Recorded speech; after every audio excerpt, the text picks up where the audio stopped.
Hello and welcome to the No One Asked You podcast. This is Diagramming, part 1 of Elantris. I can hear you. Sorry, I can hear the stream. I'm so disorganized. Where I can hear oh, fuck's sake. There it What? is. There we go. The stream was open on my browser, so I could hear us twice, and it panicked me. Good morning, everybody. Look, hearing me once is more than enough. I cannot even imagine twice. It was horrific. Indeed. So, hello, Zebus. How are you?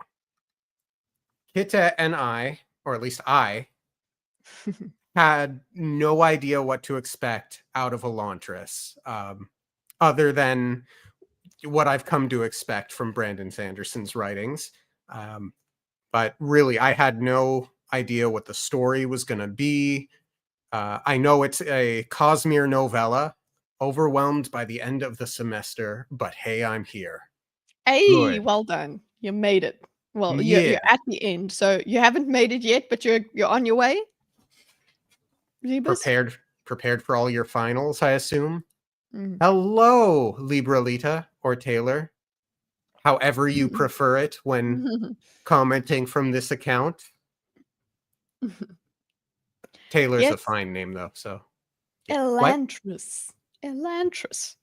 Yes, and oh, the notes. Yes, so we read part 1, and we don't know anything that happens after that. And as in the pinned comment, Kitteh and I have read chapter 32 of Well of Ascension and chapter 18 of Way of Kings. Mm-hmm. Proper. Proper. I wield my double wrench powers. She's a dual wielder. What have I done? Dual wielder. Oh, that's so funny. So it's all research papers. Oh boy. Now, Kitteh, I have employed here to do what she does best and diagram this. Yeah. I'm so glad that you wanted a diagram, because I enjoy a diagram, a mind map, whatever you would like to call it. It's just where we basically put our notes down in diagram form. So you can move around it. Yeah.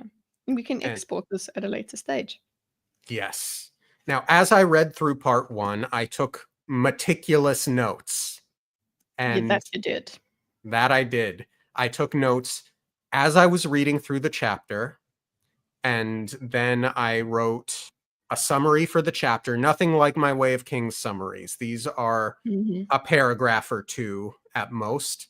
And then I wrote my reflections, and then I made a list of all the new characters we met in each chapter. So I think Kitteh said she didn't do too much note-taking with this. She just experienced it. Yeah, I just experienced it, and I think it'll be a nice balance. Yeah. Because we'll be will be live react. Your notes will be a jumping point for me where I'll go, I didn't think that, or I did think that. Great.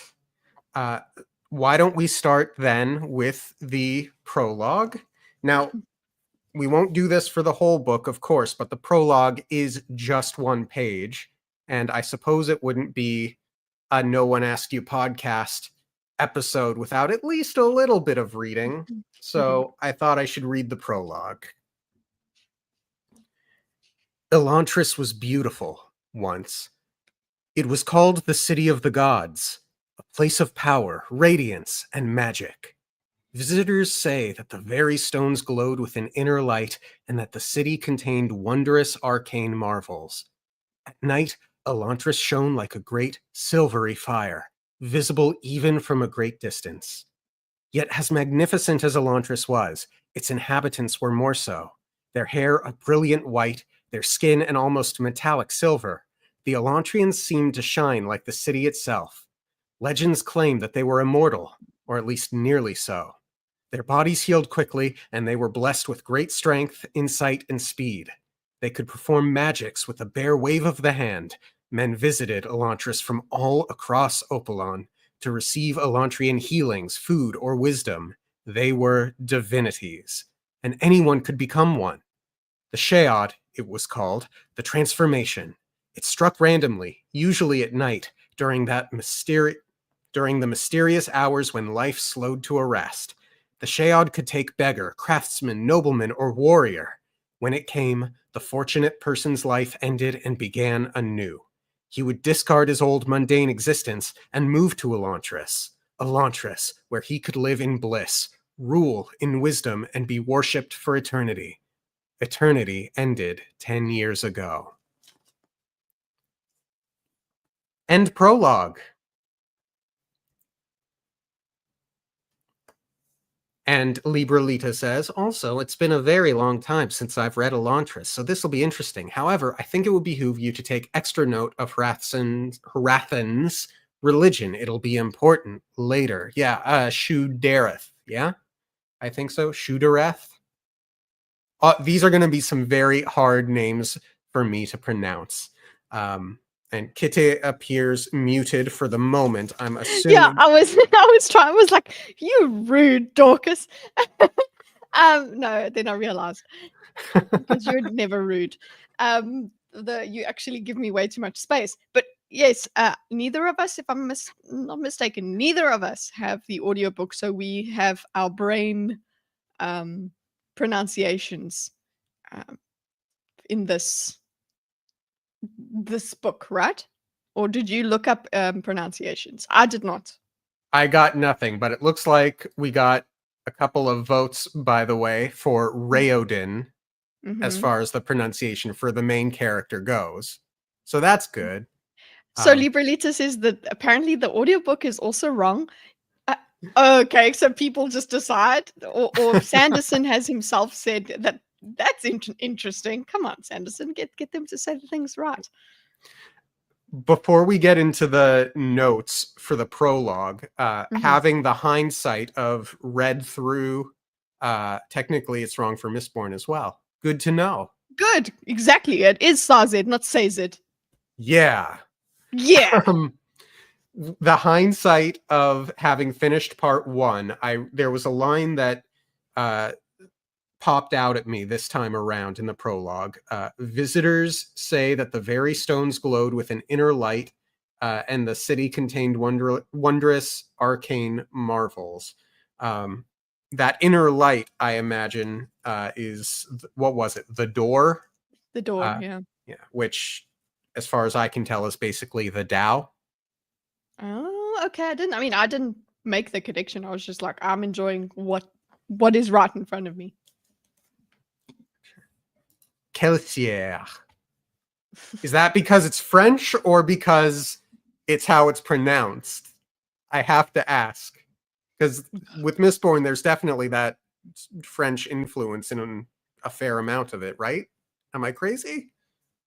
No. Okay. Kelsier. Demier. I don't think I can, in my heart, call him Kelsier. Sorry, Brandon Sanderson. Because it's French. Okay. Anyway. That sucks as an author, I suppose. Your work takes on a life of its own. And we'll end up, you just have to deal with what people do with it, I suppose. So immediately in the prologue, I made the connection between Elantris and Elysium, yeah? Sorry, just for each one, remember we'll do character. Obviously, prologue we won't do character, but it's character, theme, and plot. Olivier. As per the Dorcas novel diagram. Sorry, we're talking over each other, but Kelsier just finally clicked. Thanks, I hate it, but I get it now. Continue, Kitteh. Explain the diagram, please. Okay, so Dorcas is a bit of a nerd too. Some shock and horror.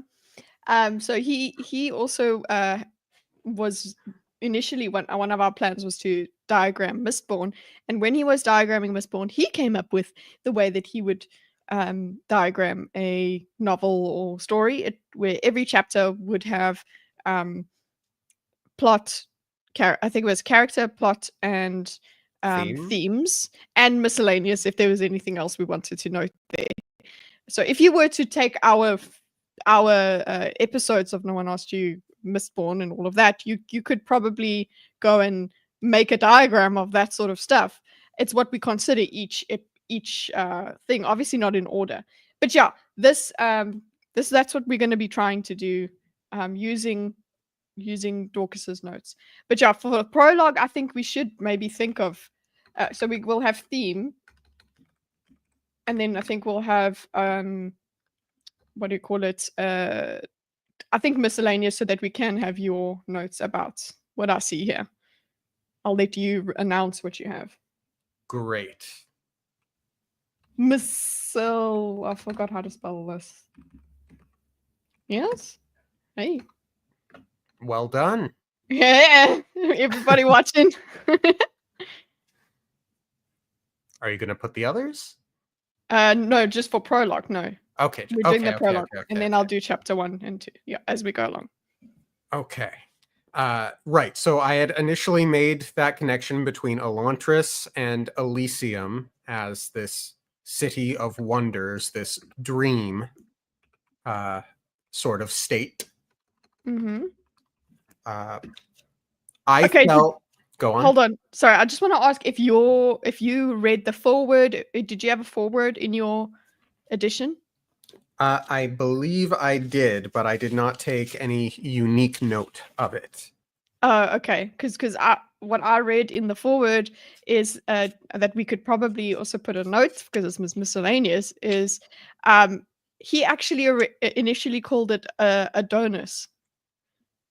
Oh, neat. Did you? That was in the foreword. When he was writing it, he was part of a writing group, and he had called it Adonis. So everyone's like, "Oh, okay, so it's got to do with Greece and this and that." And he's like, "No, I just like that word."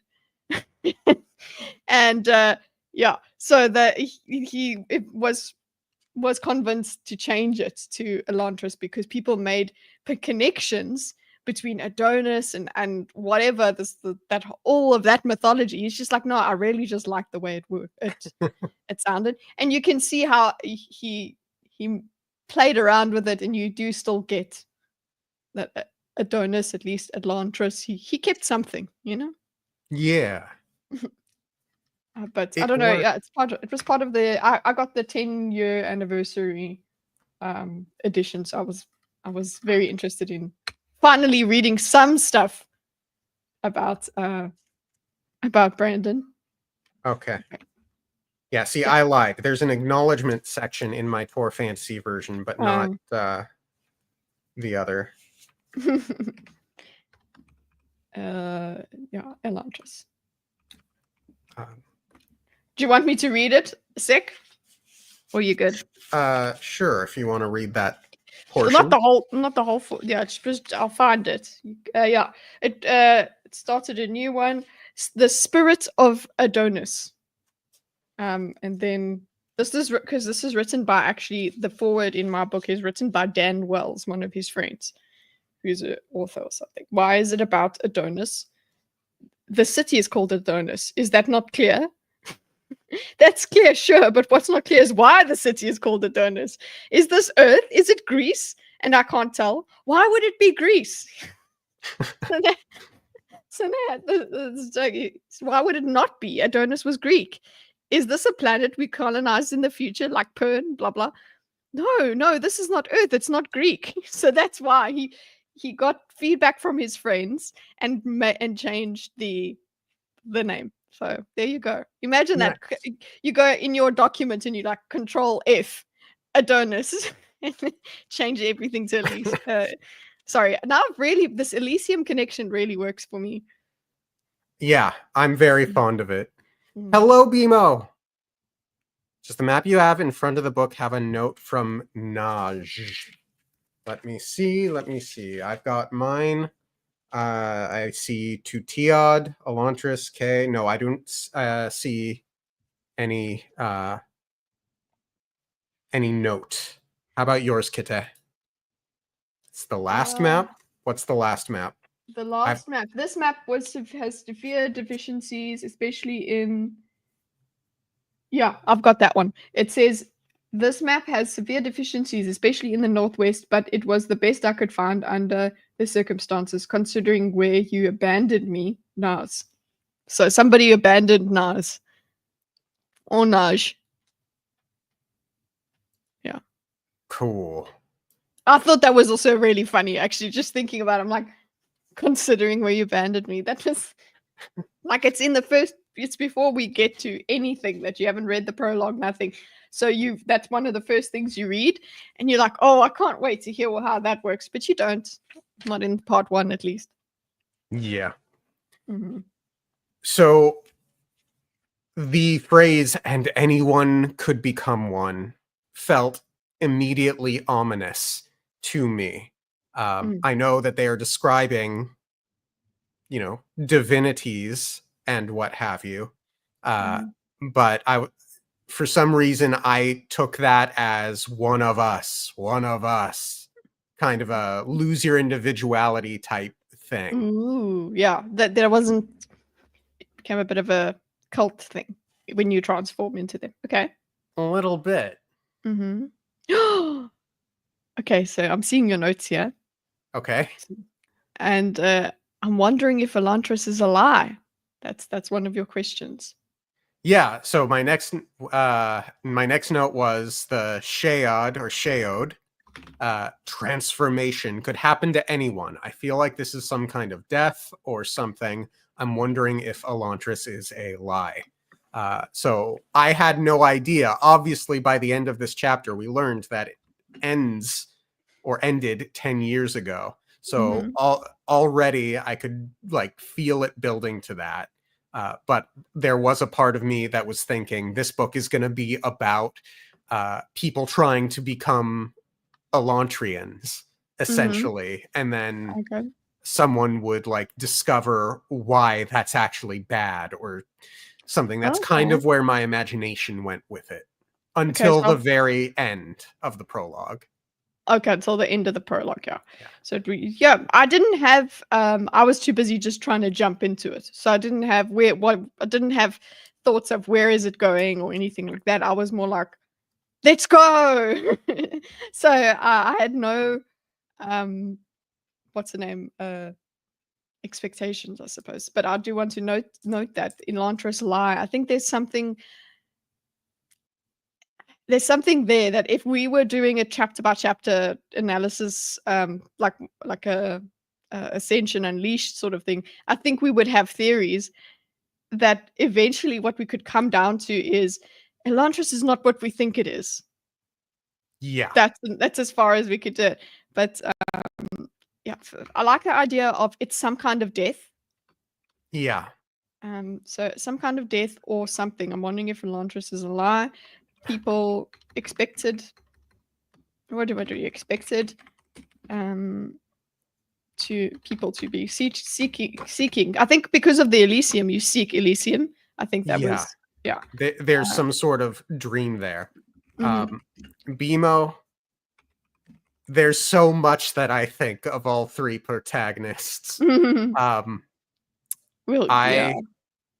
get to it. The short of it is I like Rathan quite a lot. He's probably my favorite character in the book. I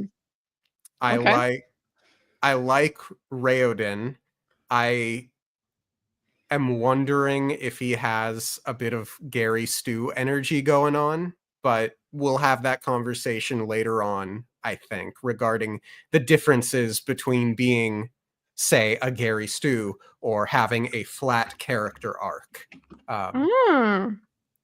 And oh my gosh, I'm blanking on her name. I was going to say Celine, but it's Serene. Oh, yeah. I kept saying Serene, but if it's Serene. I've got the Wheel of Time influence, and there is Celine and Zareen in there. So yeah. Anyway, tall girl, best girl. And she's wrong about so much, and I love that she's wrong about so much, if that makes sense. But we'll Okay. get into that. How about you, Mhm. Kitteh?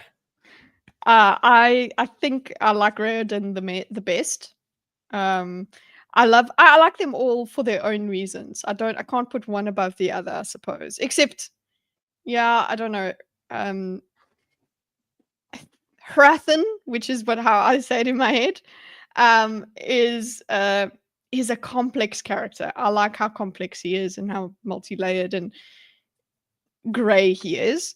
Um, Serene is such a feminist. My goodness, it's yeah. So I don't know. I think actually my favorite character is Sue, his friend.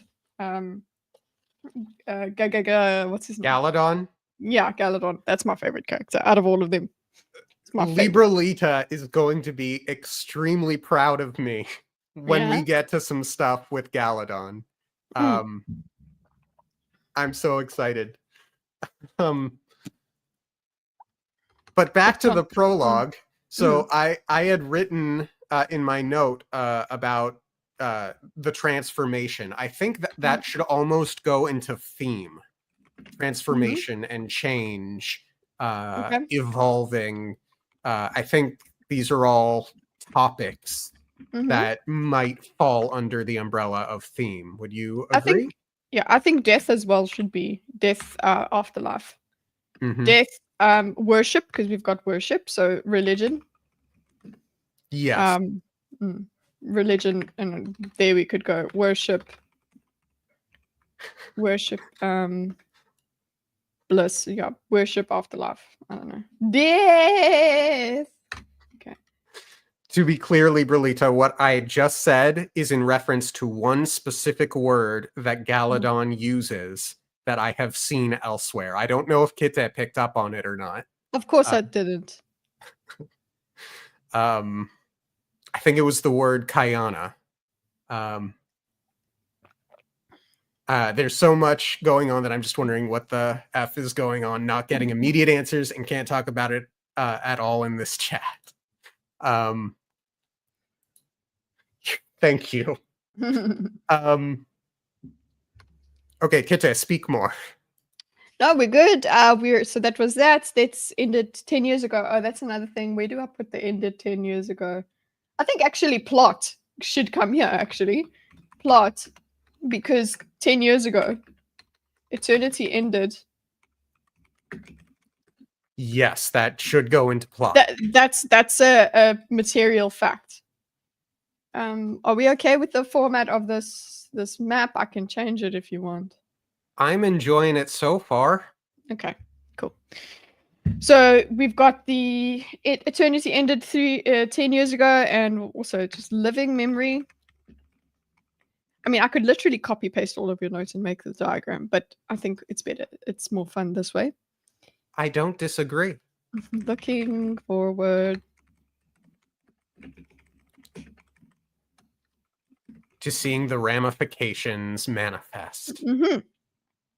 Yeah, so this idea that heaven fell within living memory, I was excited to see that circumstance in all of the characters and how it affects Mm-hmm.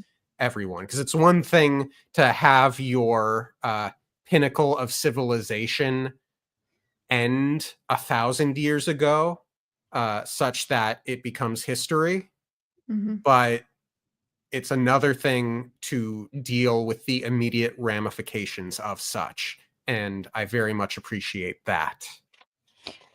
What I wanted to just note is what I experienced. I think I just want to make sure it's not just me putting on thoughts from later chapters, but the inhabitants and more so the hair are brilliant white. So I was thinking, okay, elves, some sort of elvish kind of thing. Their hair was white, and they are more unworldly than even elves were. Mm-hmm. So, but yeah, I just want to put that somewhere. Is that okay, it does remind me of. I suppose it's because I've got Lord of the Rings as my current audiobook. Just the way that the world is structured, with the elves being a certain kind of chosen people, not chosen, but a blessed sort of people. So I just want to make the connection between elves and also let's go the inhabitants of Elantris. They have the white hair. Oops. Long Yes. white hair. And metallic silver. The skin in almost metallic silver. Okay. Great. Yeah. And that's just for me, are just Elantris inhabitants equals elves. Great. Yeah. Otherworldly. Mm-hmm. And then that brings us to chapter 1, yes? Mm-hmm. Man, you guys are going to be mind fudged by the way this book ends. Shush! We'll get to our theories at some point. Do not let me forget, chat and or Kitteh. Mm-hmm. We have to make our predictions for the rest of the book. Oh, no. Uh, I don't like that. I just want to enjoy it. I've had such a great time just reading through this chunk after chunk. I'm not going to spoil nothing. You You speak Southern now, Bimo. It is Yeah. decreed. Okay. Yes, there is a Discord, folks, where there's an area in my Discord where you can discuss spoilers, and don't tag either of us there, but it will allow you to nerd out, etc. So, oh gosh, where is chapter 1? Because I want to read that first line, because the first note I wrote for it was cool line. Prince Raoden of Arelon awoke early that morning, completely unaware that he had been damned for all eternity. Cool freaking line, right? I've put it in plot because it's there you go. Thank you. Southernisms, yeah. So yeah, that hooked me right in. I loved it because we just end the prologue with the word eternity, and eternity ended 10 years ago. So then you read this and you're like, okay, now what? What? He's damned for all eternity, but eternity ended. It's like, no, actually it didn't. He's still, yeah. I noted the abandonment of the city and the broken spires. Didn't have any particular deep thought on that. Just felt it was noteworthy. Noticed. Yeah. Noted. Literally. But I like how he was looking at Elantris. He doesn't notice that this has happened to him. Completely unaware that he had been damned for all eternity. He doesn't know. And then he looks at Elantris, so we get this immediately. We do get this thing of, okay, there's this abandoned city. What's happened to Elantris? What happened to it? And but then you don't, and it's this ominous thing that it actually becomes very relevant. Because normally it would be like, why are you looking? That's always outside your window. Relax. You don't have to be thinking about it. It's always outside your window. It's normal. It's a normal thing. But he keeps thinking about it. And then, it was so dramatic with the tray falling when his servant or person comes in to give him food. And he's hungry. Oh, wow. Yep, ravenous. To answer your question, Bimo, I'm inclined to say yes. I can tell how much Brandon Sanderson has improved from this book to Mistborn to Way of Kings. And it's really incredible to see the overlying style and elements that very much make this a Brandon Sanderson book, with the religion and the magic system and the mystery, the crew, the characters. The dialogue's good. I love the dialogue, the banter, the stuff. It's that stuff is there. But there's when you say clunky, Bimo, sure, compared to the other books, I would say some of it. But other than that, I still feel like it's good Sanderson. I don't feel like, oh, this is weak Sanderson, whatever. It's like, no, this for me, this was enjoyable Sanderson. I don't know. Maybe it's because I read it so quickly. I read it in like 2 days. Yeah, he definitely has his Sanderisms, certain repeated lines and certain exposition-y moments that are there, but it does also fall under that umbrella of it makes the book a lot more accessible, and I think Yeah. what? Yeah. Sorry, I'm just laughing at something I wanted to mention, but it's in your notes, so it's fine. We'll get to it. Great. Okay. I wrote at the line, the Sheod had become a curse. I put in all caps, called it. So let's put in plot. I'm going to put that there. You called it. Yeah. Go. Yes. Prior to being published, Brandon wrote 13 novels. This was his 6th. If I recall correctly, the 13th was the original Way of Kings. Then he wrote Mistborn. Neat. But yeah, Sanderson definitely has a clear style, though he has been playing with that recently. Cool. Is that a commentary, Zebus, on on Wind the and Truth? Yeah.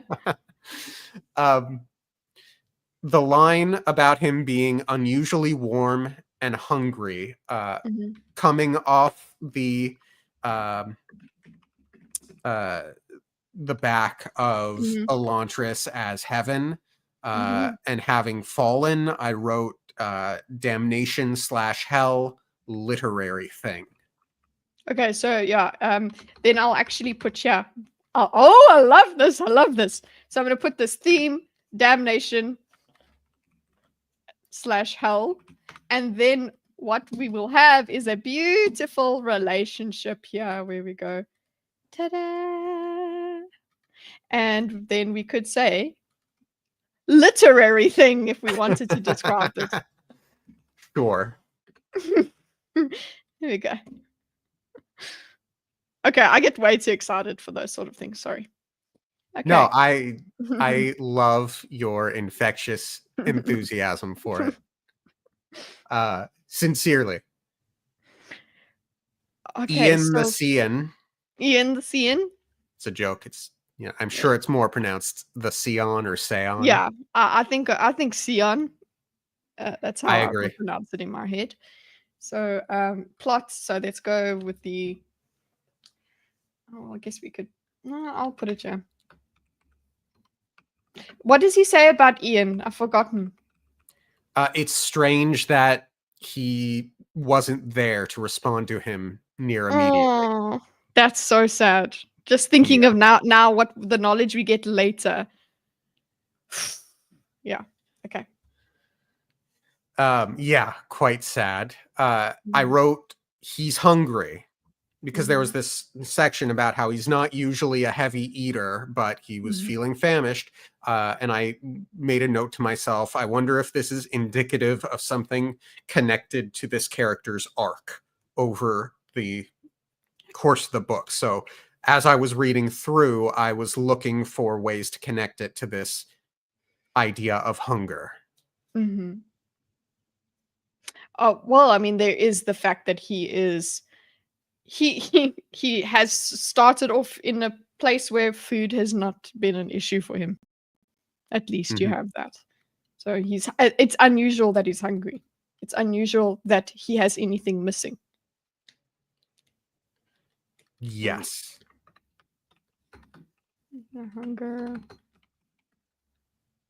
Hunger versus being fulfilled. Okay. And the Seon, usually unusual. Not usually hungry.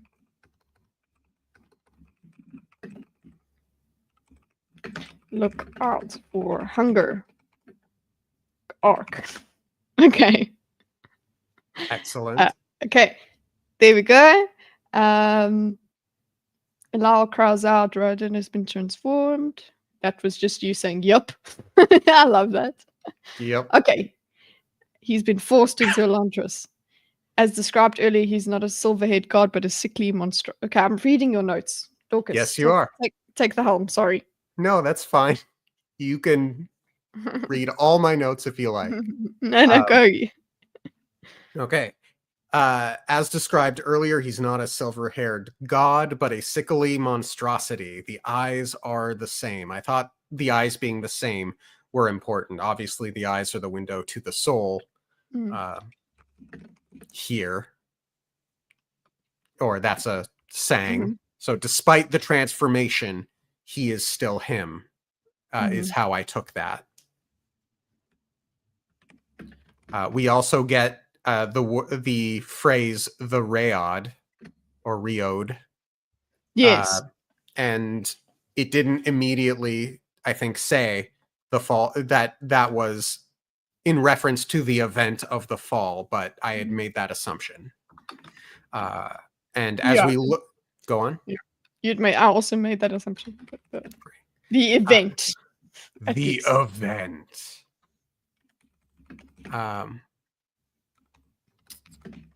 And I at this point I had made the connection between the Elantrians and lepers. Yeah. Yeah. Versus leopard. So did you just say this trance? Should I put this here? But a monstrosity, leprosy. I'm just going to put here leprosy. Sure. And obviously leprosy plays a big it plays a role in the Bible, I think. Am I wrong in thinking that? No, it's a thing that's healed. Yeah. And then religion's a big thing in pretty much all of Brandon Sanderson's books, as far as I can tell, at least the ones I've read. Yeah, one of the things I just want to note is just he really does, having read from I suppose it's from 3 different worlds or same related-ish worlds, just the way that he creates these systems, and yeah, I suppose we can look into how they're related once we're through with them. I just really love how good he is at creating them, creating systems, creating religions, all of that. And really just statement of appreciation. Excellent. And he's wondering as he walks through the city, what is it that makes them transform? How are they? Well, I wonder. I'm just going to read the note. As Raoden walks through the city, I wonder, what is it that makes them transform? How are they selected? Oh, yes. Let's put that as like a sorry, yeah? No, you finish. Let's put that as like a going mystery, because that's another thing that maybe we could point out elements that make it Sanderson. And there's always something. There's always this big question that you need to find out across. There's lots of questions, obviously, but there's always this. We need to understand the world in a certain way, and maybe we'll get it, maybe we won't. So I like this. Why? Yeah, I'm gonna actually just copy paste. Sure. So obviously this had just come off my note about the lepers, and I wondered if there was a disease element here. I think at some point later on in the book, I wonder if the transformation is a manifestation of some sort of spiritual death, like a depression or something, because as soon as he enters into Elantris, he's, big thing is fighting against the nihilism and the depression and all of the bad things. So I wondered maybe there's something that happens in a person that makes them depressed, and that can make you transform. Mhm. But that comes later, and I'm sure I have those notes later on as well. It's interesting how they didn't change the name of the show. Okay, so also in terms of pronunciation, a lot of the stuff makes me think of Dune. So I was pronouncing things in Dune-ish kind of language, where it's like like I was thinking like Lisan al Gaib and whatever. So Shaud is I read that. So mystery of what makes people. They didn't rename the Shaud. They have the Riyadh. Um, but they didn't like rename the shroud. The shroud is still the transformation because it's the same sort of thing. It's just going in the different direction. Right. Um, people. Oh man, I'm so excited to get to some of my other theories. We'll get there. Okay, so we're going to the plot thing. Yes, so Yeah. he's given ritual Karathi sacrifice things. For all intents and purposes, he's already dead. And I write, will he rebuild Elantris, or is this sickness going to affect the mind? Everyone else seems despondent, so it could be part of the transformation. Mm-hmm. Yeah. Well, I mean, your body pulls you. It seems like your body pulls you into that despondency because all of your body's feelings. Well, we'll get to it. I don't know when he actually stubs his toe. I think it's fairly soon. I don't I think remember where. I I thought think that it's in was this so funny. chapter. Yeah, it must be. It is. It's one of the first injuries he has, and Mhm. it kind of it's the best of both worlds. It's pretty funny because you feel like you're going to be damned for all eternity if you stub your toe, and and just for that 1 minute. But if that continued, if that feeling never went away after you stubbed your toe, that would drive you insane. Very much so. So yeah, it's such a cool concept. My God. Yeah. So wait, we've got the ritual. So we also get the karate thing. Um, Karathi or Karate? I don't know if we want Alethi. He says Alethi, so it should be Karathi. Yeah. All right Sorry, then. just in the African language, th is t. So yeah, when there's a th, my immediate thing is I must go t instead of th. Okay. Anyway. Old looking man is young. Rowden gives him the food, and that's like, but he was so hungry. Oh, Raoden, I so. mean. Hmm. But obviously this shows that he's a good person. Hmm. Generosity, even in a time of uncertainty and strife, he looks out for those around him. I actually want to. Is this miscellaneous? Yeah, I'll put this in miscellaneous. Hmm. Bimo says, like the stream.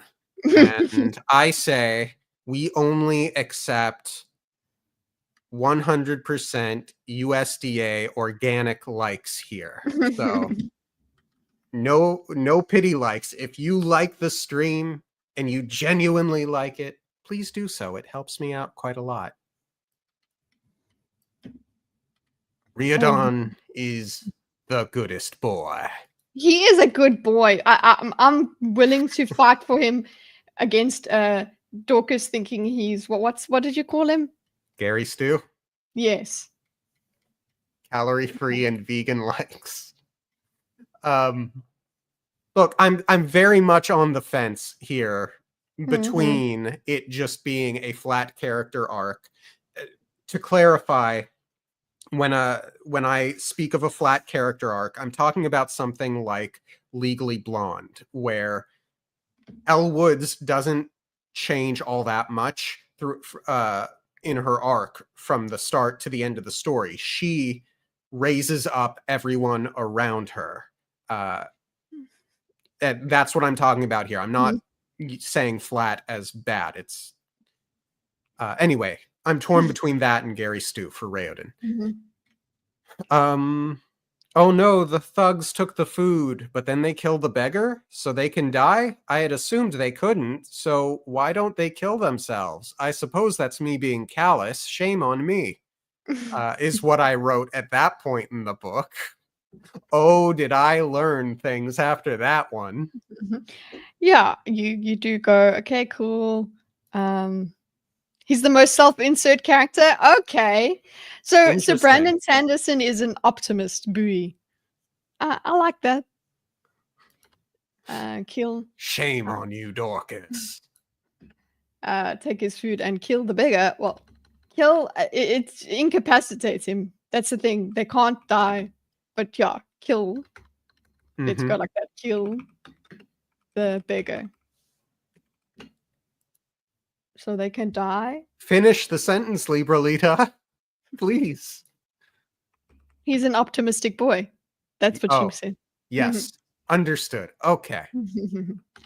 uh, Um, they they why don't they kill themselves? That is something you do wonder. I don't think it was just you being callous. It's just no, like come on, that is an option when it comes to being damned. But then this kind of an explanation where it's like we don't even know what happens when they die, if it's worse. right.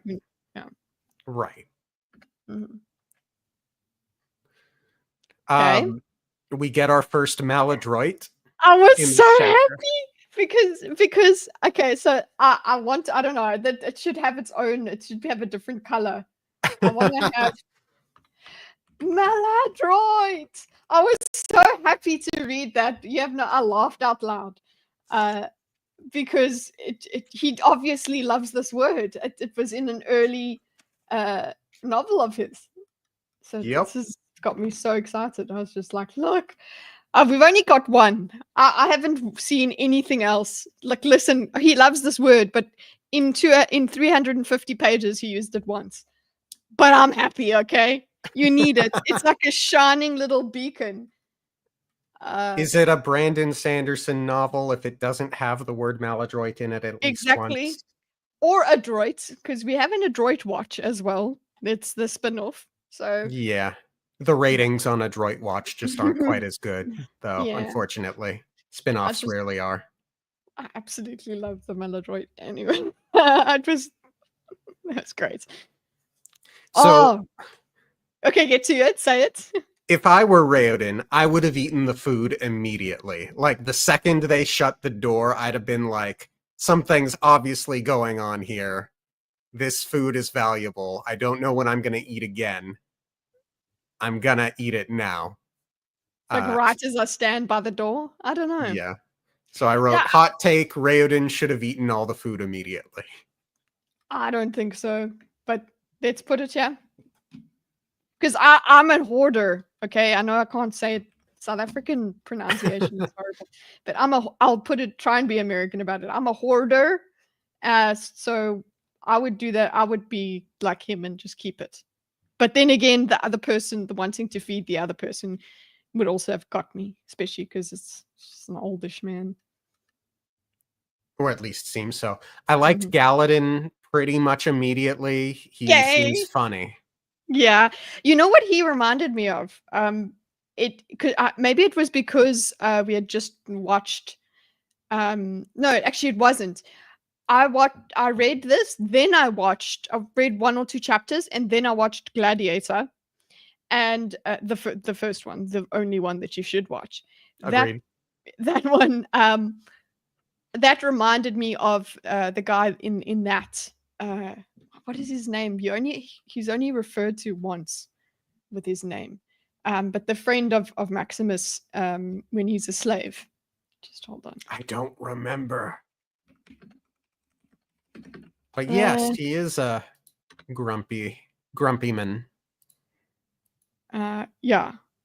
Or Devore. Hello, tall being. Yeah, so What are we up to? I thought of him as that guy. Um, Nice. because he has this kind of it's actually like a I don't know, if I was casting him, I think I'm starting to just think of casting when a character comes around. So I would cast that actor that played the the the Hey, hunter. hey, whoa, whoa, What? What? whoa, What? whoa. What? Save your castings for when we do the fan casting stream, Kitteh. How dare you? Okay, but you guys know now, so I'm sorry. Yeah. We've got BMO in line for joining us for that one, by the way. Okay. 2000. Okay. We learn about his toe not healing. Juba. Sorry, the guy's name's Juba. Okay. Sorry. Cool. His toe. And yes, I wrote oof in all caps. And you realize it makes confrontation very risky. Yeah. So we're figuring out as well. It's just that his wounds won't heal, and we had that relates to. Oh, I can't wait to do this. Okay, wounds won't heal in Elantris, right? Well, not in Elantris. Elantrin's wounds won't heal. We can say Riordan's toe won't heal. And we can have a nice connection, because I like the visual connection. We are never going to finish this. Sorry. But over here in the plot where we learn about the inhabitants of Elantris, quick healing, we can actually put a relationship here, because now we have wounds won't heal. We had them looking beautiful, and now we have a monstrosity. So can actually just put the connection here, so I don't have to put two connections. Cool. Yeah. And then we, yeah. And then we learn what?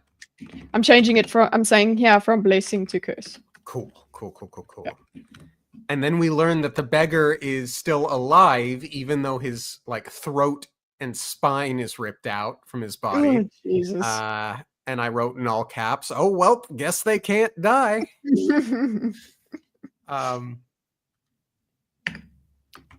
Beggar not dead. Yep. Noteworthy that they don't have a heartbeat, and I'm not sure that I would risk cremation, or at least not until things got really, really bad. What do you think of that, Kitteh? Would you risk it? Yeah, I don't. I think only if I was just hopeless. It wouldn't be. And also, I was in complete agreement. You don't know. It's not the guy's. You don't make that choice for someone. Yeah. Now it does say later on that those who are beheaded, kind of shut down. Yeah. Given the choice between cremation and beheaded, I would almost go for beheaded, because it sounds like that would be possibly more successful than cremation. Yeah, I'm just trying to think of, because we do witness a cremation in this this part. So if the Elantrians are going to ever be restored, if you're burnt, well, I guess magic is magic. You could, even if you are separated from your head, just magically you would grow another one. You can, because I'm trying to say, one of the things with Catholics and all of that, initially they didn't want to do cremation because you're supposed to be risen from the dead after the rapture and all of that. So that's why they were against cremation, because it don't destroy the body. But listen, if God's going to raise you from the dead, he'll take your ashes and make you whole again. Who gives a damn? So yeah, that's what I would imagine. Yeah. So maybe it's much of a muchness. The point is the magic will restore you. The door is amazing. Yeah. Well, that leads into a big question I have after all of part 1. When they fix the door problem, will every single Elantrian come back or not? Yeah. Including the completely lost ones, basically. Howard. Yeah.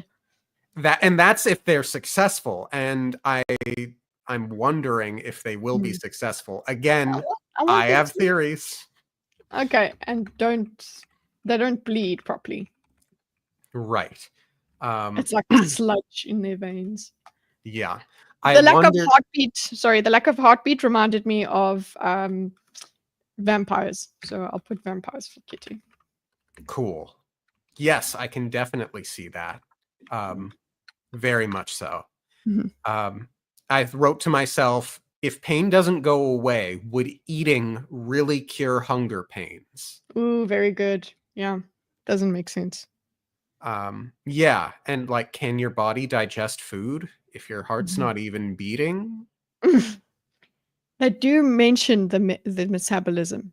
I believe they do, yeah. Mhm. Yeah. And Galadon does not eat the food immediately. Oh, That was interesting to me. mm.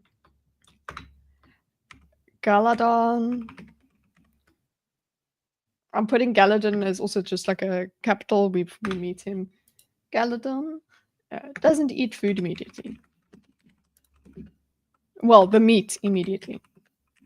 Yes. He also, let's put in the 30 days. Yeah.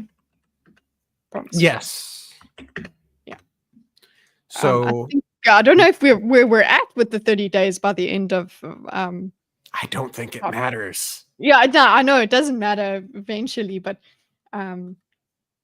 it's interesting to see how it progresses to not mattering. Yeah. So to summarize chapter 1, Prince Raoden transformed and has been sent to Elantris. He makes a friend and stubs his toe. My reflections from that are strong opening chapter, interesting premise. Elantris is vividly slimy. I like Raoden and Galadon, eager to see them make something of themselves. Mm-hmm. And the new characters that we meet are Raoden, Elau, Eodon, and Galadon. To clarify, meet is a strong word. It's pretty much whenever a new character is named. Okay, so I'm just want to go to this just so that And I've got Ian. Yeah. Allow, but we don't. I don't know. I suppose just keep an eye on these, because I don't think we get anything. Eodon is the king. Yes. And from Duladel, bald. They're all bald now. I wrote, yeah, they are. I wrote little notes to myself to keep track of all of them because similar to Way of Kings, there are a lot of names, a lot of words. They're not all easy to remember. It took me a little while to get them all straight. And even then, I still struggle. Okay. How are you doing, Kitteh? Good. Are you ready to move on to chapter 2? Yep. Cool. Why don't we start with my summary, and then we'll go through the notes, and then we'll That's finish a with good the idea. reflection. Yeah. Okay. Okay, so let's go. Chapter 3. Serene arrives early to Erelon. Despite Raoden's death, she's still married to him. She goes to the casket, but is not allowed to see the corpse. She's suspicious, thinking that people are not behaving mournfully.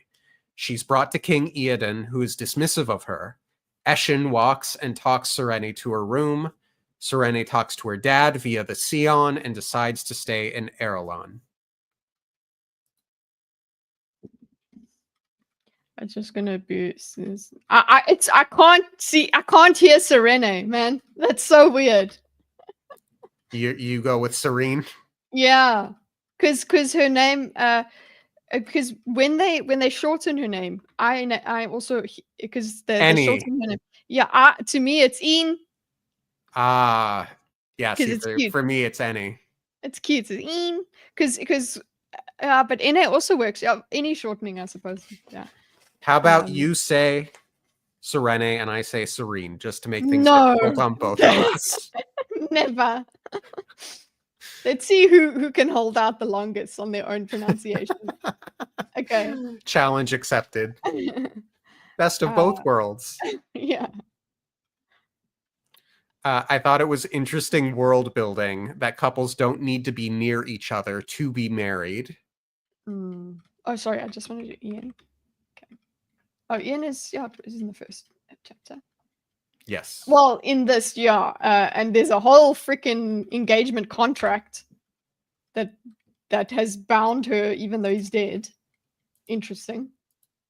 That's a doable thing. Mm-hmm.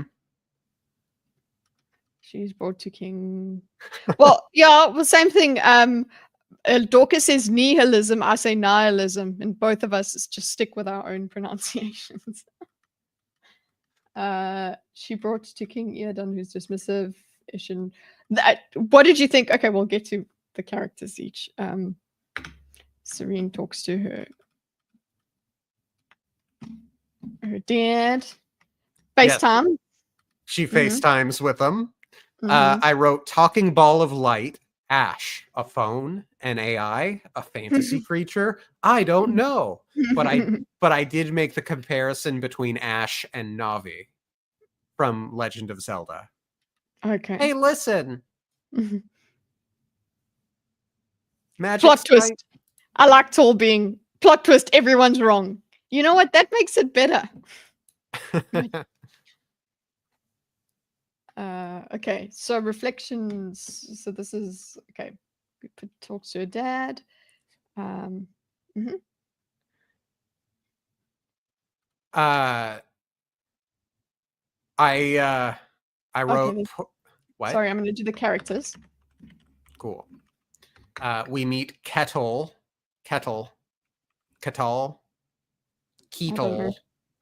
We meet the poor beleaguered worker. And I felt bad for him having to deal with Sereni. Why? What happened with them? I'm not even. She insist on going to the funeral regardless of his orders, and he's like, I'm not supposed to. Please don't make me. Okay.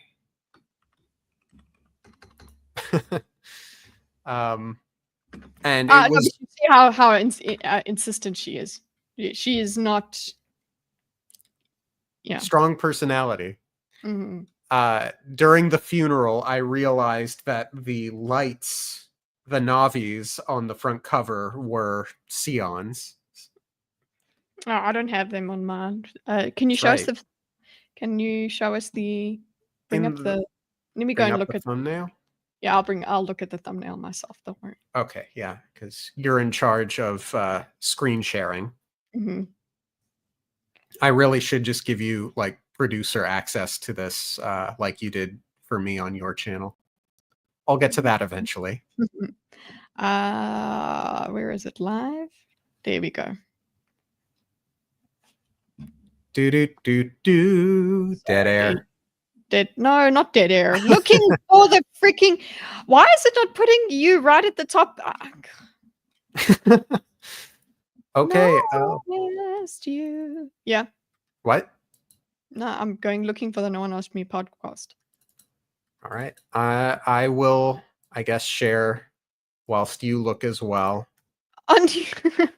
There it is. Okay. Nope, got it. Mine is the one on the left with who I assume are Hrathen and Sereni. True. Okay, it makes sense. You know what? Knowing that those are the glowing balls of light, the Sions. Just knowing that they're actually like lost ones. If they're in Elantris, that's so sad. That makes me sad. Yeah. Okay, so your reflections. I'm looking at the Elantrians. Okay, that's what. Also, my gosh. Serene is blonde, so it doesn't work. I wrote most on the line, most popular public figure in the country. Big oof, cause sad for Sereni, but also sad for Raoden. Yeah, and they had spoken, and she was really there. It's so nice that she was gonna surprise him and whatever, and then she just finds out. Like I would have been in tears in properly. She does almost cry. She does cry, but the tears aren't transferred. She doesn't see, her dad doesn't see that she's crying. Yeah, it's a low quality video. Serene is smart. She knows something's up. Yes. Raoden, yes. Very, very perceptive woman. Yeah. Even though she comes to wrong conclusions quite frequently. No, but she still thinks about it. The fact is she makes Yes. conclusions. She doesn't just go, "Oh, okay. That's Yes. strange," and live her life, which she could do if she wanted to. Raoden is her last chance. That's an interesting and specific circumstance for her. Mhm. Raoden's. I'm looking for the line. I end up being better with my notes later on in the book, but something triggered the thought. Raoden's Seon was missing when he woke up. I wonder if it's connected to the transformation. Oh, you did. Yeah. I Yeah. was not even thinking about it because I honestly I didn't think about Ian at all until Red thinks about him. Yeah. And it might have been as she noticed that there aren't as many Seons as she had expected. I think Mm. that might have been what triggered the thought. Uh, Um, we learned that Erelon is quarantined, and I was skeptical of the practicality because we don't really know what causes the transformation. mhm. But it seems like if you are close to Erelon, then you can be taken by the shard. You don't Mhm. get taken from all over the place. It's only if you're in Erelon. Yes. Mhm. Yeah. I think the people of Shudareth never actually or have Mhm. yet to transform in any way. Mhm. Mysterious white robed figure. Erelon's Where's a what? where's the mysterious white-robed figure? I don't remember. I'm very Oh, mad at oh, past I think Dorcas. no, I think what that is wait, are you on I'm looking at your notes. Where you don't say that. Um, the mysterious thing, it's because she actually sees someone being prepared to be put Oh, into Elantris. So she doesn't know what that means. okay. Mm. Yes. Erelon's economy is supposed to be bad, but it doesn't seem bad. Different styles of architecture. Hmm. There's no beggars in Arelon. Yes. I think that's why. So there's very much a faux, um, Hmm. or what's the phrase? A Potemkin village element, which you can compare directly to Elantris, which was, everyone seemed divine, everything seemed amazing. We all Hmm. thought it would go on forever, and then suddenly, boom, nope, below, everything's terrible. Hmm. Erelon's economy is nope, nope, nope. King Eodon is a new king. Hmm. That was important to note. I have opinions about King Eodon. Yes, tell us. Uh, I think in this book, he's not as well written as he could be. Uh, we'll get to the specific point in the book, but I think he's very one dimensional. So I don't particularly care for him all that much. Okay. I mean, obviously, his character, like who he is not a great guy either. But I was not satisfied with him as a villain. Okay. Well, he's not a straight up villain because later on he's annoying. He's Yeah. uh he's over the top. Um, but we get some insight into him. He's like a gun or a bat or a chair to the face. Yes, he's over the top in your face, but there are people like that. People like that exist. It doesn't feel like, oh no, that's unrealistic. People are can be that much of a dick. I've met them. I suppose that's true. Mhm.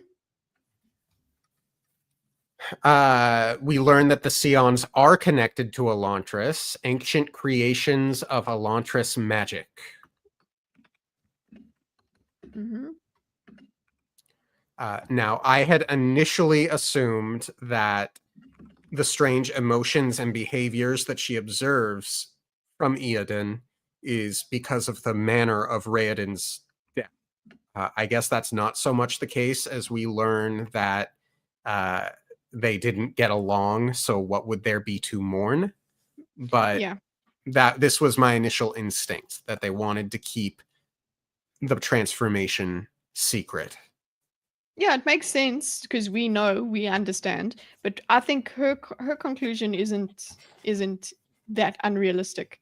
She doesn't know them. He's a bit of a dick, so you're like, yeah, like he seems like a guy that would kill his son if there was so much contention. He's now gotten the marriage out of the way, so he's gotten what he needs from the son.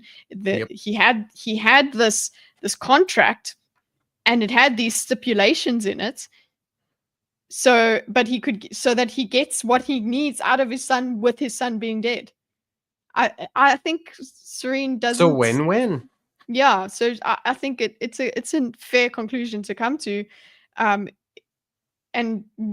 without having any reason to consider that. Oh, yeah, the shard took him. It doesn't make sense. So I'm with her on that. I understand. No, I think she comes to a very logical conclusion that he killed his son. Yeah. And I very much like that conclusion. I'm talking about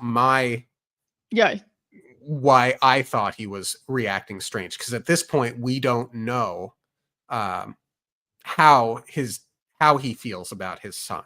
No, we absolutely do not for a long time. Yeah. I wrote, I hate Eoden, tall girls, best girls. I did expect Eoden to tell her the truth. I was quite surprised when he didn't. Yeah. The queen acts like a servant, but no, definitely not a servant. I was curious toward the end of the chapter about the mystery behind the lack of Scions. And yeah, we just talked. What? Yeah, lack of them. Yeah.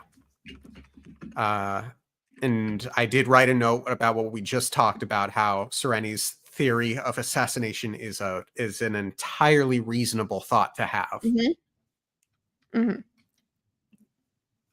Okay. What about any theme things? I suppose there is the world building of she really does have to. This is her new father. Yes. So it's like kinship, marriage, duty as well. I think duty as well, because she's got the duty to her country and her father. Yeah. I got excited when we learned that Scions are phones. Scions equals phones. Yay. Yep.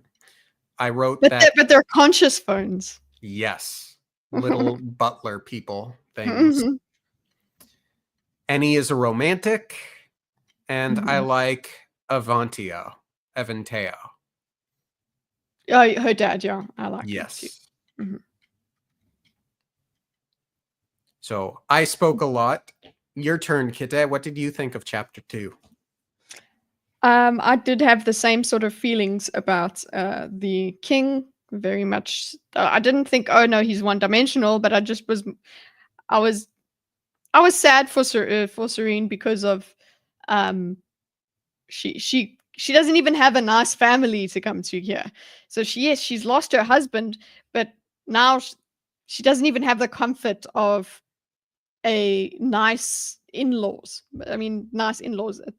She's also very forgiving to the queen. That she's like, oh, okay, I guess this woman just doesn't like silence and whatever. And she gets a bit irritated, but she deals with her. She's a smart girl. Yeah, I was also happy we had this long distance communication, and it needs to be dealt with. There needs that means that mechanic needs to be taken care of. If there's ever, there must never be a, but why didn't they just call kind of thing there? And I think so far we haven't had that. We haven't had that Yeah. as a problem. Yeah. Hello, Miss Sparkles. Hi, Sparkles. For my reflections, I wrote, I like Sereni. She's smart and puts her people before herself. Selfless. I almost suspect Eodin's brusque nature may be an act. Maybe I just want that to be the case. Hard to say. Don't care for Eshin, but I appreciate that Sereni tries to. I That's like exactly what I said. Aventeo. Yeah. I really like that Sereni comes to the wrong but completely logical conclusion about Raoden's death. All that we covered. And then that brings us to chapter 3, yes? It has been a while, by the way, Miss Sparkles. Yeah. For over a month. Yeah, look at you. Oh, I'm glad you're back. Chapter 3 summary. Rathan gets off the ship at K. Arteth Fionn shows up deeply apologetic and brings Rathan to their church. Rathan is extremely dismayed by how casual the church is. He sends everyone home, strips Fionn of his position, and orders him to be on the ship home to Fjordell that leaves in an hour. Rathan begins meeting everyone. Fionn enters the room once more, earnestly apologetic. Rathan shows him the letter Wern had written, instructing Fionn to convert everyone within 3 months before he intends to invade. Rathan gives Fionn the good letter to take back with him and burns the letter that would have gotten Fionn executed. Rathan meets the zealot Delof. He promotes Delof to a full Arteth. Then, concerned that Delof could be dangerous, offers him a position as his personal assistant. Then I wrote in brackets, slave. Rathan rereads the letter sent to him. And then I don't know why this is. I'm going to move this last note over to the reflections part. We'll get there when we get there. My first note was Rathan is Dorethi. Holy Jadeth will destroy Erelon in 3 months' time. I'm skeptical. Lots of names of nations. Sure, I'll remember the bulk of them at some point. Yeah. I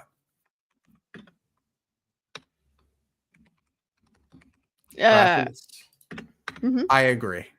One of my favorites, if not the favorite in this book for myself. Not for me. Not for me. I think he's nice and yeah, I think he's great. He's complex and everything, but he's not my favorite. I don't know. I don't like him. Look, he comes in very strong. In a sense. Yeah, I don't know. I think I need him to find his faith again, or I'm like, you're believing in the wrong God, actually.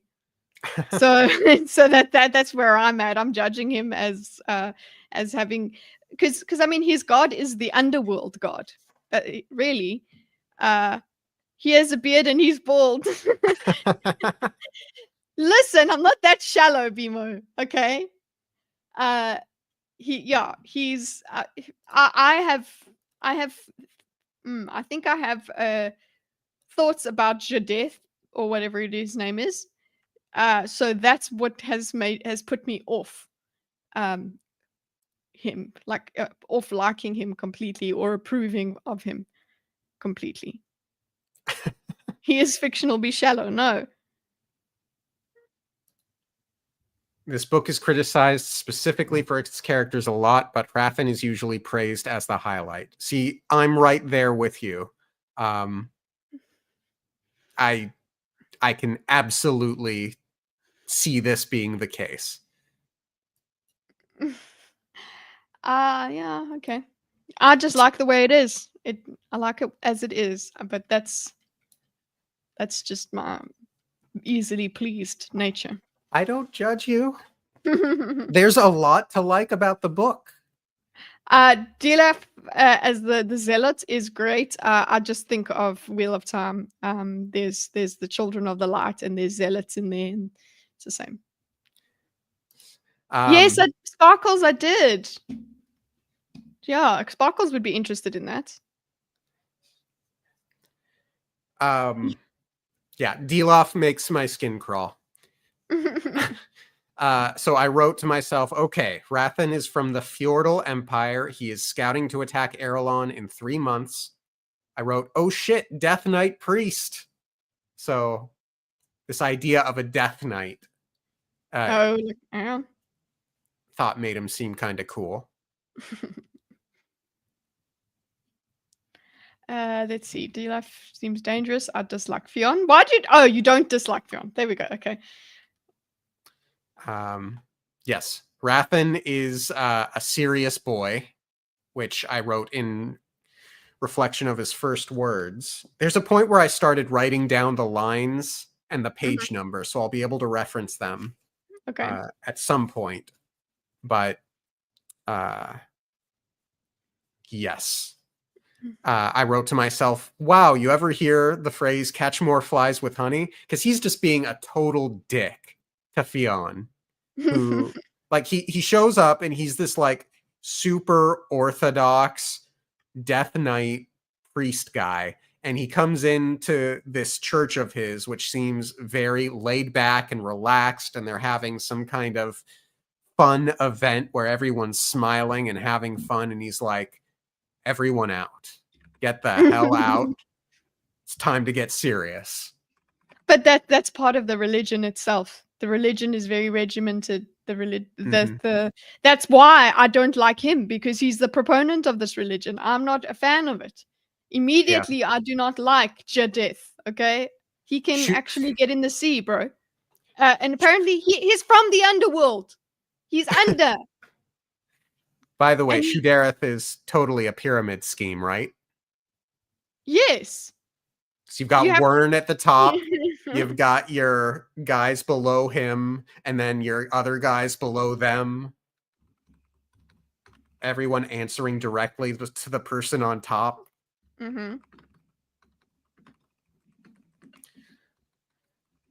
I wondered to myself, why does Fionn not want to go back? Is it because he likes it here, or because there is that bad? Yeah, I think there is that bad. There is not as fun.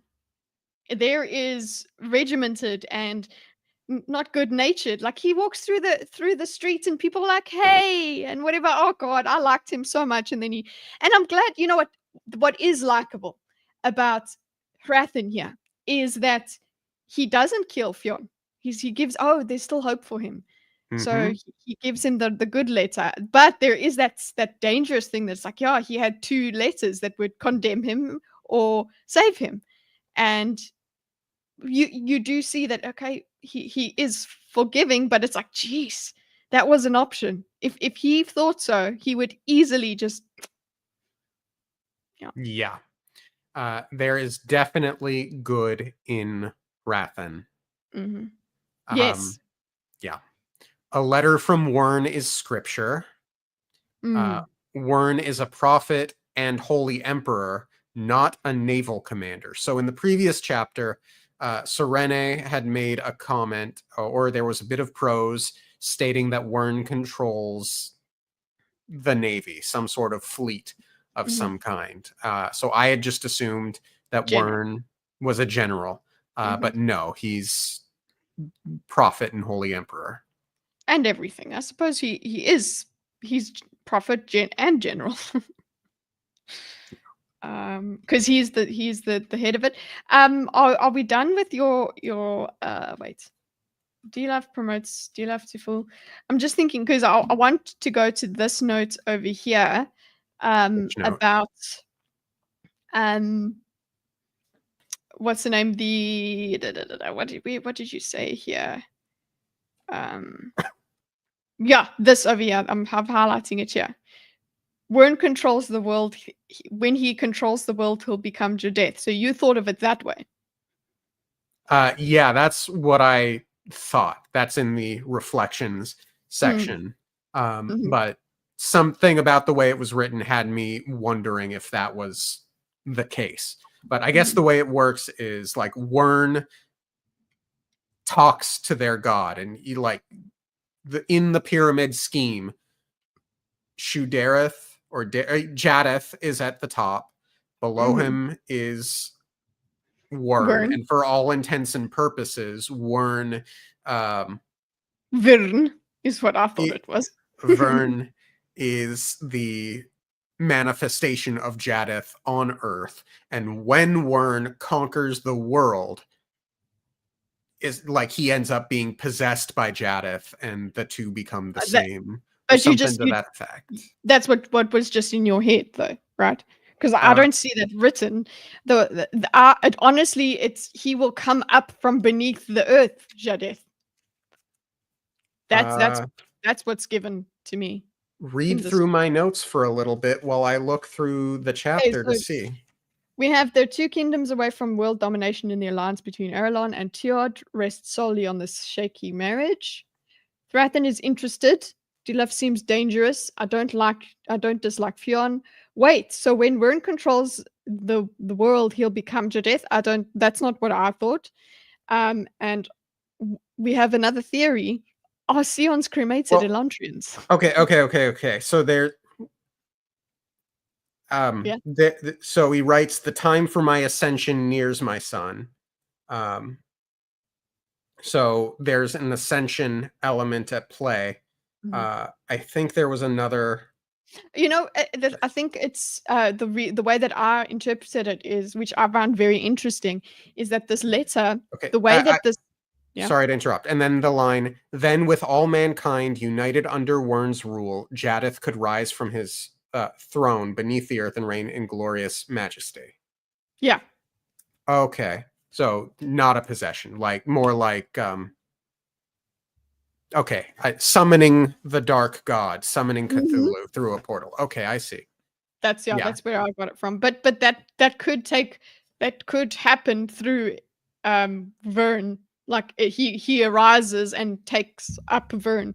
But one of the things about that letter is written, the way that this religion is works is he literally speaks with the voice of God. So the time for my ascension, he speaks with that pronoun or whatever that word. He says my, but it's it's as if God is speaking maybe to him. it's like the end of, I think, season 2 of Buffy the Vampire Slayer, with the town mayor who uh basically goes to the graduation ceremony, and he's giving his speech, and then he literally turns into the dark god, um in front Yeah, of that the entire class. yeah, so what I'm saying is it's not that that can't happen, it's just that's just how you saw it. It's not that it's Yeah, written there. It's how you interpreted it. it says the word ascension. Mhm, My ascension. Okay, doesn't matter. Anyway, I'm going back to my notes mhm, before the summary, mhm. or not summary, the reflections section, because there's more to talk about. Um, Deloff is Aerolish, and I thought that was interesting and noteworthy that he is a zealot. Um, and then I wrote a message to Deloff, "Sir, how dare you disparage the guy that let you be the teacher of a religion you are a zealot of? Shame." Okay, but I get it, because Rathan is scary.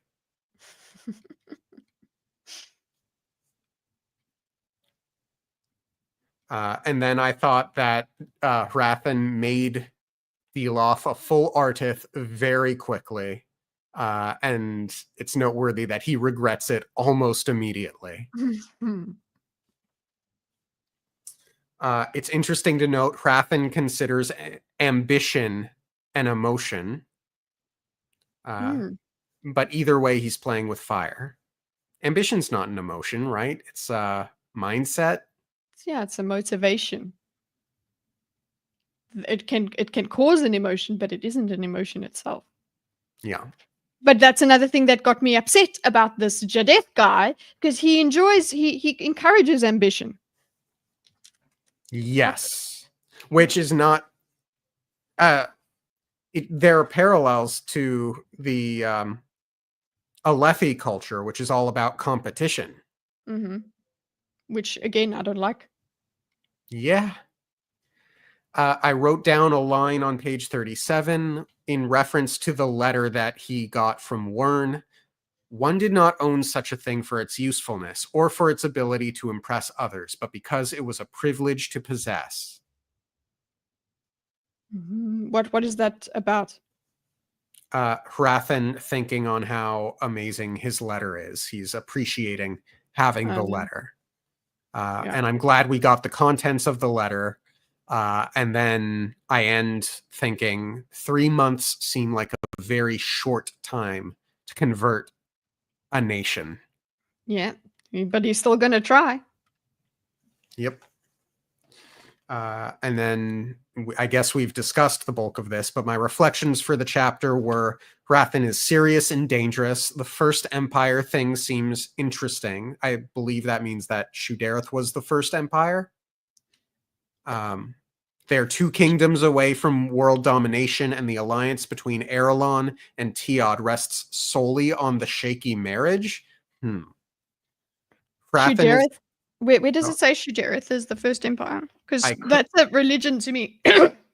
Things that say Shu mean religion. Shu this, Shu that is a religion. Looking through the chapter. So there's like Shudareth, there's Shukarath, and then there's the other one that Galadin's people believe in as well, Shu something else. And each religion, again, just loving the way that Brandon Sanderson writes religion.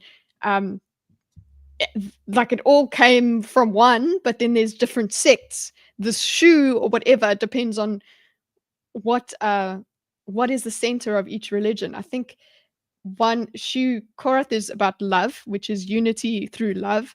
Shu Dareth is unity through mind. No, not mind. We'll get to it. We'll get to it in the chapters when we find that out. But yeah, I don't. Galadin. I say Galadin because I'm supposed to say Galadon, I suppose. Pima, I'll try and say Galadon, but I won't budge on Serene.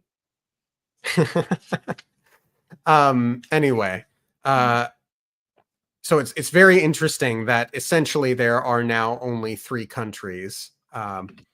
Hrathen is interesting. Delof seems dangerous. I don't dislike Fionn.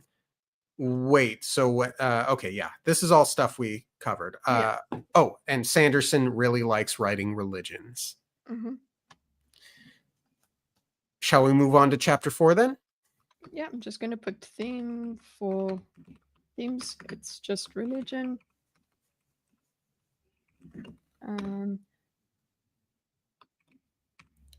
Yeah, cool. Cool. Okay, the chapter summary. Raoden and Galadon watch a young woman enter the city. They talk about the hunger. Galadon educates Raoden about the local gangs. The 2 walk through the city. Raoden thinks about his friends. He thinks about Sereni and how she'd likely stay in Teod now. Sheor's gang is rowdy, but they're kept in line, to a point, because they don't want to risk someone fighting back.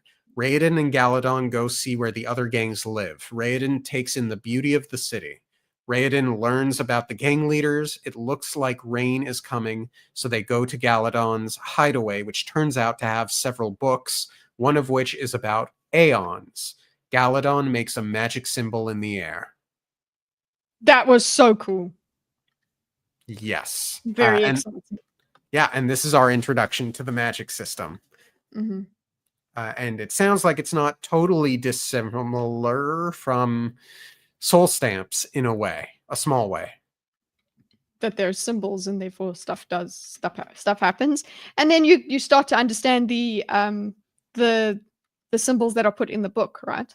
That those are at each chapter's beginning and all of that. So you have these, you have an idea of what they look like because of that. And there is what's the word? A dictionary at the end? Oh, I haven't gotten to it. A glossary. Mm-hmm. Near the end of part 1, I was referencing the glossary, cross-referencing names with the symbols associated and what they mean, which is neat to do. I wrote my first note as I'm reading through it is, after being here long enough, most everyone goes hollow. Kitteh, how familiar are you with Dark Souls? Not familiar at all, just that it's difficult. Yeah, quite. So essentially in Dark Souls universe, you can't die. You essentially go hollow. And it's basically where you become an undead and it hurts really, really bad. And eventually you sort of, go crazy. You lose your mind. Yeah, definitely sounds familiar then. Yeah, I actually had to look up the year that Elantris came out and the year Dark Souls came out, because for all intents and purposes, they are almost the exact same thing. This was many years before. Yes, very much so. No wonder Sanderson likes Dark Souls. So Galadon says he's only been here a few months, which I saw no reason to disbelieve at this point. Yeah. It was like, okay, if you say so, I suppose you do. It's true. And he knows he could have learned what he learned in those months, so no reason not to believe. Hard disagree, Dorcas? Do go on. On what? I'm talking specifically about the hollowing, by the way. So I await your fervent response, because I will fight you. Andon's eating books. So Andon is one of the gang leaders, and I wonder if there's a way to reverse the Elantris curse written down somewhere.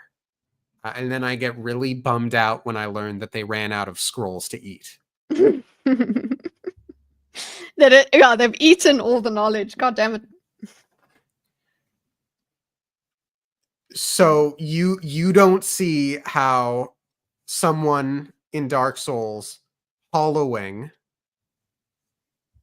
as similar to the Hode, because they both are essentially dead. They feel chronic pain from corpse-like bodies. Well, yeah, but like, the difference is I've read all the book. Yeah, well that's not right. Then you can't disagree, say hard disagree, and without that as a caveat, BMO, say it first. Having read the whole book, I disagree, because you know more than we do. This is with our current knowledge. Dorcas has this. Thank you, Kitteh. I'm just gonna fight. I'm gonna fight for Dorcas, and then later on, part 2, Chinsia does a flip flop.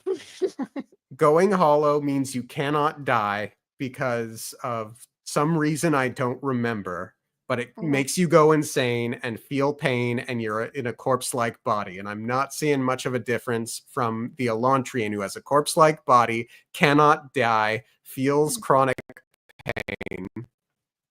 Okay, he's conceded. With your current knowledge, there are sentient zombies. Yes. Okay. Cool. As long as you got that.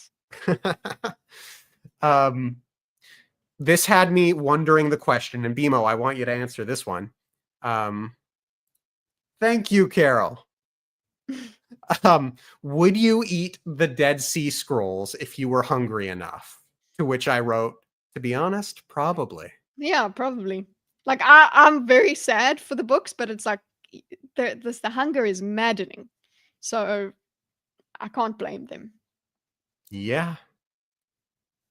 So let me know that answer, BMO. Oh, man. Let's see. Elantris has deteriorated beyond 10 years. That was noteworthy.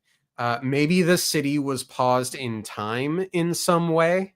And then I wrote in brackets similar to the Lord Ruler's death. So yeah, I was thinking maybe what made the Elantrians immortal, for lack of a better term, is that time essentially maybe just didn't exist within the parameters of the city. So when whatever happened that made it fall, it went into Lord Ruler mode and just accelerated to the point that it would be at. Okay. Is Okay. what I wondered. Okay. So Morals this don't is mean like much to an empty stomach. yeah. Morals and appreciation for literature and whatever. Like, sorry, Branderson, we would eat your book if we were that hungry. Yeah. Yes. Oh gosh, not to bring up Dark Souls again, but another note I wrote. The Hoed. Oh, this is totally Dark Souls. I like Raoden's willpower. I had okay, yeah, I've said all this before. Mhm. He doesn't know that Serene left Tiad early. Mhm. Oof, but I like it. Yeah. I like the you want them to meet. You're like, "Yay!" But you're like, "Oh, you guys are so close, but you can't." Yeah. Yep. The Elantrians became bald, but Raoden has gray hair, probably just a wibbly wobbly time thing. If the Elantrians had been in stasis longer than Raoden and newly transformed individuals. So yeah, give it time and he'll end up bald. Mhm. Raoden takes in the beauty of the city. I like Mhm. that. Hard to do in slimy Elantris, but he does it. Yeah. Uh, Slimy Elantris. Galadon was distracted, and I wondered if he had some sort of history with Karata. Um, I like the line, dead people aren't supposed to be cheerful. They are, yeah, they are dead. Just keep reminding themselves that they're dead. They're the damned, Yes. walking corpses. Mhm. I like that Karata has escaped 3 times. That was really interesting. Obviously going to be important later. I like Karata quite a lot. Mhm. Um, Well, let me get the the yes. characters list. Yeah. Uh, water runs under the city. I had expected a fishing expedition when I heard that. And then I thought, okay, so Raiden is gonna start fishing and feeding the people. Mhm. Yeah, obviously doesn't happen, but that's what I thought. Um, So we what's it? Karate? Karate, yeah. we learn that something does happen to the Sions when their masters become Elantrians. Mhm. That is an important mystery that needs to be answered. Yes. Um, Let's put that there. Full plot. Yep. I loved how excited Raiden is for books. He got very Mhm. excited. Books. Yeah. And he And wasn't like, "We can eat them." He was like, "No, there's books. We need to find stuff out here." So good. yeah, there are answers here. Mhm. Aeon magic. Only Elantrians could do them, yet he's surprised Galadin can make one. But of course, he can because he's an Elantrian now. Mhm. Uh, and obviously, the pictures at the start of each chapter are Aeons. Mhm. Um, my reflections for the chapter are Galadin must have some history with Karata. I'm looking forward to meeting the gang leaders. The magic Aeons symbol thing reminds me a little bit of the soul stamps in Emperor's Soul. So those are my notes. What did you think of this chapter, Kitteh? I'm just thinking of the Aeon not the Aeons. I'm just trying to think of what I just enjoyed the Galadin and Redden. I enjoy their back and forth a lot. Every time they communicate to each other. And Galadin's things like dead people aren't supposed to be cheerful, things like that. I just thought I remember just loving the character work in here, as in like the dialogue. The Excellent. timey-wimey thing, I'm trying to just figure out how I want to discuss that, how I want to your theory about Elantris was stuck in time. Now the curse brought it back, or made it what has made time take its toll. Yes. MGP says Emperor's soul is in this planet. Very interesting. And that reminds me, please let me know if this unlocks, for lack of a better term, any more short stories in Arcanum Unbounded for us once we finish the book. Also, just my most exciting thing was that he makes a symbol in the air. That was I was so excited about it. Not that, oh, the magic is going to work now. It was just like, what is going to happen? What's going to happen from this? I was happy about it. And then they switch POV to another, so you don't even get that release the next chapter. Yeah. Let me know when you're ready to move on to the next chapter, Kitteh. Okay, let's go. Okay. Chapter 5. Sereni hangs out in court. Hrathen shows up and tries to convert the king. The king claims they are the same religion, but different sects. Hrathen leaves. Sereni sends her Sion to follow him, notes that Hrathen is dangerous and probably plans to take over the kingdom. Uncle Kin gives Sereni a big bear and invites her to dinner, or Keen, rather. Gives her a big bear, just a bear, hey? Big bear hug. I suppose is the word that I left out there, and invites her to dinner. Charming family dinner scene.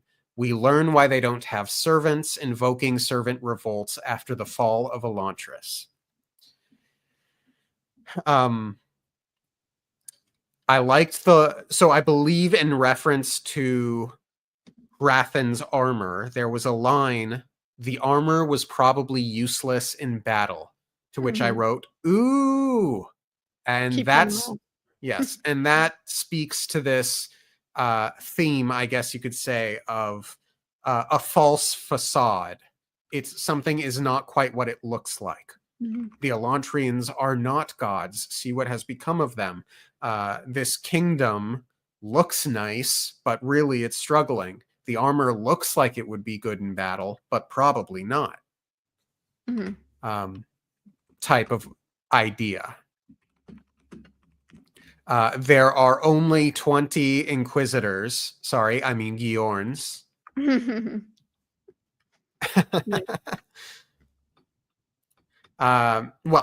And as Bimo says, the political intrigue in this feels like the progenitor of Mistborn's political intrigue. Yeah, I have some notes on this later, but there is a lot of Mistborn in this book.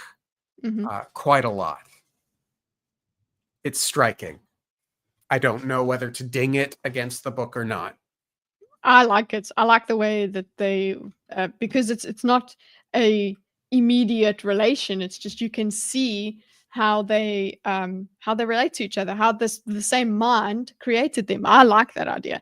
Bimo, if you haven't read Warrior of the Altai yet by Robert Jordan, you should, because you can also see that sort of connection between what Robert Jordan wrote there and what comes out in Wheel of Time.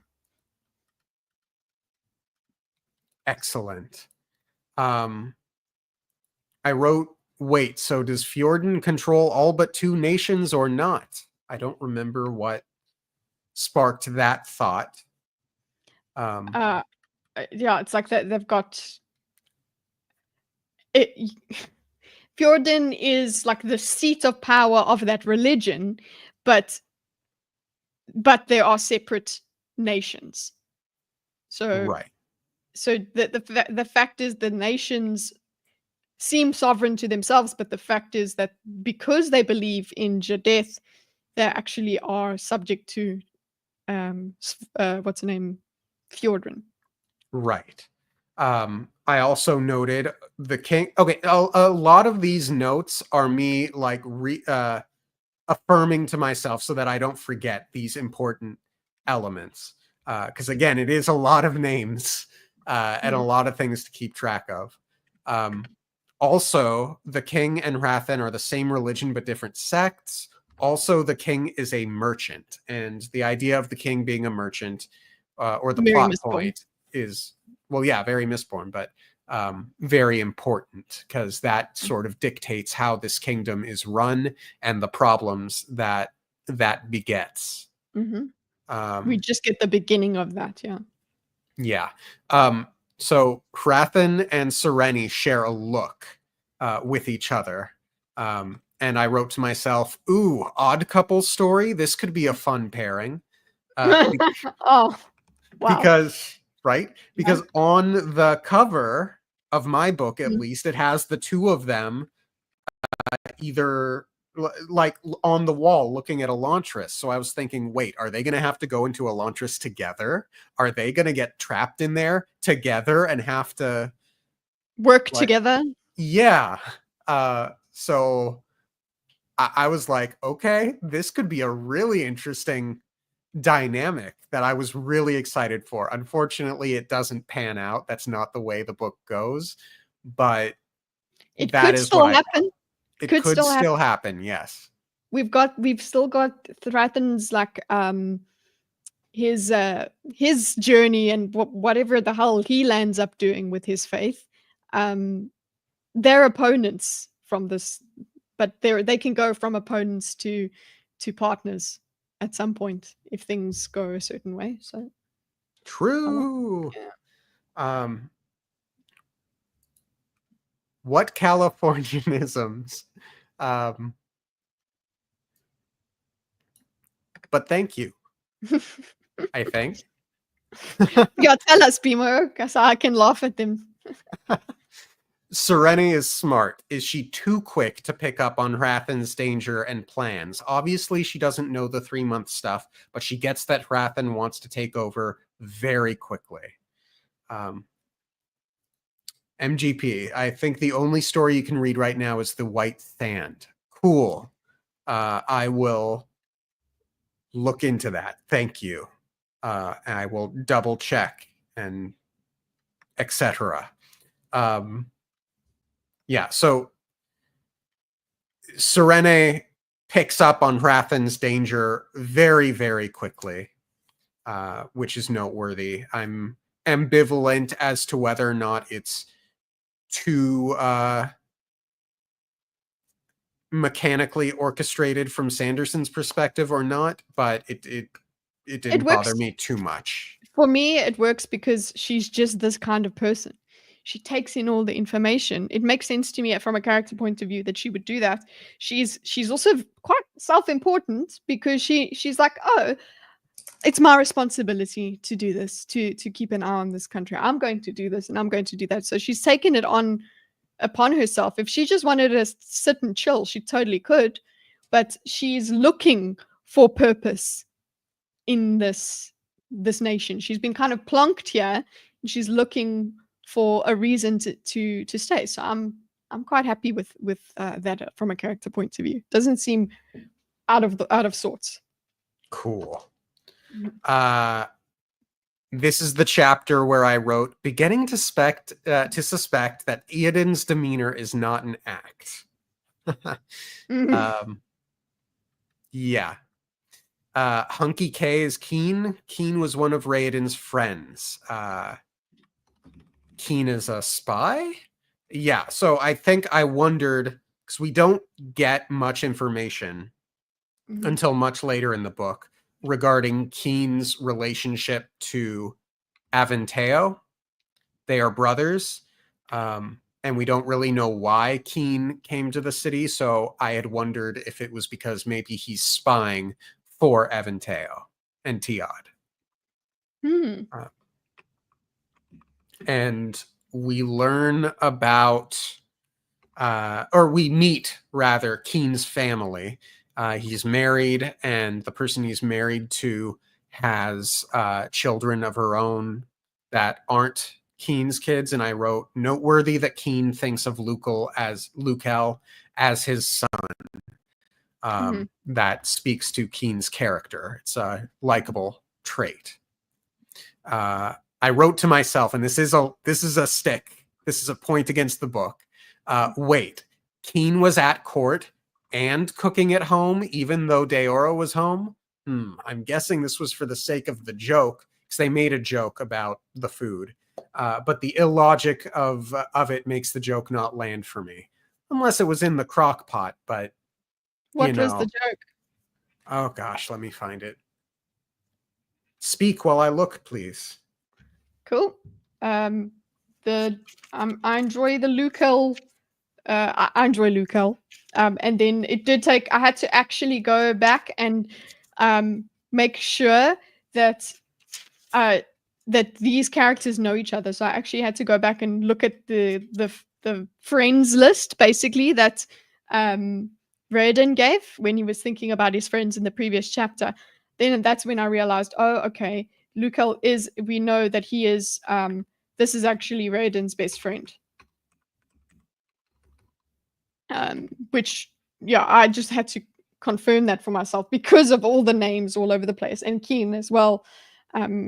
So it was, I loved that we were on the other side of Raiden's death for them. We could see how it was affecting them or whatever, and who he left behind. And she is connected to people that her supposedly dead husband is connected to. So that really, I liked that idea. I felt good for her. I found the passage. Joke. Yeah. Yes, Keen, Deora agreed. You should probably go to the kitchen and make sure your feast isn't burning. Keen snorted. I have each dish cooking on a precise schedule. It would be impossible for one to... The large man trailed off, sniffing the air. Then he swore and barreled out of the room. That's the joke. I think it does make sense with the crock pot sort of thing. So like he had things on working, and then he went to go and find her. Well, he didn't know that she would be there, did he? Because she came early? Yeah, but the thing is, he had dinner going anyway. He was there for some reason, and it all just worked out. Okay, I don't find that much of a problem. In the grand scheme of things, it's not. No. It's not a big point that it loses in my book. Just noteworthy. Is this the chapter? We are being meticulous here. We are breaking this down as... I'm not. I'm enjoying. I'm trying. Okay. Gosh, where was I? Right. Okay. I will not stand this tall women's slander. Send Casey to bed without supper.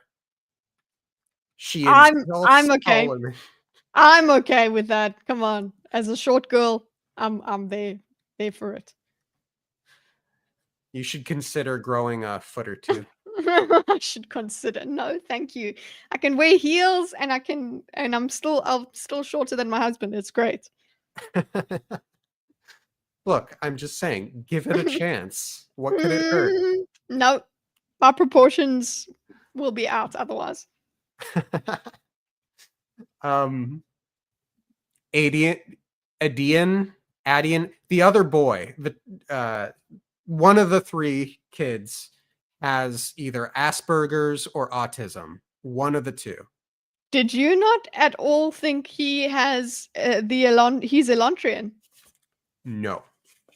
Because his skin is a certain way. So I thought, and he's speaking to himself and that sort of thing. So initially I was like, he's actually he has the Elantrian thing. They dressed him up a certain way. They put makeup on him, and they didn't give him to the city.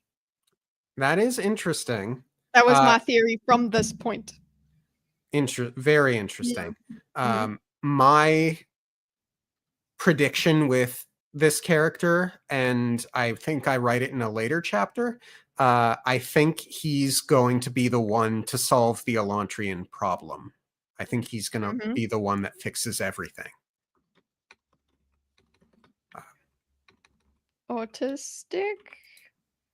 Autistic/Asperger's. And there are points later on where Casey or what she says a certain thing that makes my theory go ooh, because she says trust me, they this and that about Elantrians, like she knows about them. And it's like you're 10, dude. Relax, you don't know anything.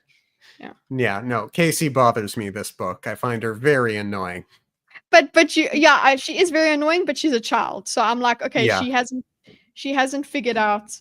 And worse than that, she's a smart child, which makes her Yeah. extra annoying. Yeah, exactly. Autistic aspect, I'm gonna put here will solve the the door problem. Whatever do you call it? Yeah, the door problem, the Elantrian problem, the problem of Elantris. Fix the world. Mhm. He's the key to everything. I reflected on the killings and thinking on how they can't die and imagining 10 years like that would be quite terrible. 10 years of what? Of being in pain. Mhm. Like never-ending torturous pain. If you Mhm. think of her like a little girl in an anime, she's a lot more tolerable. Yeah, I could see that. Yeah. Um, Oh, poor little brother. He's trying so hard. I like him. They're just funny. I loved that whole scene. That family scene. It really was fun, Sanderson. yeah, fun Sanderson. Mhm. Casey's young. I wrote in caps, haha!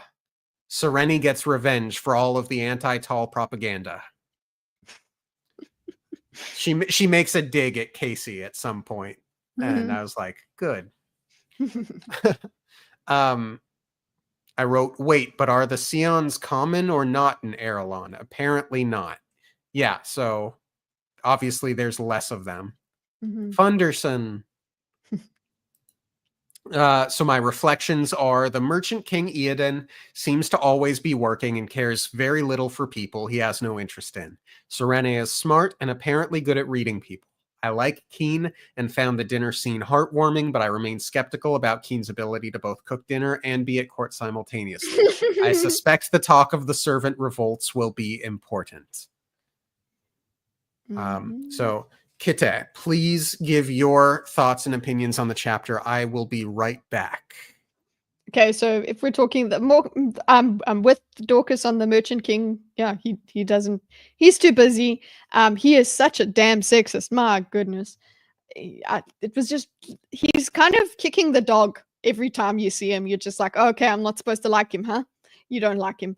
Then the just another thing to keep in mind is that this idea of religions coming from the same source but then turning into different sects that then disagree with each other. You, it's part of Brandon Sanderson's doing of religion really well, I think. And I am not, as I said, I'll say it again, I'm okay with him being at court and doing dinner. Okay, some things have to slow cook.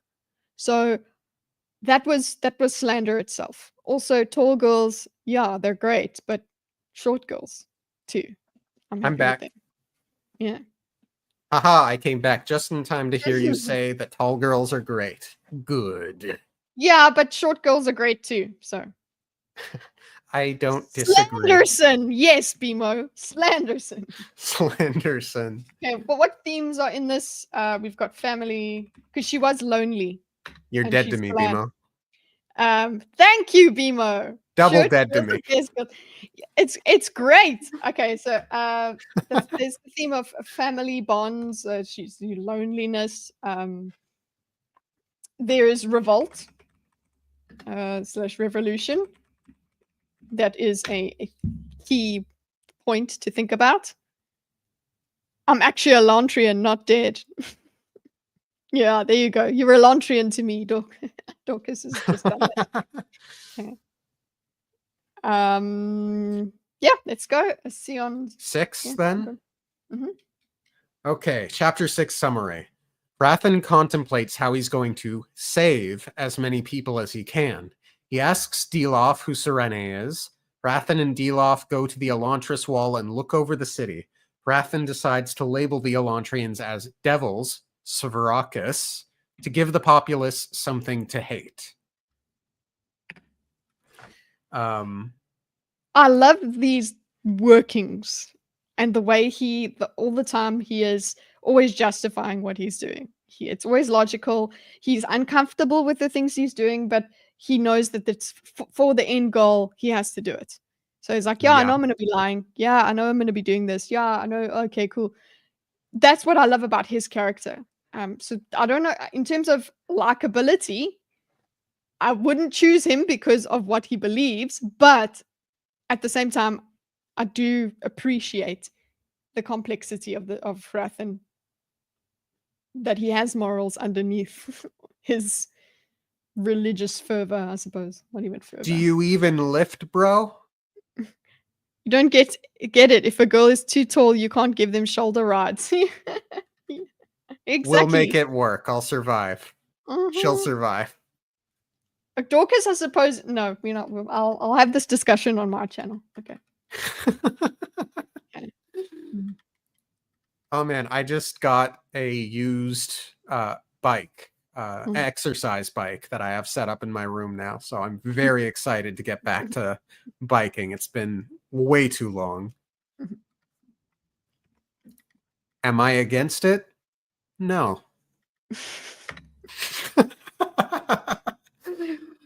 Okay. Maybe she'll give you shoulder rides. I think that's why he likes them. He wants shoulder rides. Dorcas wants shoulder rides. That's why he likes a tall girl. Oh gosh. My jokes did not expect this to take this turn. Hrathen's POV reflecting on noticing serenity. What? You should have known.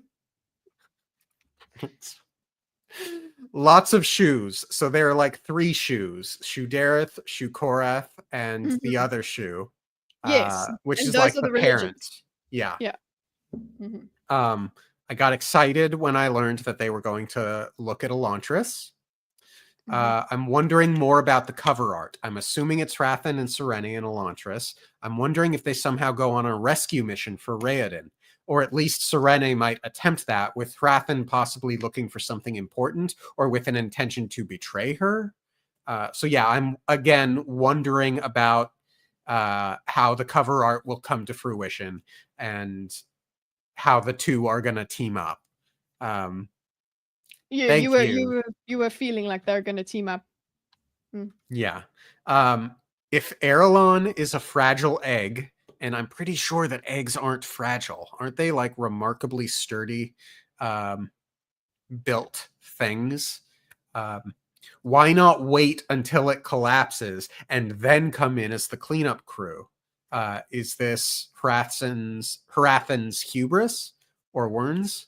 I mean, you picked up on it earlier. He actually, this is confirmed in later chapters, that he does think this about himself. He goes, "Oh, did I choose this method because it's a challenge, or because I actually don't want there to be that much chaos?" Yeah. So he does consider hubris in himself, which makes him, likable. Yes. Having that self-reflection is pretty good. Yeah. And then I write, oh, interesting how after my thought about Hrathen's hubris, Hrathen contemplates Elantrian hubris. And now he plans to make Erelon hate the Elantrians. Not a bad plan. I mean, it's an evil plan, but it's not like it's an effective plan, probably. Delof's sane takes on Elantris are interesting. Sane in quotes there, because he's aren't eggs remarkably sturdy? Do you even lift, bro? Yeah, eggs, I suppose technically they are sturdy, but no, an egg dropping it'll break if it drops. Yeah, but you could like place concrete on an egg and have it not crack. How? I think you have to like put it between two bottle caps. Okay. It's a certain if you yeah, it's a technically thing. If you put it in a certain way, I suppose. You have to add extra steps, but eggs are fragile. It's a science experiment we do in school. Yeah, but you have to put it in casing and things like that. That does not mean that it's sturdy. It means that its shape has certain properties. You drop an egg cracks. So I I'm was okay with this comparison. I'm fine with it too. I'm being pedantic. Okay, anyway, Deloff is very much not a sane person. He's pretty crazy. Svarakis is the devil, or are the devils. Deloff believes the Elantrians are cursed. I'm feeling pretty confident that whatever the Elantrians did operated like a machine that ran out of power or something to that effect. Ooh, and you got it right. That's a called it. Actually, Actually, oh, Carol, absolutely love that. You win the yes, stream for that. 100%. Um, yeah, so I wasn't too terribly far off on that. So my reflections were not a bad chapter, not too much happened, some new religion lore, a less than morally good plan, though probably an effective one for his goals. May I presume the figures Rathan saw were Raoden and Galadon, though I don't Yeah. think Raoden was bald yet, and he might have seen more than two. So those are But my yeah, takes. the dark skin is what is makes you think of them though. Yes. So I what did like you... I like I like those little sprinkles of kind of joining them in time to figure out where everybody is in relation to each other. Blah blah. The shoes. Yeah, there we go. I've commented as we've gone along, so we can go on to the next chapter. As you say. Mhm. Chapter 7. Raoden practices Aeon magic, but is disappointed with the result. He's curious why the magic stopped working. Galadon takes him to the city entrance, where Raoden notes Rathan on the wall proselytizing. Raoden rescues a newcomer, jeweler Maresh, and asks him to make shoes. Raoden decides to call himself Spirit. So I wrote, yay, Raoden is learning magic. That's good. Even though Aeon, it's not working. even though it's not working, yes, still seems important. Aeon Ash, the symbol for light. Serene's Seon is named Ash. The Seons are light. Maybe Ash the Seon is the first Seon? Seems unlikely. Yeah, it's just the name. Yeah. But what does it mean that Serene's Seon is light? Perhaps she is a beacon of light or something to that effect. Yeah. And Raiden's Welcome back. is Raiden's Sion is healing. Ian is healing. Yes, Yeah. I think so. I definitely have that written down somewhere. Mhm. Raoden is disappointed with the magic, but is it rational to think it would work after the fall of Elantris? Will he seek to figure out why magic won't work and in the process turn the lights back on, so to speak, in Elantris?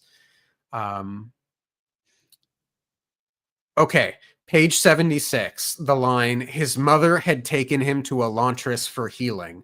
I wrote in all caps, of course, that's why he was taken by the Sheod. So that is something that I'd considered later on.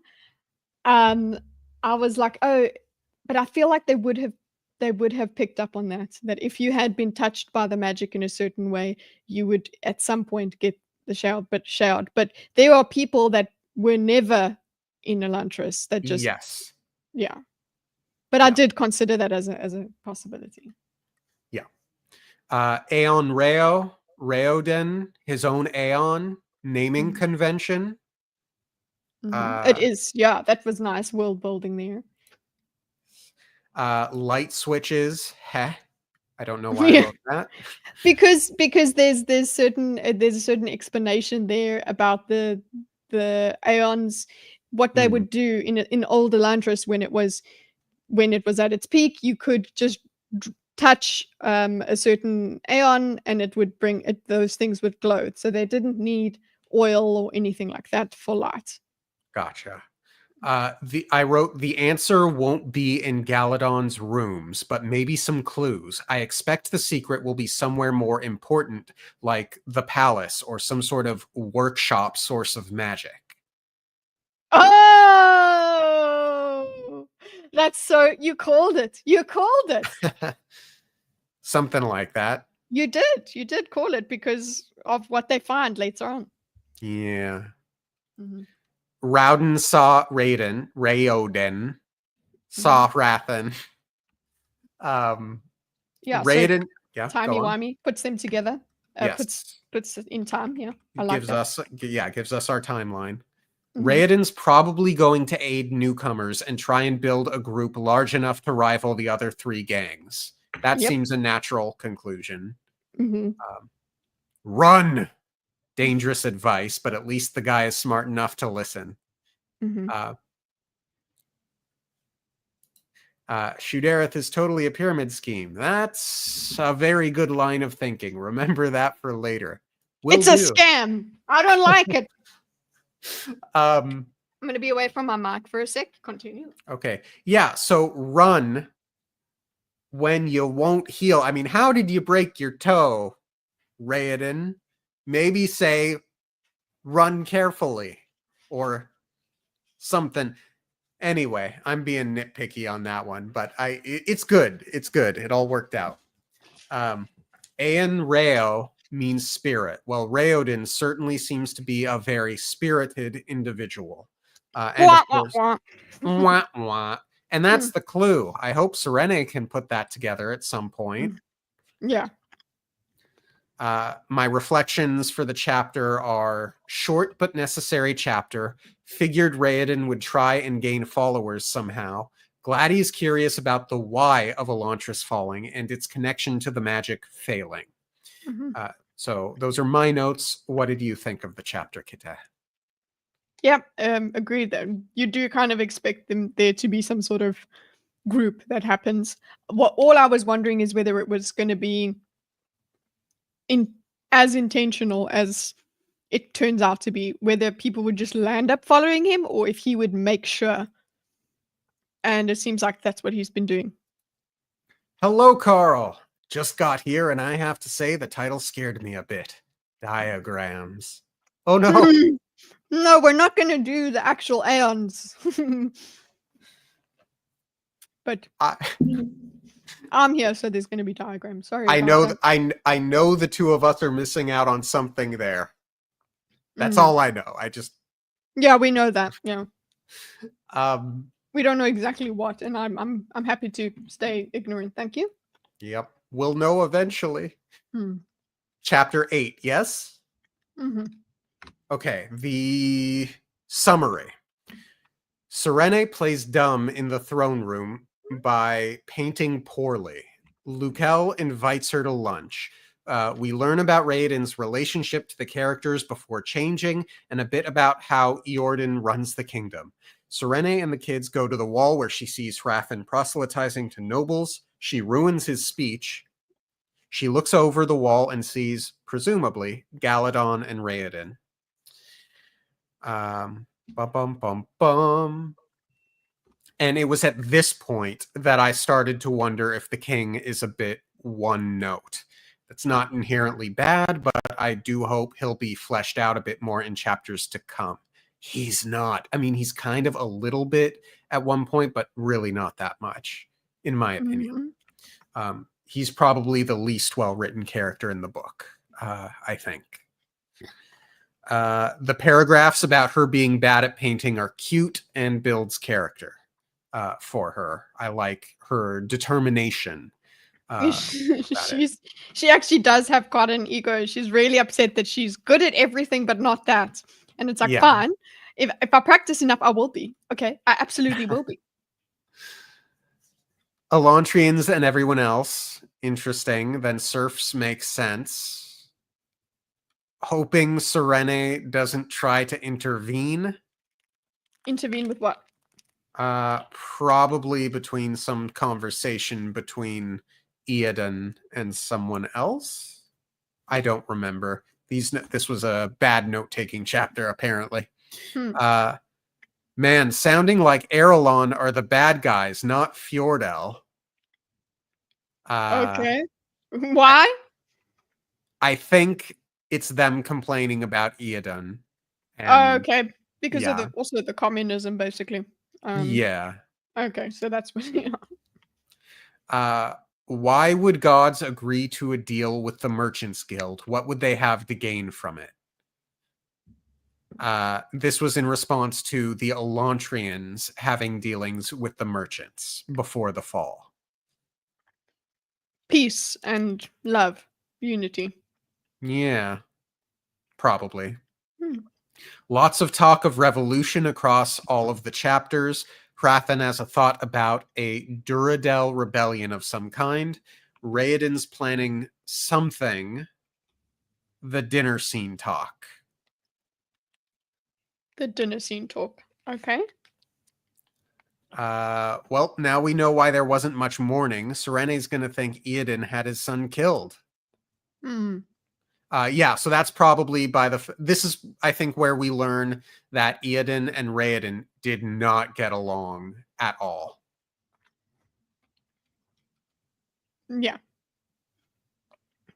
Enough for it to make sense to her, at least, that it would be murder. Yep. We have an answer for why Keen doesn't have a title. It's to stick it to Eoden.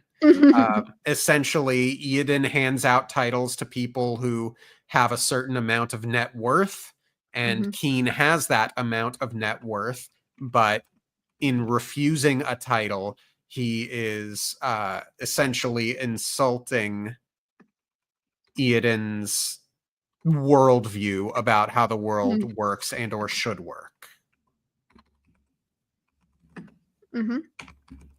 System of government.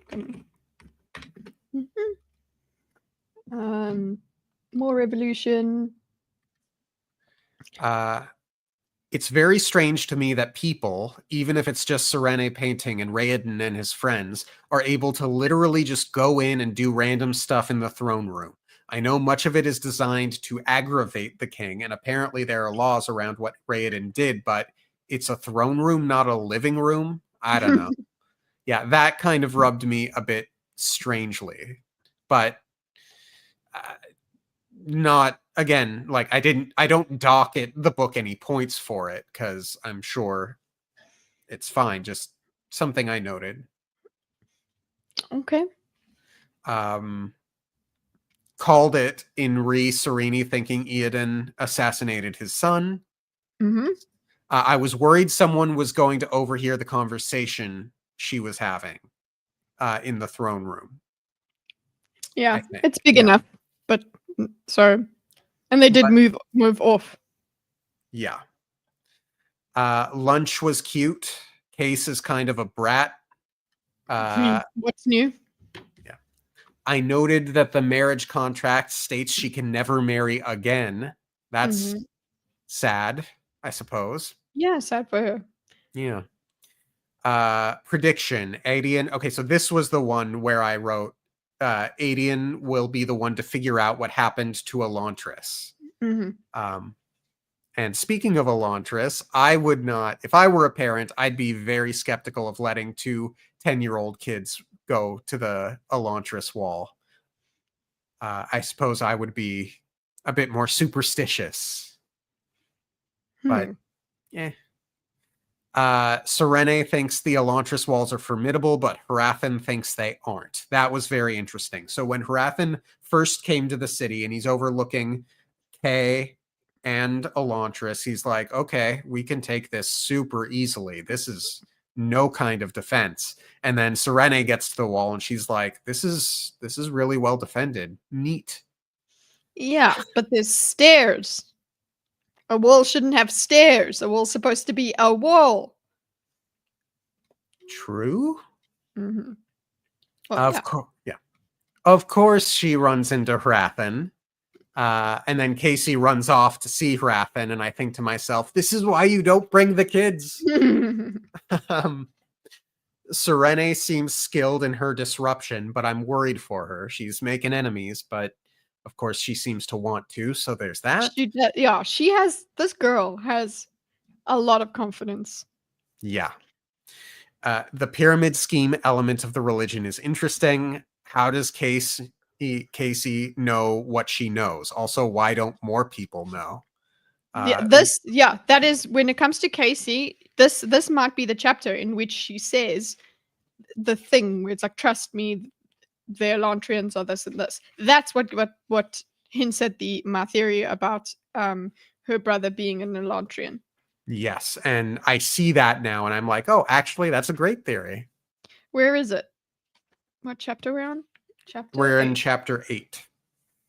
While you look for it, I'll read my reflection. But I did write, oh, hey, she sees Raoden.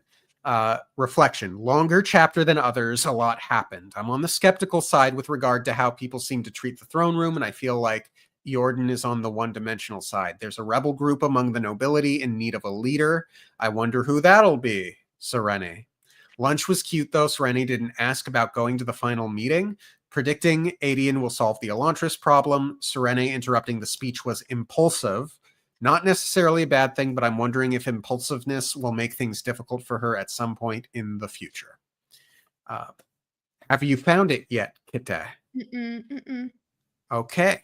Well, when you do find it, I look forward to hearing it and then hearing your overall assessment of the chapter. They're so sad. Case said next to her on her tiptoes so she could see over the wide stone wall of safety. Who? Them. There are people down there huddled, blah, blah. So she talks about the Elantrians. No one takes care of them. How do they eat? Someone must feed them. Then it's around here. No one feeds them. They should all be dead. There's nothing for them to eat. They must get it somewhere. So it's around here in this conversation. Just hold on. No, Serene, they're dead too. They don't need to eat. They don't need to sleep. And they don't age. They're all dead. How do you know so much about it? I just do. Trust me. They're dead. So I feel like that is... There you go. I'm so mad I missed that. Yeah, I think you're right. I think you're very right. And we do note later on that kids aren't as affected by the transformation as adults are. Like, they can handle it better. Oh, man, you've blown my mind. Yeah, and if he doesn't he isn't in Elantris, he can be kept nice and safe from everything and fed, and now it's just a reversal. What would happen is people would go to Elantris and go and live in bliss and whatever. Now it's the humans have to take in the Elantrians and help them. So. I like that. So do you have anything to say on chapter 8 then, outside of that? Outside of that, no. That was just my favorite thing about it. And again, also loved the way that the back and forth was written between her and Raoden, whatever his name is. Hrathen? Yeah, Hrathen. Okay, chapter 9. Hrathen calls a meeting with a bunch of young nobles and Duke Telri. Hrathen argues that Alaran is weak, that Elantris is the enemy, and that other religions are in decline. He takes note of various individuals in the group. Dilof ruins the moment at the end. Hrathen wants a private moment with Telri.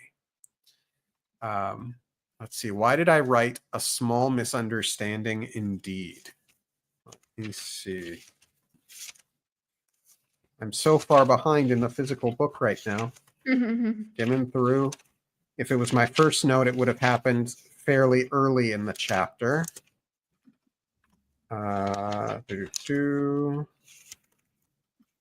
Speak, Kitteh. There's so much that warning. There's so many red flags about Dilof, but he's just like, okay, fine. I can use him. I'll take it. I'll let him do as he pleases. But yeah, regret is incoming. You know what's happening. about the love. Mhm. He irritates the crap out of me, and I'm like, yeah, he's taking advantage. And yeah, his prejudice is just horrid. I don't like it. His Yeah. ability to be fairly hateful is not fun to witness. I don't like it. It as Bimo will understand, it gives you Children of the Light, born old kind of vibes, which is just distasteful. You Uh, found it? no. So we're gonna skip the note. Okay. Deloff makes Rathan seem reasonable. Yeah, we get a lot of very uncomfortable Deloff, or Rathan being made uncomfortable. Really leaning in, this chapter really leans into Rathan's earnest desire to save everyone. The old Arteth isn't seeming so bad now, eh, Rathan? Yeah. Uh, I don't know who Padden Fane is. I don't. Yeah. Yeah. You won't. It's Wheel of Time. Okay. Okay. So Okay. he's saying I'm thinking Fane. I'm not. I don't think Fane Bimo. I'm thinking more of the Children of the Light because he isn't as. He's still a little bit more logical than Fane. Fane is like possessed. Anyway. Yeah. Anyway, this is really when Rathan starts to become much more earnest, or we see more of an earnest side to him. Oh gosh, okay, I wrote a note for myself for page 111 for the line simple-minded girl. Okay. Rathan waved his hand dismissively. My speech baffled one simple-minded girl. It is said the fair princess has trouble remembering which is her right hand and which is her left. I wouldn't have expected her to understand my speech. Don't tell me that you, Lord Eaton, were similarly lost. So that's an interesting point. If she's playing dumb in court for the king, others will obviously think she's dumb as well, and that could backfire on her. Yep. Hence But my he note. knows. But he said that, right? But he knows, and when he gave her that respectful nod Yeah. in the interaction, he knows that she's playing. Yes, he's And smarter than Eoden and yeah. the rest. And the kids are smarter than Eoden because the kids were like, "You were so dumb, ha ha ha!" Like obviously they know the difference because they know she's smart. They've seen her, Yeah. but it was over the top. They knew they could pick that up themselves. Yeah. So we met Duke Telry a little ways back, and he's this very frivolous big guy who likes money. So I wrote, oh, hey, Duke Telry is here. He strikes me as perhaps a bit frivolous for the Dorethi's strict religion. Nevertheless. Yeah. But he's useful. And that's where you see, I suppose, Rathan being very pragmatic. Is like, oh, well, yeah, okay, I'm not going to get... This man's faith isn't strong in anything else, so it doesn't matter, but I will use him for to convert other people. Yep. Let's see. Eoden doesn't see the danger, Rathan continued softly. He doesn't see that his leadership is suffered rather than accepted. As long as the people have a physical reminder of Elantris' might, they will fear.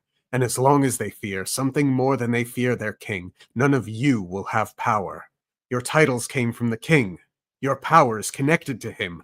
If he is impotent, then you are as well. They were listening now. At the heart of every nobleman was an incurable insecurity. Rathan hadn't met an aristocrat yet who wasn't at least in part convinced that the peasants laughed at him behind his back. Shukorath doesn't recognize the danger. The Karathi do nothing to denounce the Elantrians and therefore perpetuate the public's hope, and so on. I wrote to myself, that's some treason right there. Yeah, but he thinks that he hasn't gone that far. It's okay. Yep, but he's certainly touching on it. Yeah. He's basically saying, like, listen, you're going to go down with the king, by the way. So you better hold on to something else, like me and my religion. Yeah. Hrathen seems suitably capable for convincing nobles who are actually just merchants that they can profit from joining him. His arguments seem strong. Yep. Nice and clever, well crafted. Yep. My reflections, no particularly deep thoughts on this chapter. Hrathen makes some strong arguments that seem to sway several in the crowd. Deloff ruined Hrathen's flow at the end. The two are going to come to a head at some point. What are your thoughts on the chapter, Kitteh? I've also already given them. Like the character, what's her name? Hrathen, because he's just complex. I like that I like being in his POV because you understand all of the things that he's thinking. Doesn't mean I like him. Just means I don't hate him. Yeah. All right, chapter 10. 3 new Elantrians are forced into the city. Galadon managed to distract Shior's thugs, while Raoden managed to bring the 3 to a safe place, a former Karathi church.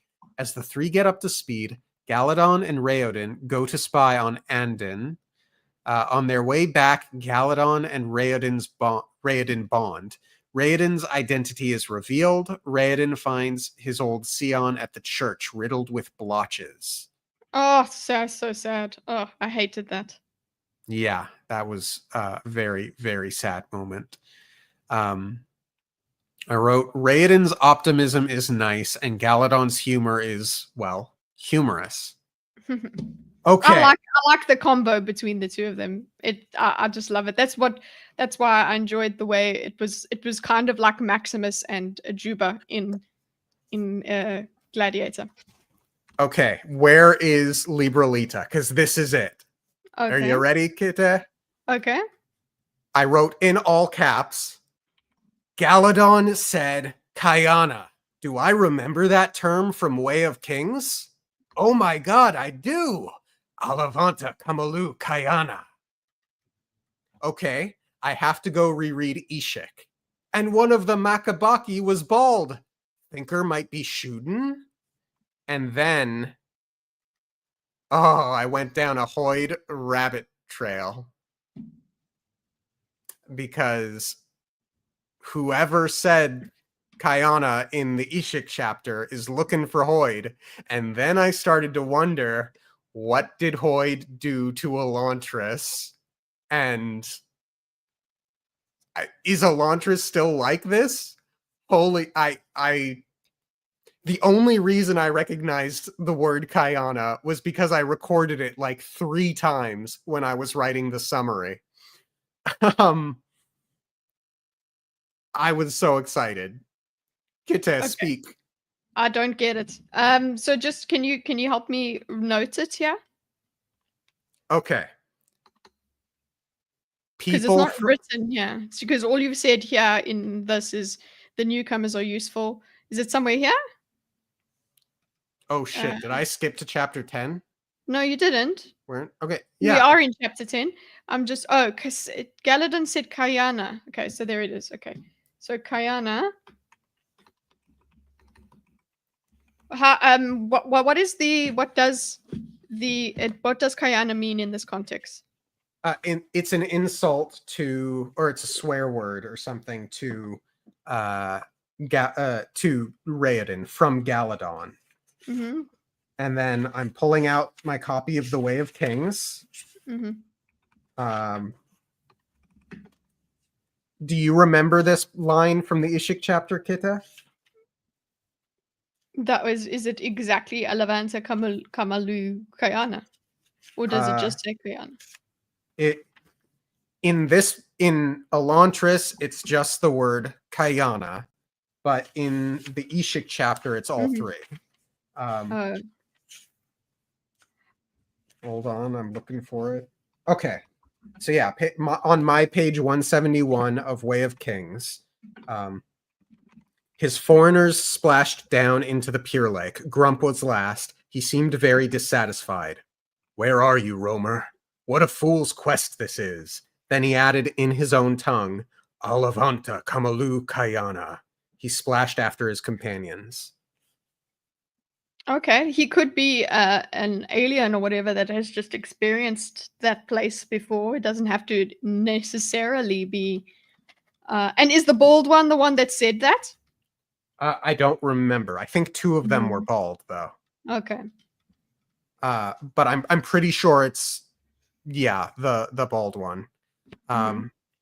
So, and they're looking for Hoyd in Way of Kings. So I'm pretty damn sure that 10 years ago, Hoyd did something to Elantris to steal the immortality. And these episodes haven't aired yet, but I have a theory that the letters in the post droplet chapters where the guy that's writing the letter is like, was your immortality worth it? Pretty sure that has to do with Hoyd. Can I get the Charlie Day meme going? You know what I'm feeling right now with all of this? I'm like, thanks, that's great, but I'm busy with this story. Like, Okay. I guess that is exciting to put them all together and have theories about them, or actually find out the reason. But for me, I'm just so stuck in this story right now and caring about these characters right now that I'm kind of like, okay, Brandison, I love that that's what you want us to do, but I'm busy right now, okay? Okay. So, I'm a different, I suppose, I don't know if there are that kind of Brandison fans where they're like, I'm here in this thing. So it's a new thing to me where people have theories and things like that, because when I'm reading a story, I actually like being in it more than anything else. Okay. Heard. We'll move on to the rest of my notes. No. Keep going with those things. It's just, this is my experience is I'm busy being in my story. Okay. Yeah. I think that's all I have to say. For the moment, at least. But you've blown Bemo's mind. Good. Over the Dark Souls comparison, I'm sure.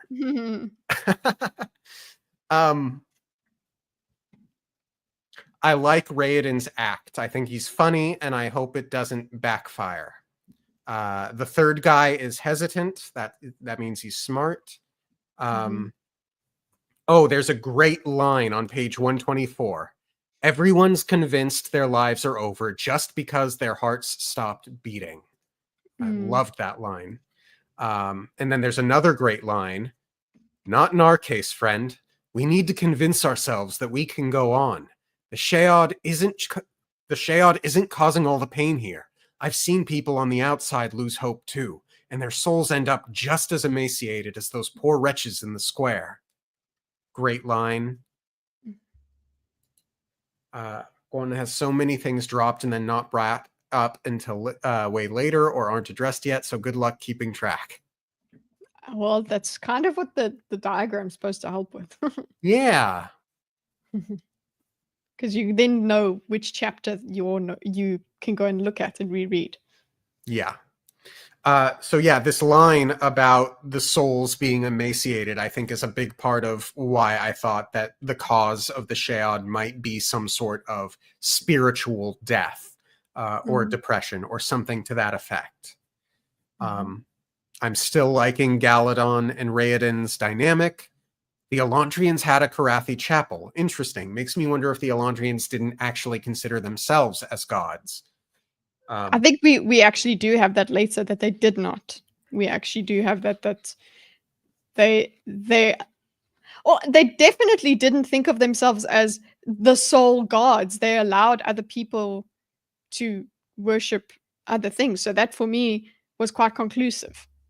They were, even if they do think of themselves as gods, they are quite what's the name? Humble gods. Yes. Andon wears a fake mustache. I lolled. Yeah. I thought that was very funny. His former name was Tan. Libralita shouts, "This is Casey. She likes languages and is good at math. Remember that for later." Or her brother's good at math. I wrote, wait, he sits on a throne of gold? Curious why normies don't try looting Elantris. Probably too scared. Yeah. They sealed it off. It's very scary, and why do you need to go to the land of the lepers? But you would think that if they're in such economically bad times, people would sneak in and try looting. There would be some sort of underground syndicate that does that. But Yeah, it seems like there's only one way in, so it's guarded. yeah. Smart Galadon in regards to knowing Raiden's identity. I believe Galadon, but I suspect it's not the whole truth. So I believe Mm. with that note, Raiden was trying to fish for information from Galadon about how long he'd been there, where he's from, and so on. And Galadon said he was a farmer, and Raiden notes he seems particularly smart and educated for a farmer. So I believe Galadon. Mm-hmm. There are blotches on the Sion figure's skin. Obviously, there's a connection there. And Raiden has a note. There's a line, Sions are more valuable as friends than servants. I liked that a lot. So you said the Sion figure's skin. I don't see them as having skin. They're they're balls of light.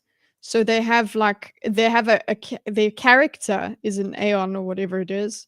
Um, and that was not completed. That has blotches on it. So you just said skin here. I was just wondering if you view them as having skin. Not so much skin, but they have like some sort of face or thing at the center of their light, and that's the thing that blotches. Mm-hmm. Yeah, it's not literal skin. Okay. So my reflections, this was a good chapter with some great lines. Raiden is really living up to his spirit name. The three newcomers will be useful, still shooketh by the walk connection, Way of Kings. Whoa, now I'm wondering if the Makabaki was Galadon or another character from the same place, and whether or not their boots were made by Maresh. Very sad for Ian. So what do you have to say of the chapter? I think, considering that even I'm new to the theory, I would think Galadon, we would recognize Galadon if it was him. I think it's just someone from the same place who has been on the same planet. Gotcha. Just like you can pick up curses if you are that's your language or not. You can pick up curses in that. Right. The important thing to note there is that there is a connection. Mm-hmm. Chapter 11, shall we? Mm-hmm. Summary. The rebels meet at dinner. Sereni skillfully injects herself into the group. She learns about having to do a trial and manages a way to be invited to balls. She convinces the group to try a plan in which the landowners essentially give their land to their peasants in exchange for 10% of the yield, hoping that happy workers will make for harder workers, then combat the nation's economic stagnation. After dinner, Sereni mentions her concern about Hrathen and about Raiden's suspicious death. She sent Ash into Elantris, but will have him investigate the death when he gets back. So, big chapter. Mm-hmm. I even titled this The Mistborn Chapter. Oh, the time where the crew gets together. Yeah, the first time the crew gets together and Kelsier is writing on his chalkboard. Keen's meeting. Curious to see how it parallels with Hrathen's meeting. Eondel from the previous chapter is here. That's neat. From the previous chapter, meaning that one of the three newcomers to Elantris was a soldier under Eondel. Yeah, I like that connection. It's like it's not a direct. It's too direct, or it's like he knows things or whatever. It's just nice that he sprinkles in these connections everywhere. Well, so it's interesting that you bring that up.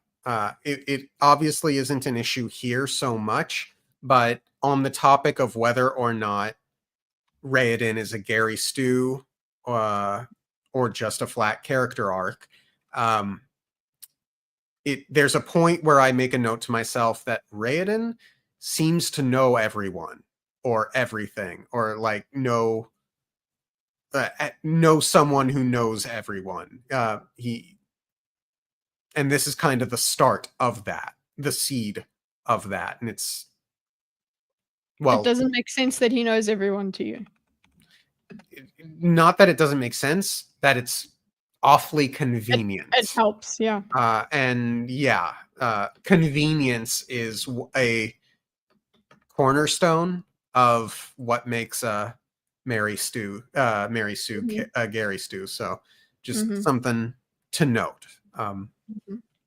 I read Loathe as Eoth.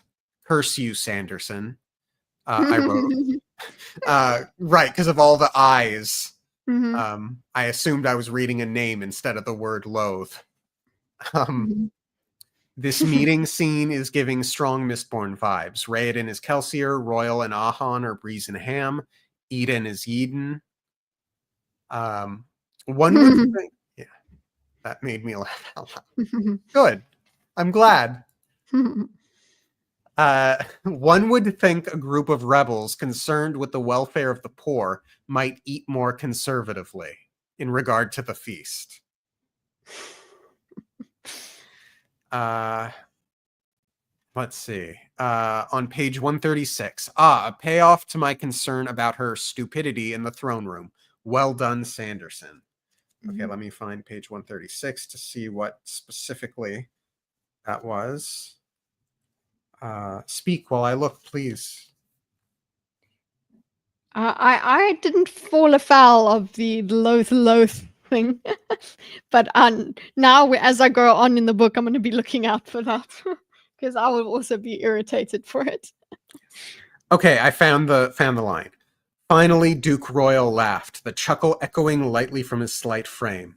I knew it, my dear. No person could possibly be as stupid as you made yourself out to be. Not even the Queen herself is that empty-headed.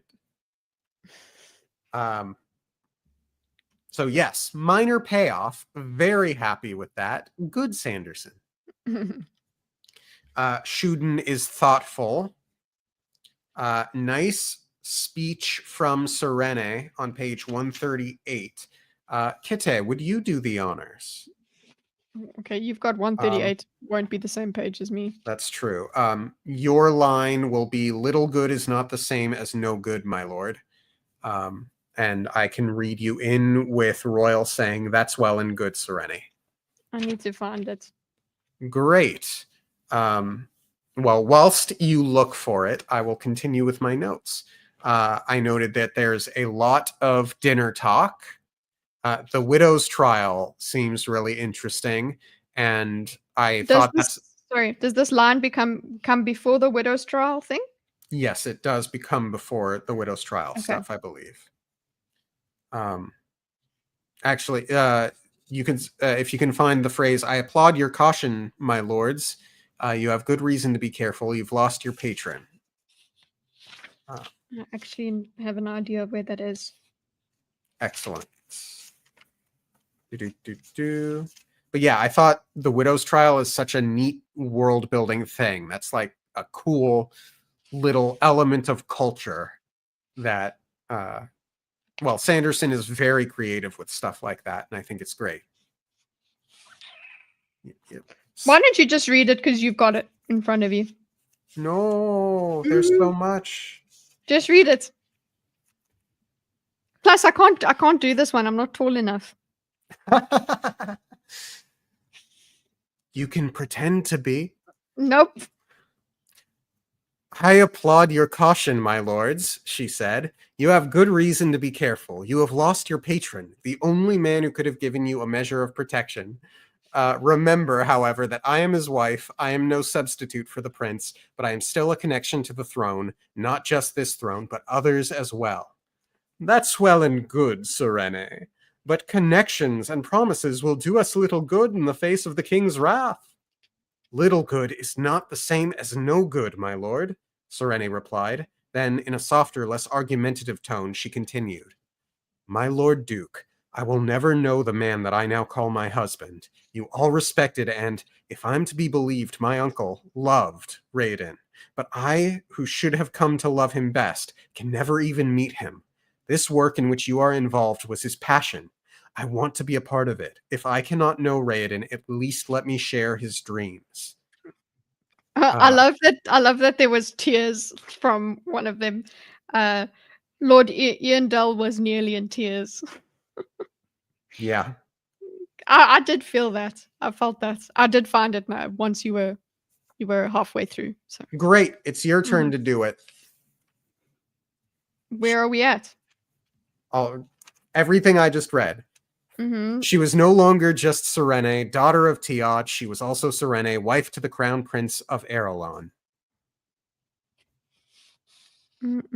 What wife to the great? Yeah, Dead Heralon. air? Where? I thought you said you found it. No, I found it, but there's what's happening here is if Royal watched her for a second and she knew that he was measuring her sincerity. The Duke was not a Yes. man to be fooled. You, There, yeah. so go up. We're starting again. So you Oh can. no! Ah. Little good is not the same as no good, my lord. Then in the softer letter, we don't have to read this. We're summarizing. I'm getting the sense you don't want to read it, so we're moving on. Yes, we are. Here I am thinking, not sure why handing out blankets sounds like a trial. This seems like a nice thing to do. Then Shuden comes in with some sound logic against the practice.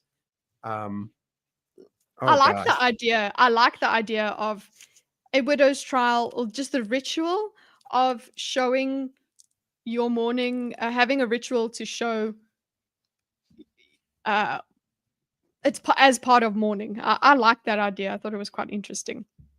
Yeah.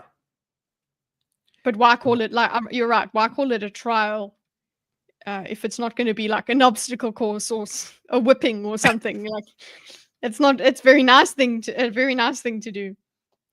Yeah. Lol, widows ain't allowed at balls. Also, I thought this was supposed to be the group's final meeting. Are we not going to discuss what that means, whether or not there's any manner of goal moving forward, or if they just give up? Ah, and then Eden mentions that. Lol, lol. So, Yeah, when I read that, I was like, he does, and then you noticed it. yep.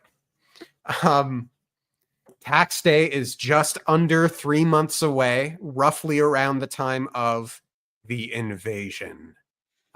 So again, like a convalescing of events all around this time. So that's very important. And as Bimo said, Sanderlanch, you can see it all building to that. Yeah.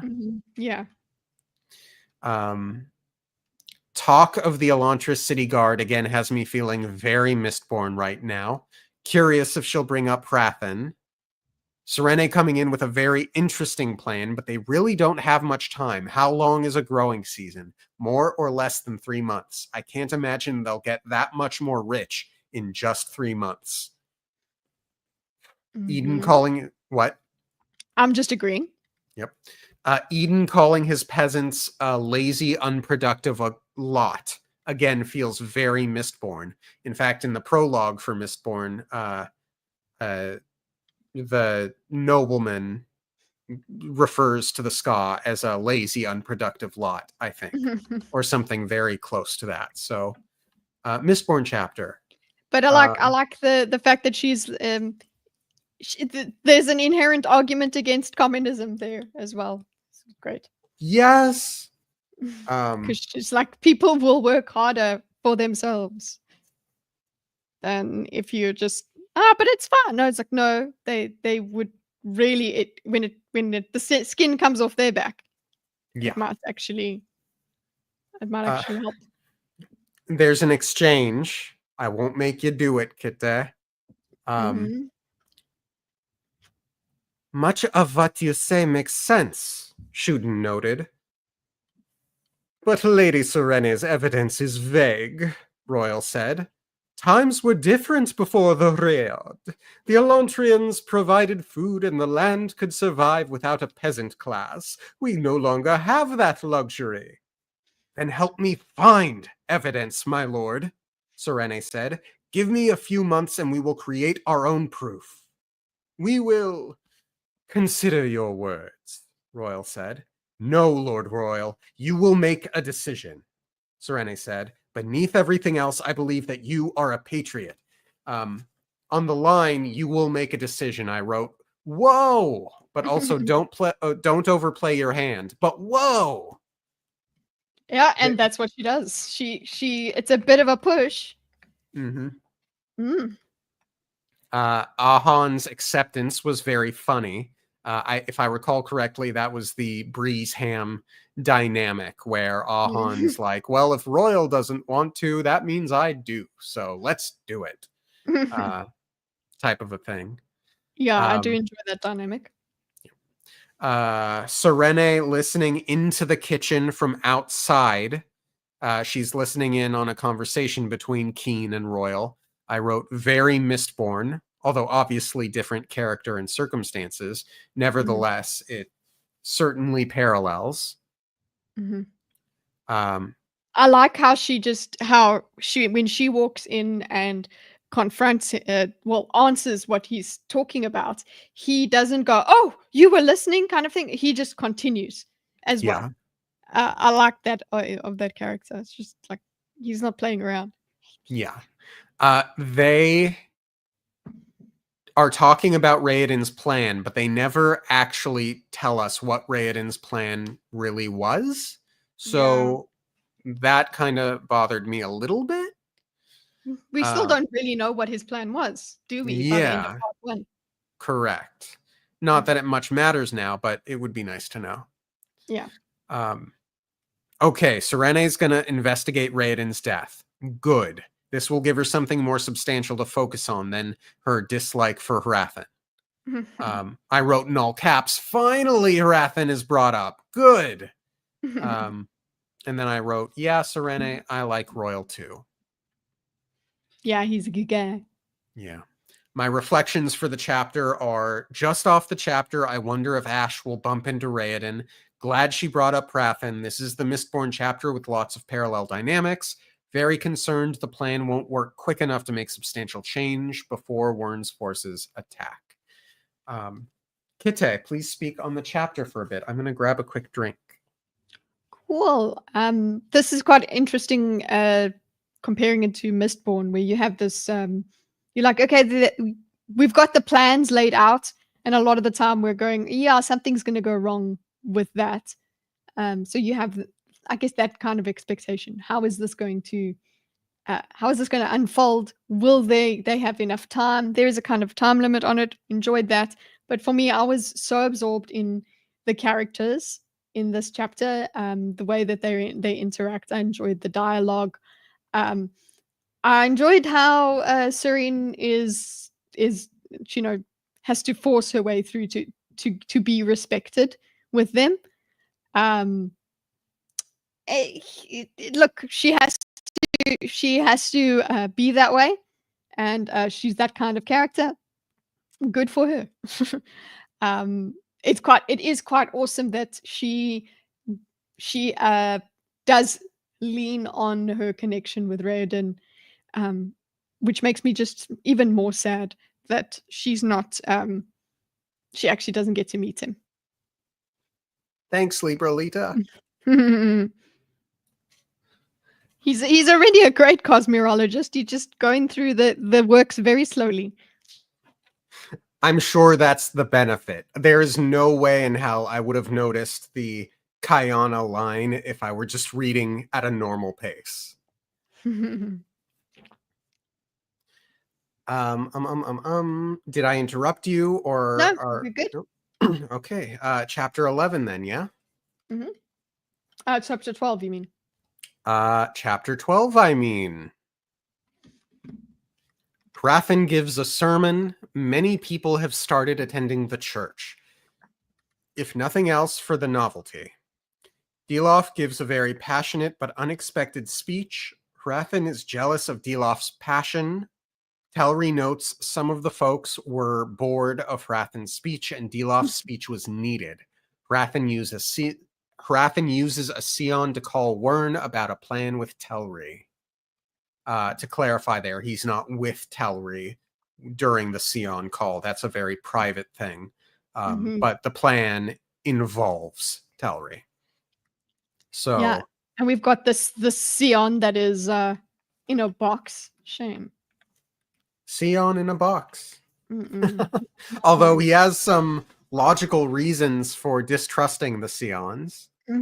But yeah, and they cannot be seen to communicate with him. I wrote Hrathen chose profanity. Yeah, like literally to the point he has to speak to convert people. He has to speak to them in their language, whereas his language is the height of Perfection. it's beautiful. Speaking another language is profane, but he has to use it. He there's so many concessions he has to make in order to get the conversion numbers. All of this, including speaking to an Aeon or a Sion. Right. Now hold on a second, Hrathen. You were upset with the first Arteth for speaking Arelon ease. Arelonic. Yeah. So I was like, huh. But he should have spoken Fjorden to him. Yeah. So I get that. Yeah. Wrote amongst each other, amongst the elite, they should speak that language. Yes. Church Latin. I wrote, oof, Dilof. Yeah, I don't like him. His skin, he makes my skin crawl. Yeah, he's very, he does not make me comfortable, but the people, the mob, seem to love him. Yeah. And Hrathen's whole thing, this book, is the balance between passion and reason, right? Yeah. Okay, I have a line on page 157. Let me see if I can find it. Right. Yeah, great pitchfork. Yeah, they're all angry. Why not? Let's go. Let's blame someone. Hrathen had always been a calculating man. He was organized, careful, and attentive to detail. Similar things in Shudareth. Its standardized, orderly method of governing, along with its logical philosophy, were what had first attracted him to the priesthood. He had never doubted the church. Something so perfectly organized couldn't help but be right. I thought that was a good line. I wrote, uh-oh, Hrathen's feeling jealous. And then Telri comes in saying the churchgoers were bored. Uh-oh. Yeah. Don't insult him that way. Makes you? Yeah. Makes me wonder if Dilof noticed what Telri noticed, hence his speech.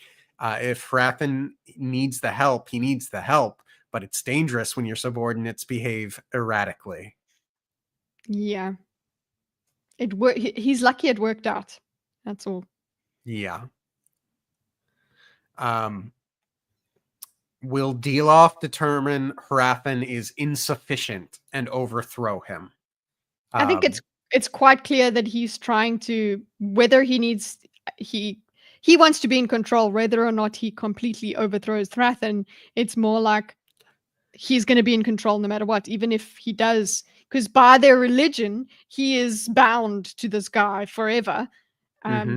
But he's like, fine, I'll play it by the book, but at the same time, I'm doing what I want to do.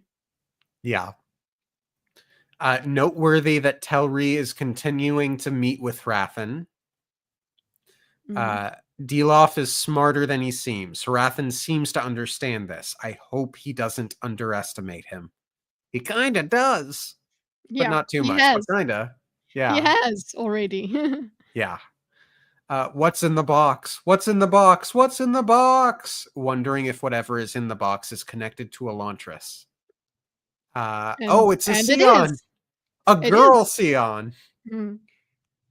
Did you note that? Yeah, I didn't know it was a girl one.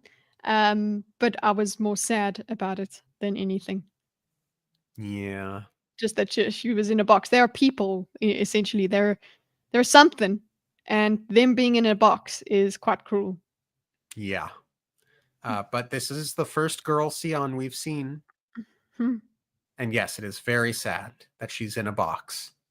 Hrathen is right to mistrust the Sions. That was my opinion reading the chapter, and I stand by it. So Hrathen is right to mistrust the Sions. Is that you agreeing? Or Yeah, are you that's me saying I don't trust the Sions. okay? The first girl you've seen on Nice Bimo. Hrathen is right to mistrust the Sions. I don't know if I'm with you on that. Um, are you feeling like the Sions are like some other force? I'm just paranoid by nature. Okay. I think they could have their own agenda. Hmm. I don't know. They I seem just they seem inherently good. It depends on who they're serving. they serve Elantris, not you. They're Mm, taking notes on you. It's like it's the Grand Maester conspiracy. That is what my issue with them is. Do you know the Grand Maester conspiracy? no. The Maesters influence politics in the Seven Kingdoms. They know every lord's secrets. They know Mhm. every lord's dirty laundry. They supposedly organized the death of all of the dragons and the Targaryen dynasty. Don't trust the Maesters. They have their own agenda. They are trying to Okay, kill they're magic.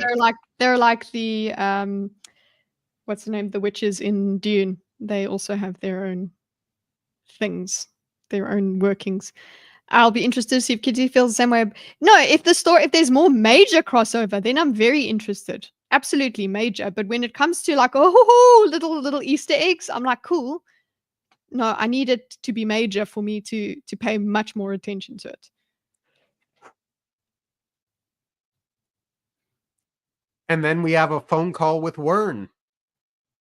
Hmm.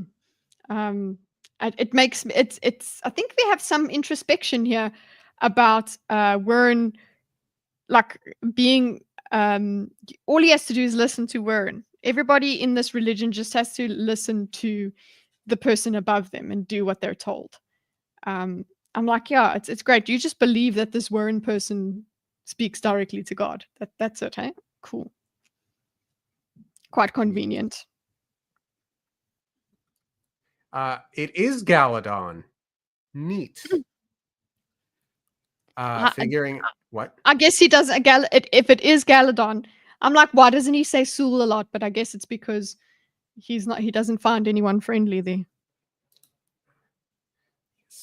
Oh, maybe she's saying it is Galadon in that they did from the wall, seeing Galadon. Maybe that's it.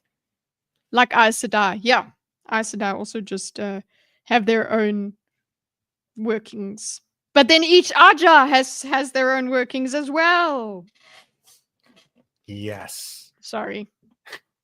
I don't trust the Sions. Anyway, my reflections for the chapter. Short chapter. Hrathen is interesting, and I like the subtle rivalry between him and Delof. It's not so subtle, actually.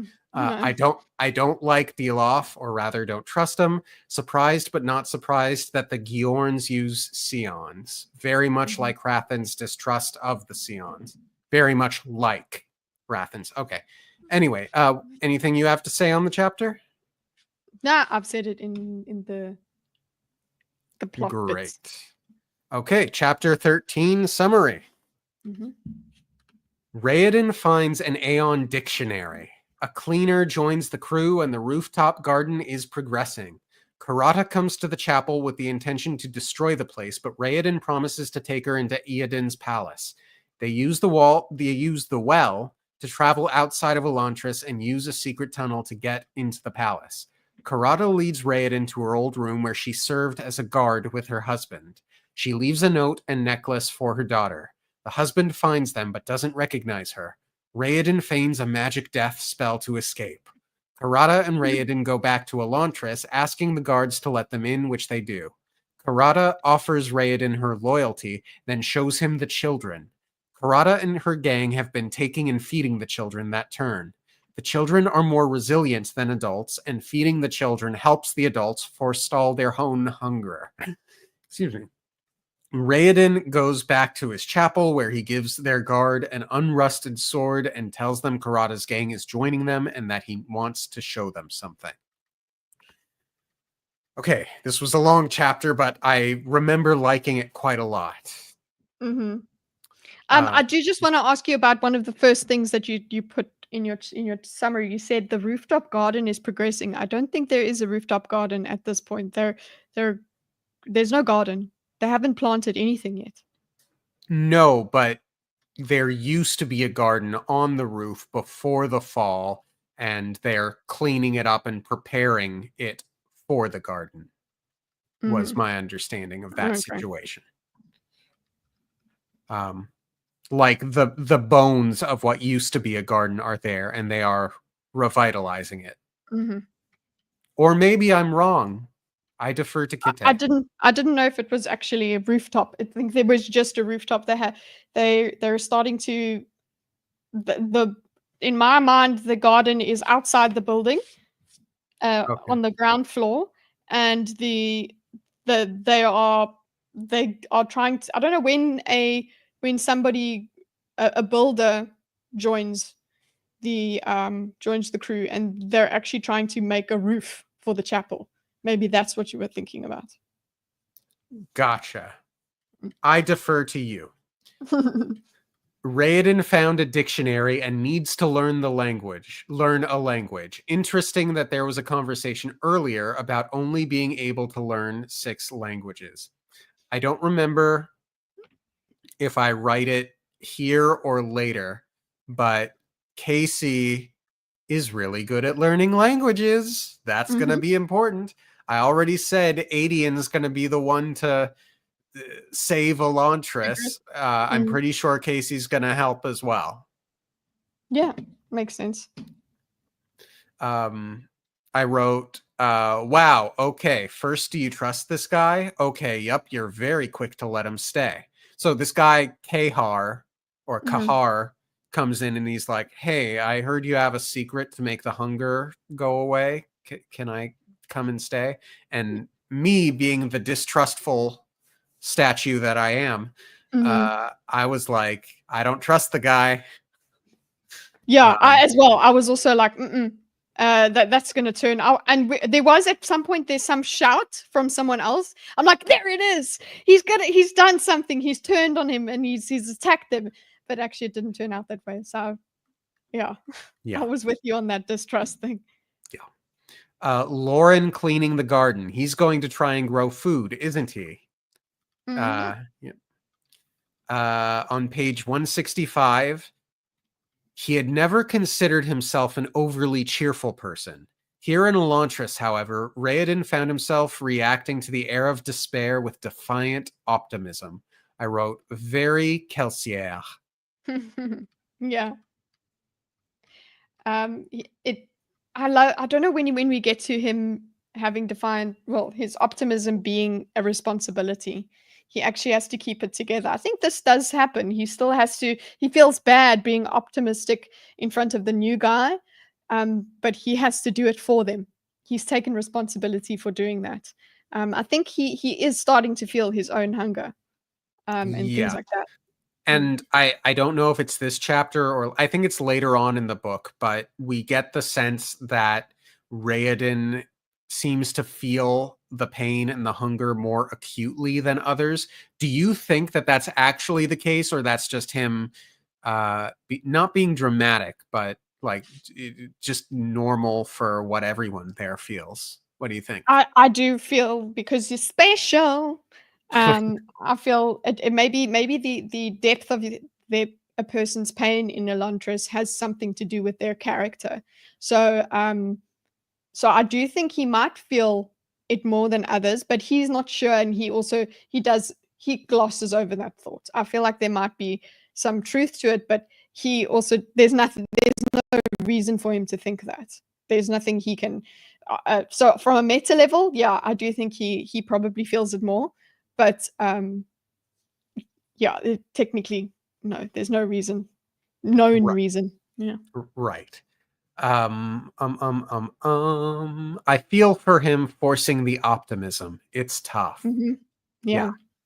Karada is tough. The line about her being there a long time but not looking as if she intended to give in to the pain anytime soon contrasts starkly with Raoden's recent bout of frustration. Yeah. He does think he's not going to last very much longer, but he's trying to do his best. Yeah. While he can. Yep. They burn Elantrians who escape too often. Good to know. Too often. Yeah. That's 3 strikes. You're done. You're done. Fried.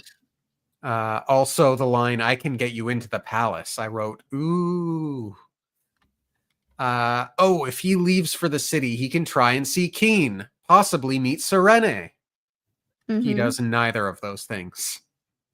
Yeah. It was nice and exciting. I was like, are they going to meet? Are they going to meet? But no. Okay, there's a line on 168 that I have to read because I noted it as a great line. Okay. Raoden stopped, looking up at the large doula with concern. Galadon, is that really what you think I'm doing? I don't know, Sul. I have no wish for power, Galadon. I am worried about life, not just survival. Galadon, life. These people are dead because they have given up, not because their hearts no longer beat. I'm going to change that. That's a great line. I read it horribly, but great line. I don't think horribly. You are too kind and very biased. Yeah, I suppose. But yeah, it is that to me, I like that about Raoden. I like that he wants to change things, and that also just makes him and and his wife actually quite compatible in that they're so very determined, both of them. So she's not really optimistic in the same way, but they have this single-mindedness about them, both of them. So it makes them actually such a good match. And I'm really starting to be like, I need them to meet. Yeah. Very brave of them floating in the water. They could hit a stick or a rock or something. Yeah. I half expected a sarcastic joke from Raoden after he jumped in and Karada calls after him. There was no joke. There was a bit of a joke from her. I think it was lighthearted, and then she jumped in. There was a splash afterwards.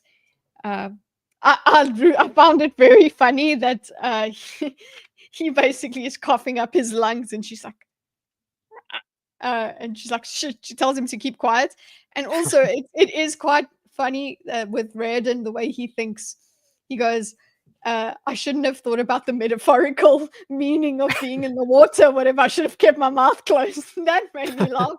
So he's so as much as he's optimistic and things like that, I like that kind of humanness about it.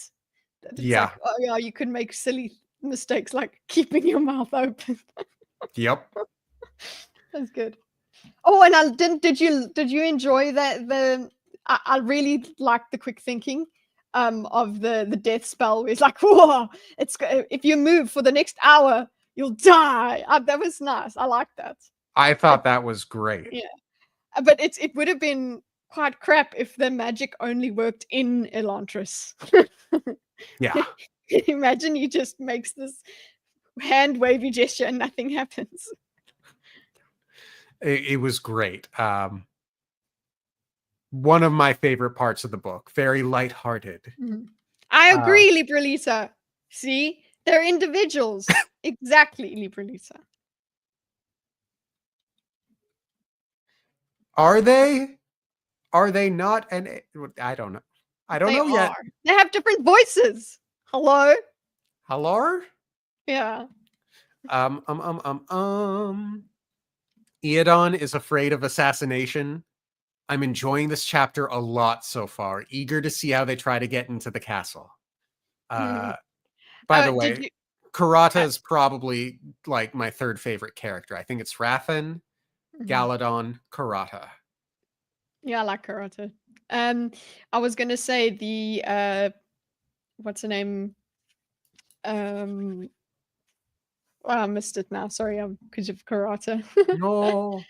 uh, oh no, oh yes, Raiden. Not Raiden. Ian, the dad, the king being paranoid. That was nice and familiar. Way of Kings. Elakar. No. Okay. What? Yes. Sorry. I see your mouse moving on the Google Doc Hmm.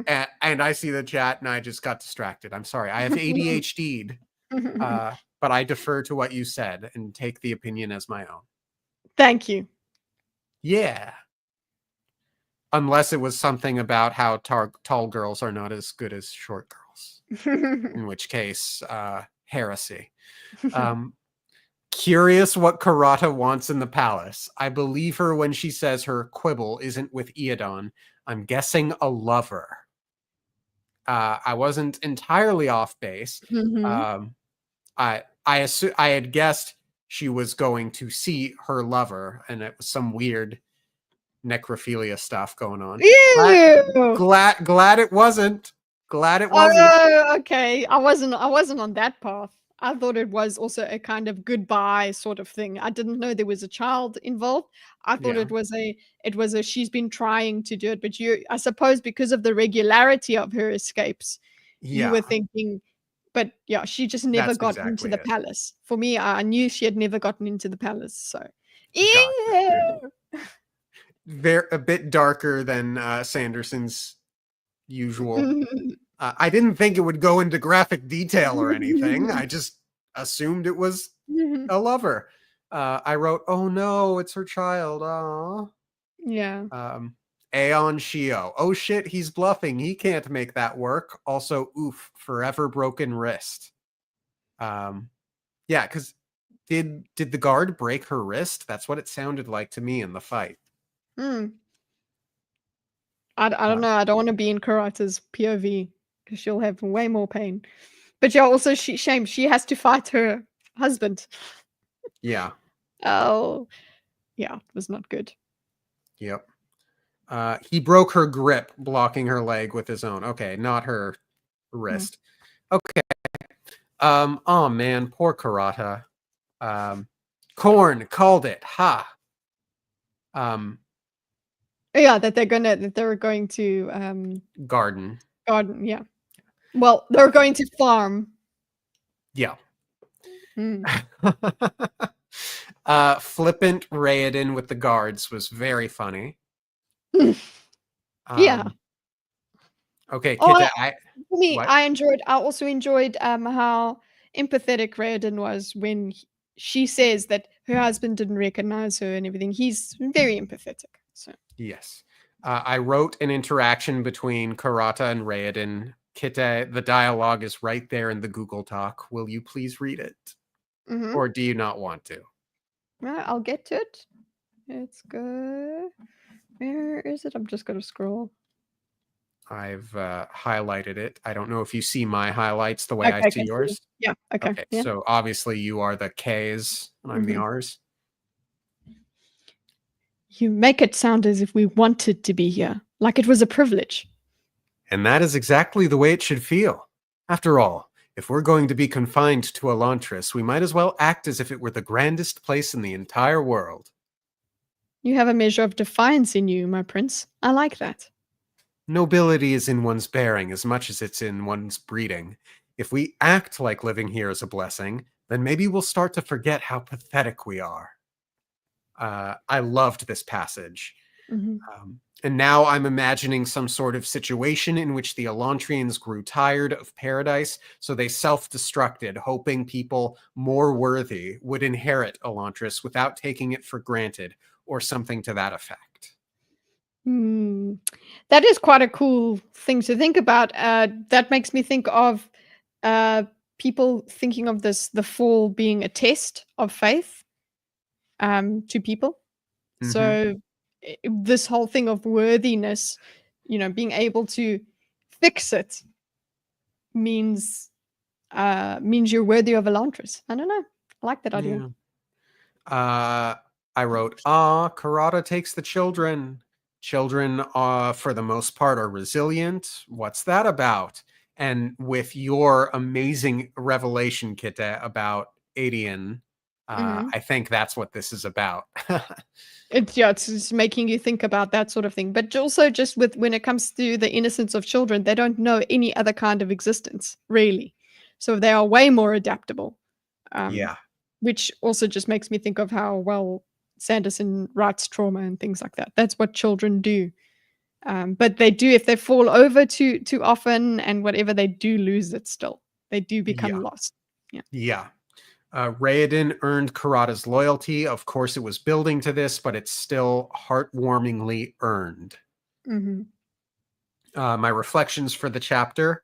Wow, this is far and away my favorite chapter so far. Karada's story is deep and heartfelt. Raoden earns her loyalty. Disappointed Raoden didn't try to see Keen, but maybe that could happen in the future, or maybe it's for the best he doesn't. I'm wondering if the Elantris curse is one of a spiritual nature. Lots of wonderful lines and interactions. All in all, a great chapter. Uh, Mhm. what do you think? Yeah. Oopsie, sorry. Don't mean to hit my mic every 5 seconds. No. Anything else to say on the chapter, Kitteh? No, good. All right, on to 14. We're essentially halfway there. Mhm. You good, Kitteh? Yeah, I'm good. I might, while you talk, just put the rest of the chapters in summaries in. Sounds good. At some point, I may need to grab another cup of coffee, but Mhm. I'm looking forward to finishing all of part 1 tonight. Mhm. Serene does needlepoint with the girls, then talks them into wanting fencing lessons. Serene decides not to wear black anymore while she gets some misinformation about the Elantrians. Serene goes to her first ball with Shuden. Shuden is a playboy, so he's grateful for Serene. They note the opulence. She finds it all incredibly wasteful. Serene and Shuden talk about the parent religion, Shu Kesig, and the splitting religions of Shudereth and Shukorath.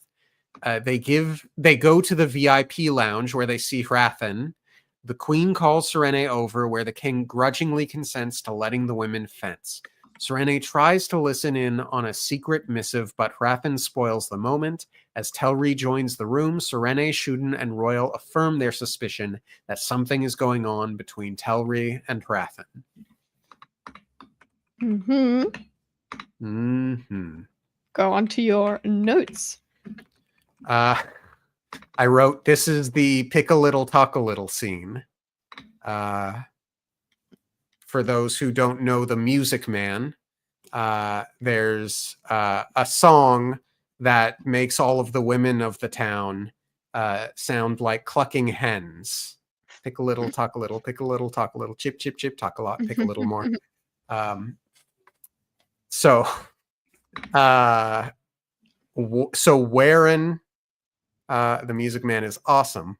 Bozak. I should rewatch that. Good movies. I don't know it, but With good on you guys. with a 10-year-old Ronnie Howard. Uh-huh.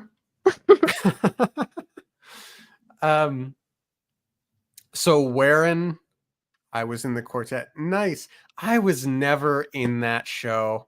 I wish I was. What I wouldn't give to These theater kids over here.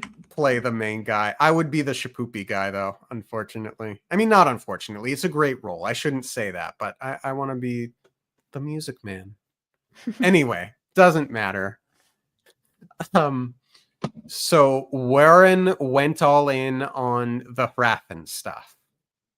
That was noted. Yes, Yeah. all the women are talking, and one of them is related to Warren and talking about how he has committed himself to Shudareth, I believe. Mm-hmm. Lots of gender talk this chapter. I like the fencing part of it. Yeah. Yeah. No swords among the nobility, eh? That seems important. Yeah, it will be definitely, but not many of them know how to fight. Anyway, there's only basically one. It's the one that actually joins in to what do you call it, to train the woman. Mm-hmm. I thought I was reading it with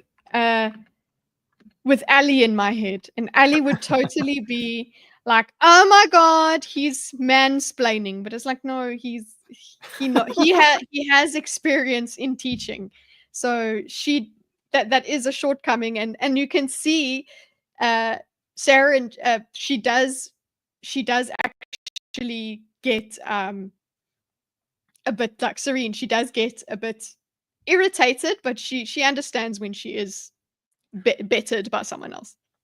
Yeah. Mm. It is not okay.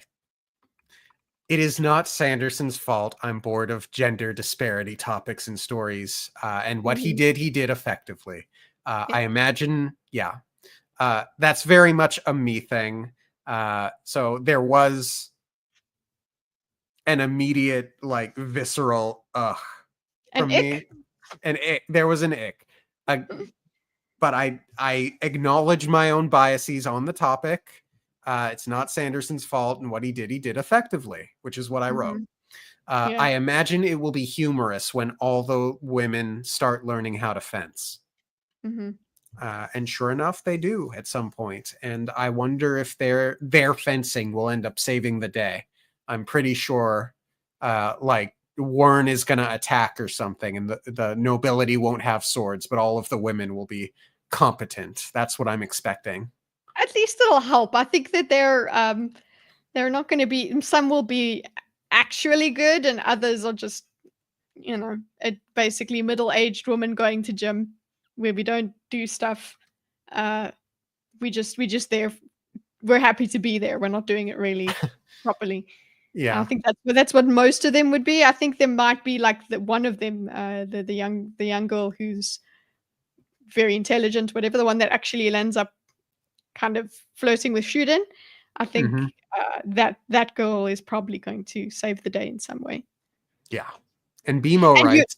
yeah, you're right. Serene does a lot of freaking woman-splaining. Like, listen, I don't think I would be good friends with her. I don't think I would. No, I think I'd be like, okay, you are so forceful. Like, I need a bit of space. But then at the same time, Ali is very much like Serene, and I love Ali. So don't listen to me. I don't know if this is answered in the book, so it's my own speculation. I wonder if there's a different biological process for how kids become Elantrians versus adults, so that's why this curse is easier on them. Interesting. Yeah, I don't know. I don't think it's been addressed in this part. Yep. I wrote, okay, Ash update on Elantris, and hopefully Raoden investigation too. And then I wrote, ooh, misinformation, sort of, in regard to the Sheod making men forget who they were. Clearly, Ash didn't talk to Raoden or his crew. Yeah. He's talking to the gods. Yeah. The guards.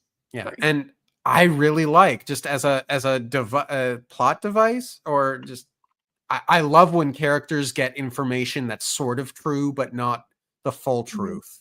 And then they go and make decisions based off of that misinformation. I think that is really good stuff. Okay, obviously no news of Raoden in the dungeons. Wants to figure out what's up with Keen. Good idea, I'm curious. There's something similar in another Cosmere story where a cursed form, but children are less affected. Cool. No mourning. Cool. No more mourning. Cool. Yeah, so she essentially decided to stop mourning or wearing black. Yeah, I thought that was risky, because it's not when it's expected. And when she got called over by the queen. I thought it was something about that. I thought it was, Ah, oh, you're in shit. And she did too. She was like, oh, maybe this dress was a bad idea. She had the same thoughts. it's not fair. Literally no one else is mourning. And Literally no one else is mourning. Why should she have she's to? got and she's got enough black on. I think that's nice. Like it's the black armband sort of thing. I think that's enough. Yeah, and I will say though, the reason I wrote that note specifically was more out of the character of it, more so than the political ramifications. It's like, Hmm. okay, she's ready to move on. Yeah. She's embracing different things now. Yeah. This ball sends me back to Vin's first ball, the rock Hmm. lighting specifically. Yeah. Although Um, that rock lighting or whatever it burns quite quickly. It's actually basically a waste. It's like it's just showing off. yeah. Okay. I didn't write it down. I wrote the page down, so I'm not going to make you do Sereni. Hmm. Um, Shuden and Sereni at the ball. Those who. How did I voice Shuden earlier? Yeah, you did voice him that way, like a Sazedish.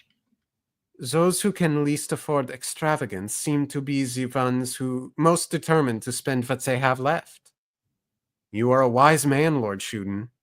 No, just a man who tries to see to the heart of things, he said, leading her to a side gallery where they could find drinks.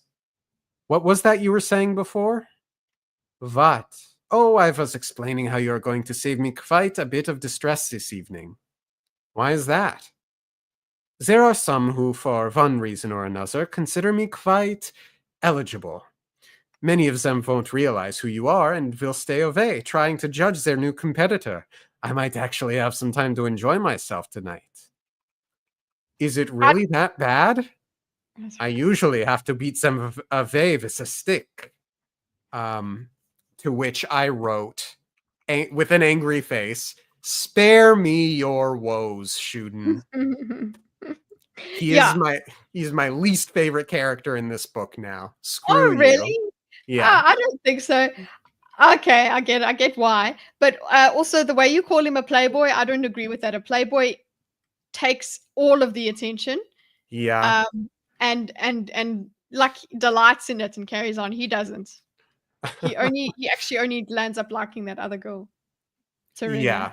Yeah. No, he gets a partner by the end of part 1, and it's Hmm. very sweet. Yeah. But screw you, Shuden. Uh, I wrote, so the king is here. uh, Hmm? Also, I don't know if it's now, but Serene does. She does have a kind of thought of like she doesn't like the fact that Shuden at some point he likes someone else. It's not that she's really interested in him. She's just upset about him not being interested in her at all. None of these men considers her a romantic option, Mhm. and that is part of her character going forward. Of like, this I think we actually haven't mentioned that about her. Is she was kind of outcast in her own society because she was respected there, but at the same time she was considered a spinster. She's 25 and she 6th. wasn't married. She's 26 in her 26th year, so she is turning 25. Hmm. And yeah, she's a spinster. Yeah, I The think that's shrew. because we haven't quite gotten there yet, Mhm. but there is a really nice conversation that she has with her dad at one point that's really well Mhm. done. And But I she do, does, yeah, she does have little bits that where she does think about the fact that she was unmarried, and then she was really happy that Reardon accepted her and that sort of thing. yeah. Um, um, um, um, um. Oh yeah, it's Telri's ball. Hrathen's probably here, I bet. Or at least I'm expecting a Telri speech proclaiming his faith or something. Ah, Yeah. correct, I but not correct at the same y- time. yep. Yup, Hrathen is here and he's in the VIP lounge. Where Um he shouldn't be. He doesn't have a title, but he's just there. He goes. Yep. There's some interesting religion talk on page 195. And there was the talk of unity, which had me thinking about Way of Kings. Mhm, Unite them. mhm. And that's what Uh, makes me think the word "shu" is unity, because they talk about the different religions being unity through something, unity through mind, unity through um, order, all of that. What page was that for you? Because I actually want to go and read that. 195. I So can read that in just a minute. I'm looking to see if "shu" is in the glossary, and it is not. Okay. Uh, and it all came back from And it all came from one elderly Jindo, student noted, pausing to replace their cups with wine from a passing servant. It was a much better vintage. It always interests me to see what you people have done with Keseg's teachings. You people? I'm Karathi. Don't lump me together with the Giorn, Sereni said. Shuden held up a hand. I apologize. I didn't mean to be offensive. Serene paused. Shuden spoke Aeonic as a native and lived in Erelon, so she had assumed him to be Karathi. She had misjudged. Shuden was still Jindoese. His family would have believed in Shukesig, the parent religion of both Korath and Dareth. But, she said, thinking out loud, Jindo is Darethi now. Shuden's face darkened slightly, eyeing the Giorn. I wonder what the great master sought when his two students, Korath and Dareth, left to preach to the lands northward. Kessig taught of unity, but what did he mean? Unity of mind, as my people assume? Unity of love, as your priests claim? Or is it the unity of obedience, as the Duresi believe? In the end, I'm left to ponder how mankind managed to complicate such a simple concept. yeah, I absolutely love it. The fact is that they've got unity. Kesek taught of unity. So you had the Kesek, and then you had unity of mind as my people is unity of mind as my people assume, which is the Jindo. Or what are the Jarek? What do they call it? Jindoese? Jinjois. That's their thing. Whereas or Shu, they do say Shu. Is it Shu Kesek? There's Shukesig, who is the Mm-hmm. parent religion to Shu Mm-hmm. Korath and Shu Dareth. Yeah, and Shu Korath is the unity of love as your priests. So the unity of love is Kareth, and then the unity of obedience, Derethi. So Shu for me, unity is Shu or God through obedience. So yeah, that's why I don't like Dareth. I like unity of love. Um, Yeah, that's quite nice. but Although, have you seen Buffy the Vampire Slayer? Wait, no, not that one. Angel. Have you seen Angel? no. Ah, But I've played Skyrim, and we've got all the different kinds of gods there, and that makes me think of them. oh gosh. If anyone in the chat remembers the name of was it season 4? Um, Too many shoes, yes. The villain who was all about joy. Like everyone that looked at her just like instantly fell in love, or something to that effect. She's the big villain. Anyway, doesn't matter. Moving on. I like the way Sanderson goes into religion. I would like to, at some point where it's not going to be spoiler, um, read something that he's written about religion itself in the outside world. Yeah. Um. Let's see. Mhm. Shuden's read of Hrathen is interesting and doesn't seem incorrect. How does Let's Shuden see. read him? I visited one of Hrathen's sermons. He doesn't preach from his heart, Lady Serene. He preaches from his mind. He looks for numbers in his conversions, paying no attention to the face of his followers. This is dangerous. That one bothers me as well, he said, pointing to Warren. So yeah, not incorrect. Yeah. Unity through obedience and partnership with the pyramid scheme is very interesting.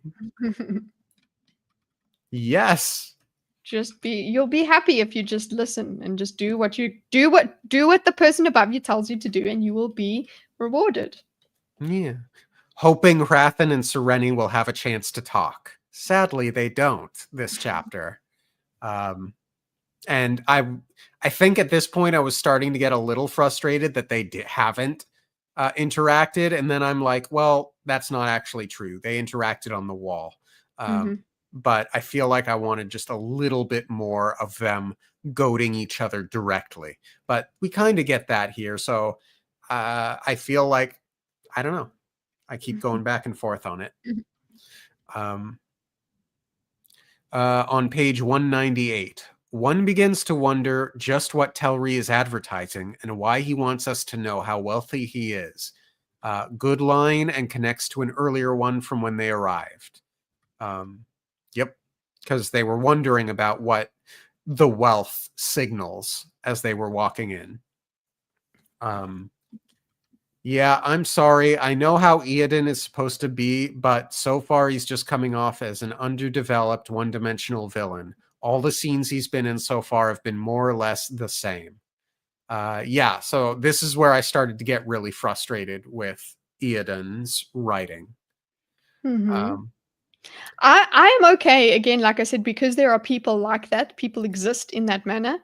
Right. And also, if your exposure to them is not varied, if you're not seeing them often, if you're only seeing them in a certain capacity, you're not going to get um, further layers of their character. So having the same perception of someone is not necessarily a bad thing, in my opinion.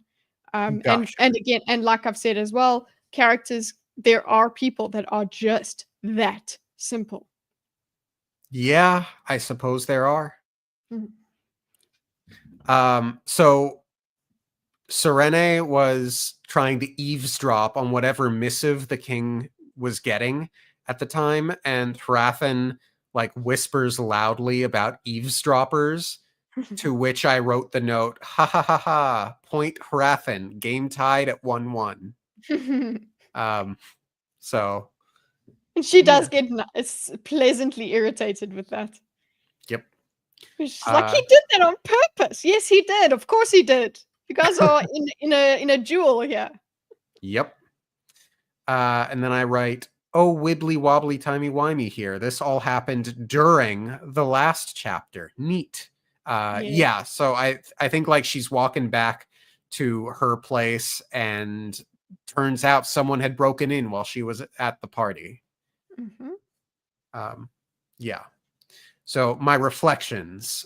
It seems important that Eodin does not like swords. I wonder what that's about. Beyond that, I really dislike how he's written. I hope he gets some more depth soon. I find it really interesting how much Serene is getting wrong. She gets slightly off information about the Elantrians, and she's sort of barking up the wrong tree about Raoden's death. There are shades of truth to both, though. Eager to see her revelations on both matters. The fencing stuff is going to come back later. I hope it won't be cringe. The ball reminded me of Vin's first ball, which is a nice memory. I like the VIP lounge. Yep. And at that point, I am going to run and start a cup of coffee. Kitteh, would you please chat for a little bit? I'll be right back. Cool. Just looking at my diagram here where I'm at, Atara Shoda Torina, there, just a reminder, she's basically the young girl, the young budding feminist that has started falling for what, I mean, it's not bad feminism, feminist. And yeah, I stand Ian Don or whatever, the king. He is irritating as all hell, but he makes sense to me, and we do get deeper with him when we get different interactions. I think the depth of his character is not explored yet because we haven't had enough interactions with him. We've had Serene has had actions with the Queen, a lot of interactions with the Queen, and there's not much more she can give us about her because she is literally that shallow. I just keep thinking back to, thinking forward to further chapters where we do get a little bit more into what Eodin was like beforehand. And yeah, the pressure of being a king does not bring the best out of everybody, and it's been agreed upon by his friends that that's what's happened. I'm here to bounce off you, Kitty, if you need. What? Oh, in terms of speaking. um, yeah, in terms of the sort of the line, the the lack of interaction with Reddith and I keep saying sorry about my pronunciations, guys. Hrathen and uh, Serene.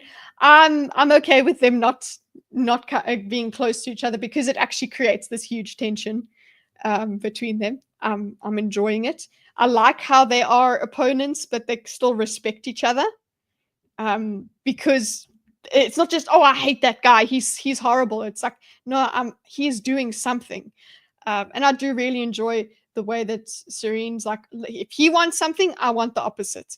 Some people would find that a bit too simplistic, but she's got enough reasoning behind that to be like, okay, this is it. They are rivals in a sense. They are, because they're trying to win the people's hearts for different reasons. And she also has a very good backing for why she should not want what he wants in this world.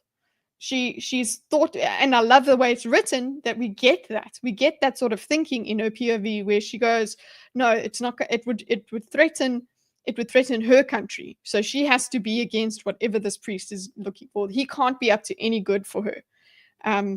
And like Dorcas said, I also like when a character does have slightly off information, because it makes for an interesting reveal to that character.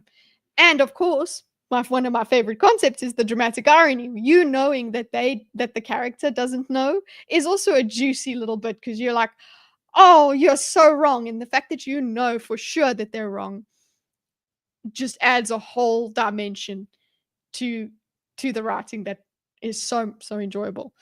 So yeah, I am enjoying that. Again, yeah, you can see that Dorcas is feeling a bit of the. I hope it isn't cringe when it comes to the fencing coming back.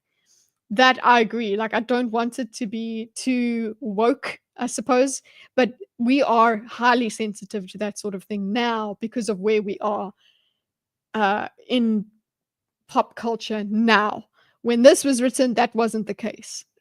This would have been fine, and it is. And if you do look at it now, it is well done. It's not over the top, and he does. Branderson does write women well. I will say that. I'm excited to get my feminist friend to read a Branderson novel, because she's of the opinion men don't know how to write women, and I honestly feel like Branderson knows exactly how to write women. Which one are you going to make her read first? And I agree, MGP. I have given her Mistborn, the first Mistborn, because there was a sort of theme in the one book we were reading where there is trauma, a traumatized woman, and that made me think of how he wrote Vin, and I was like, you should read how he writes Vin. So yeah, I'm really enjoying Way of Kings, but I'm very grateful that I started with Mistborn. Me too, because Way of Kings is massive. Very. Yeah. Okay, where were we? So that was the end of chapter 14. Okay, that brings us to 15. Mm-hmm. Summary. Hrathen overlooks Elantris at night, feeling guilty about using the Elantrians as he is. He meets with Telri. Telri reveals he knows what Hrathen did and wants to back out, but Hrathen convinces him otherwise. They notice the doors to the city closing, so Hrathen bribes the guard to bring him an Elantrian next time one escapes. Mm-hmm. I think that's a good idea on Hrathen's part. Yes. Okay. So I wrote, droplets just aired, and I remember the epigraph. Protect it like I protect my own skin, you might say. And now I'm wondering if Immortal Hoyd is an Elantrian, The Ishik chapter highlighted the knee-high boots, and obviously Elantris makes a point of having Maresh make shoes. Okay, I think that's the last Hoyd note for a while. We'll move on. Hrathen feels bad for the Elantrians. Feels I like guilty. Yes, I like that very much. Again, I think I write it in a note later on, but Gurm has said the only thing worth writing about is the human heart in conflict with itself, or something to that effect. And Hrathen really, really, what's the word?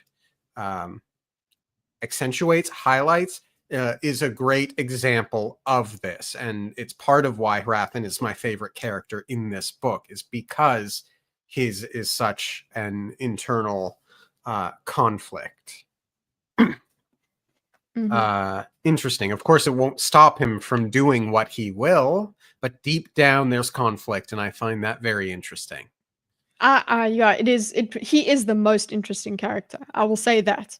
I won't call him my favorite, but he is the most interesting. I will agree. He's the most complex character, and I love that he's got that self-awareness, which makes it even more interesting. He's not just lying to himself. Like we could identify the lies that it tells himself, but he knows them himself, and that's something that's realistic. There are people that are able to they are intelligent enough to know when they're lying to themselves, and that is something they have to then accept. And he is accepting so many different things about his religion and about what he's doing. He makes a lot of compromises. It's all for the greater good. And he even, I think it's this one where he does talk about the toll that takes on him. So yeah, statement of appreciation for Radlin. Indeed. So Telri called this meeting? I suppose I had expected it the other way around. Yes, Telri called the meeting. If Telri is smart, he'll try and have Hrathen killed right now, not just back out. Sounds like Telri has guards, but no mention of Hrathen bringing anyone. He doesn't need it. No, I suppose not. Okay, there's a line on 207 I want to read. See, I did get better at notes and writing page numbers and stuff. Let's see. War, assassination, other arts. Almost there. But please speak while I look for it. Cool. You're looking dropless air project protected, like the protect my own skin. I'm just going back to your Charlie Day meme, basically. You might say, now I'm wondering if Immortal Hoyd is an Elantrian. The Ishik chapter highlight the knee-high boots, and obviously Elantris makes a point of having Maresh make shoes. So yeah, that's the second time you've been very interested in the shoes being made by someone. It's like, but shoes are shoes. People are going to have shoes. But I can understand the depth of that and the conspiracy mind that is going on. Again, right. Like I said, I want real overlaps, as in stark in my face. You want Galadin talking to Kaladin. Yes. Okay, I found the line. For centuries, the Derethi priesthood had been training its monks in war, assassination, and ... other arts. I wrote ominous, dark magic. Hrathen is persuading me against my earlier thought about Telri needing to kill Hrathen. Were you thinking that you wanted him? If Telri is smart, he'll try and have Hrathen killed right now, not just back out. Yeah, okay. Well, Hrathen is dangerous and, is going to convert and kill everyone. So if you were going to make a deal with Hrathen, do you think he would kill you if you backed out? So strike first. Yeah, I suppose. Maybe he also, well, I don't think he's that intelligent, but it might be, if I'm going to make up my own reasons for how he doesn't just kill off Hrathen is because that would get him into more trouble with the rest of the church. So. And yeah, the assassination and other arts continues. They've got different monasteries eventually. Later on, we figure out. Yeah. And Hrathen has made slight references to his training at the monastery and how the memories involve pain and that sort of thing. So I wonder if it is dark magic, because if there is some sort of dark magic, that's why he doesn't have guards. Yeah. He can defend himself. I'm assuming the news the king heard involved troop movements from Wern's side of things. Open to being wrong, though. Ended up being sort of right. Wern orchestrated pirates doing piratey things. Telri did a cringe when wanting Hrathen to pay the city guards extra. What was cringe about that? Hrathen was like, so you should pay the guards extra just to earn their loyalty. And then Telri was like, yeah, okay, we can do that, but you're gonna make up that difference, right? And I'm just thinking, oof, rich man Telri is being very Scrooge McDuck right there. Very cringe. Yeah, agreed. Just throw the city guard a pizza party and they'll be fine. Yeah, it'll be fine. Order them Little Caesars. They see Raoden and Karada returning to the city. Neat. Yeah, I really do love those timey-wimeys. Yep. And then I wrote, sneaky, sneaky Hrathen. Presumably in response to him telling the guards to bring him an Elantrian. Oh gosh, and that's going to be a chapter when we get there.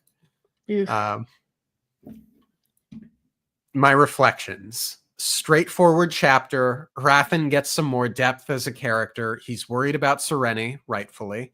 Telri is smarter than Hrathen had estimated. Due to my recent Hoid theories, I'm wondering if Hoid stole the immortality source, dooming Elantris and some of the main characters from this book, discover this and then go in search of him. Hence Way of Kings interlude. Jeez. Yeah. I don't want that. I don't want that to be true. Keep in mind, so I read the part 1 of Elantris over the course of 2 days. So I think I read all of these chapters in the same day. So I was like mind blown and just could not stop thinking about it. Okay, chapter 16, unless you have anything else to say about 15.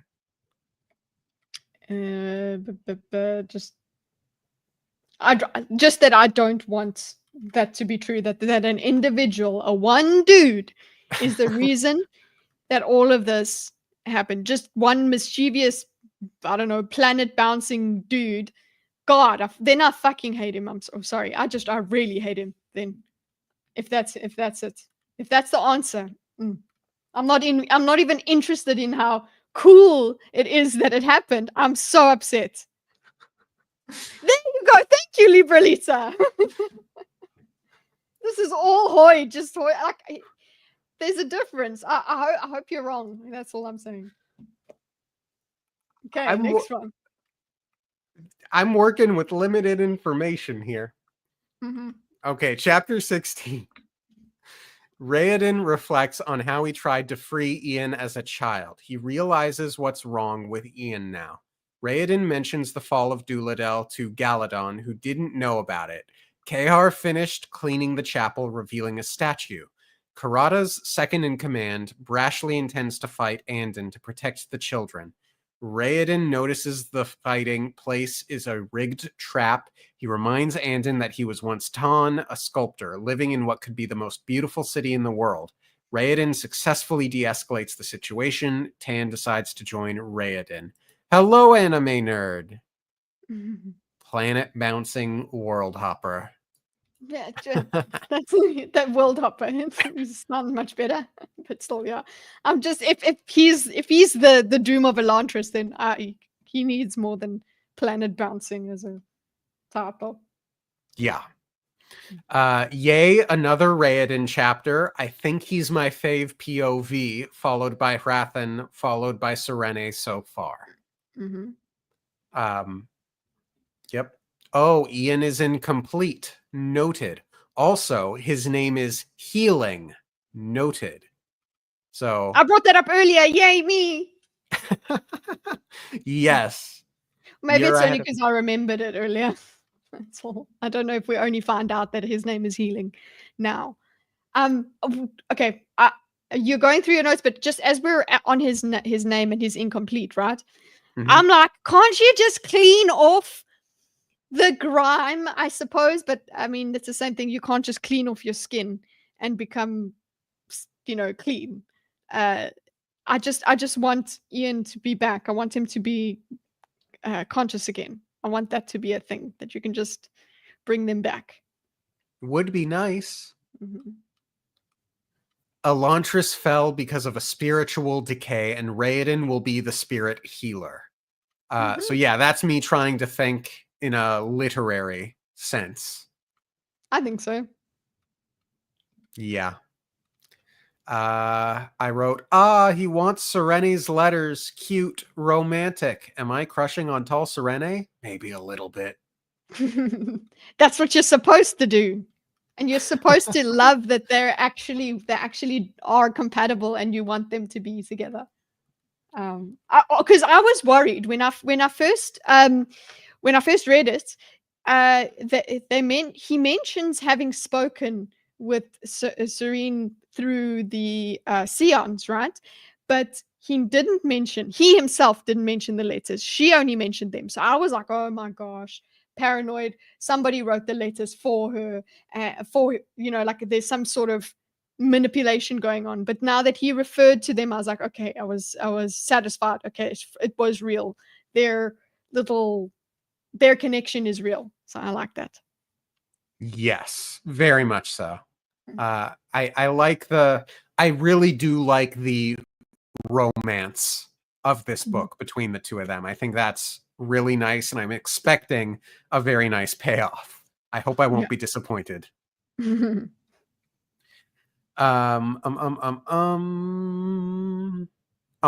Galadon didn't. As he's realizing, Duladel fell. That was Oh, very sad. that was so difficult. Yeah. Yeah. Mm. And well written Mhm. segments. Yeah. The Kahar scene is extremely heartwarming. Very happy for Kahar. Yeah. Very curious to see what's about to happen with Dash. I almost feel as if it will be anticlimactic for Raoden to once again win folks over to his side. That seems like it would be repetitive, and he's going to have to suffer a setback at some point. I'm thinking this won't end well. We'll see how that goes. Yeah, I do agree with we'll see how that goes, but it is like I was wondering if that is a bit too convenient. But he does get a setback, so that does help us out. Yeah, but Mhm. we're really straddling a fine line at this Mhm. point between I know I sound like a broken record at this point between flat character arc and Uh-huh. Gary Stu. It's I wrote it's a trap Star Wars face.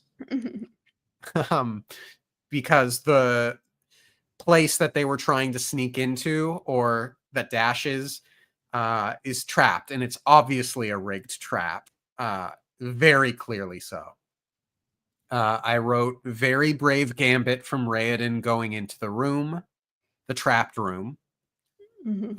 And I wrote, and the topic of freedom is brought back from the start of the chapter. Well done, Sanderson. Yeah, so I guess at the start of the chapter, there are some comments about freedom, and He as wanted to free his Sion. yeah, that's what it is. And then I think he's talking to Andon about the freedom to, as an Elantrian, to explore and learn from the greatest architects and Mhm. carvers, stone carvers. So I thought that was really well done. Good writing there. Mm-hmm. And then on page 225, there's a line. Let me find it. If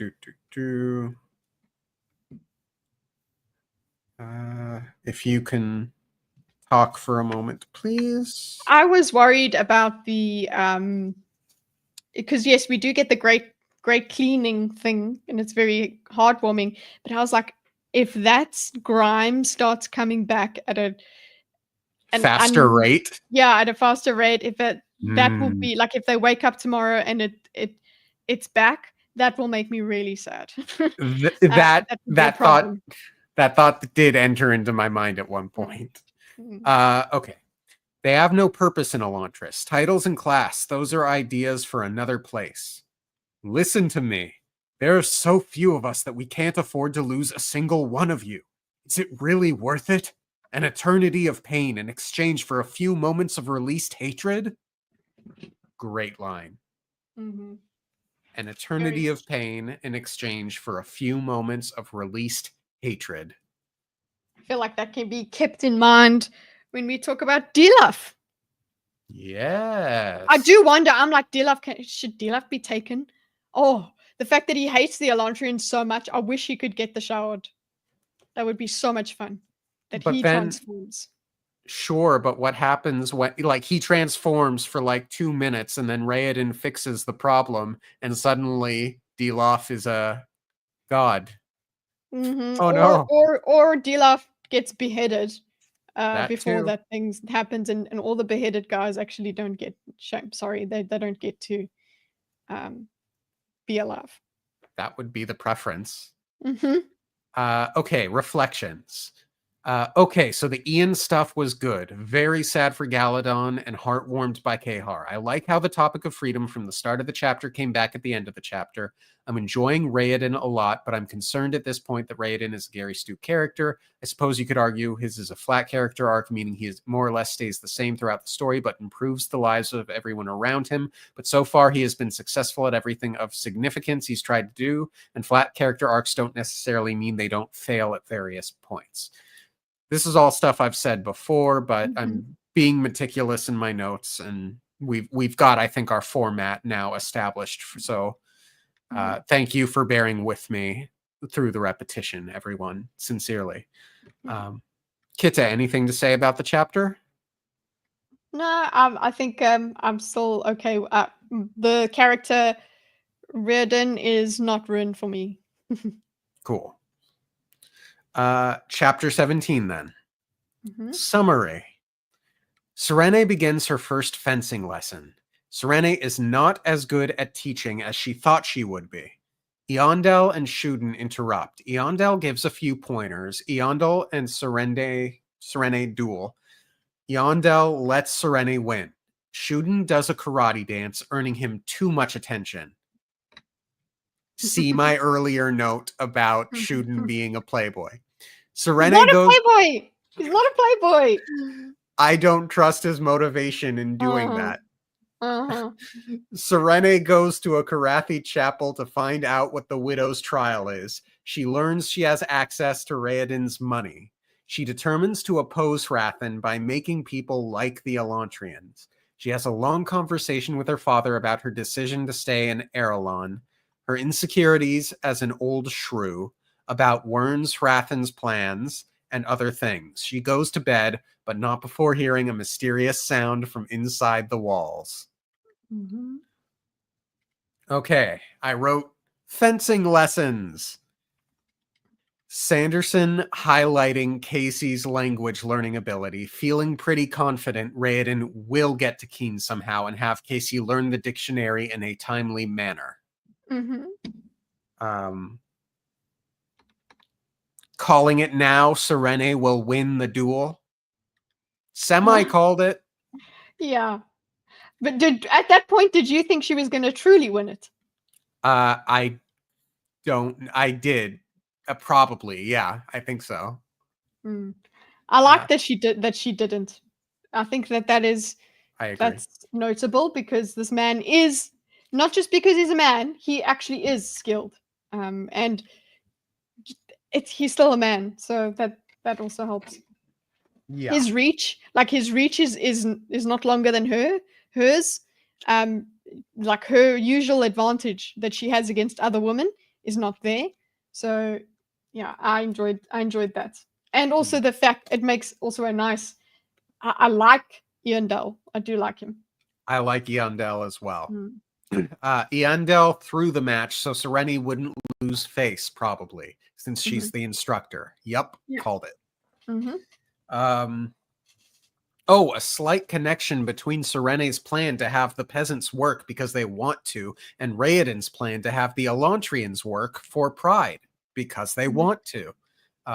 Nice parallel there. Yeah, that's quite a theme as well. That finding purpose is what is helps you to stay away from pain or to endure pain. So that's quite a nice message to take from it. Yeah, agreed. Shuden Karate Master? Yes. Shooting karate, I don't know, karate gymnastic master, like Religious sermon. Yeah, that was the fathers, not the fathers, but the religious fathers thing. And I liked that. He seems like a nice religious guy. mm-hmm. When Serene learns that Hold up. she okay. About the guy, about the father guy, the fact that he kind of loses track and kind of loses his mind stuff, that is very interesting and noteworthy. That's all I'll say about that. Okay. Yeah. Yeah. ADHD brain. Nah, just a deep thinker. Mm. When Serene learns that she has Rowden's money, I wrote, is Serene going to give away all of her / Raoden's money? I thought that she was going to use that for the king because now we figured out. Well, we will figure out at some point. Yeah. That what's happening with the king. Yeah. I did consider that as well. So she's going to try to make people like the Elantrians. Tough road ahead, but with Raoden this is shaping up to be an excellent romance plot. Oh, poor Eventeo. More of the gender stuff. Feels a bit heavy-handed in this book than in the forgive me. Feels a bit more heavy-handed in this book than in the others, I think, but her vulnerability is nice and sweet. So yeah, I think it's important. It's a nice. It seems a bit more heavy-handed, but I think that's also got to do with just the world, and the character, the kind of character we're with. Vin's in a yeah. different position. Vin's in a different class. She's in a, so, and that is a problem that I suppose a woman of intelligence would have, but it is a bit that also does mean she does have this bit of this ego that gets in her own way.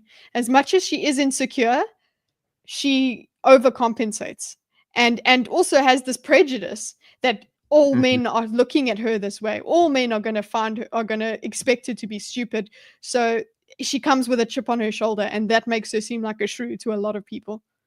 It's Right. definitely a trope, or what do you even call it? A personality type that you find out in the world, which is what makes me just like the character because it exists in the real world. I like her character a lot. Mm. The book is short and it moves at a very lightning quick pace, which Mhm. I think is what the more heavy-handed elements are a consequence of. Mhm. I would love more time for a bit of subtler Sanderson because I know he's capable of it. But Mhm. again, it's this strange thing of we can literally see Sanderson improve as a writer in the Across. progression of his Yeah. books. So it's really interesting. Mhm. And again, that scene was vulnerable. It was nice. It was sweet. So there's that. On page 245, Bum bum bum. I wrote, however, a quiet voice inside her argued that it was worth dying if death would prove that truth was more powerful than physical strength. I thought that was a good line. Yeah, I love that theme of truth, the power of truth, and what should happen. Should you die? Should you just accept conversion because it's logical, or would you rather die? That is a great line. Yeah. Next, we're going through your detailed notes. We haven't gotten Yes, to the yes. reflections yet. Yeah. Correct. Wait, did Hrathen think at some point that they wouldn't even bother converting Tiod? Just invade and kill? It's a possibility because it's a way that some people think. Some people of that religion think that it's all who are alive need to fulfill the prophecy or whatever. Everyone who's alive should believe. So you should being able to kill all the non-believers is a good idea.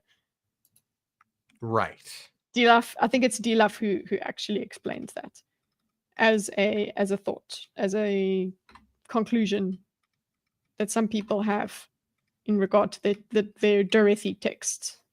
Right.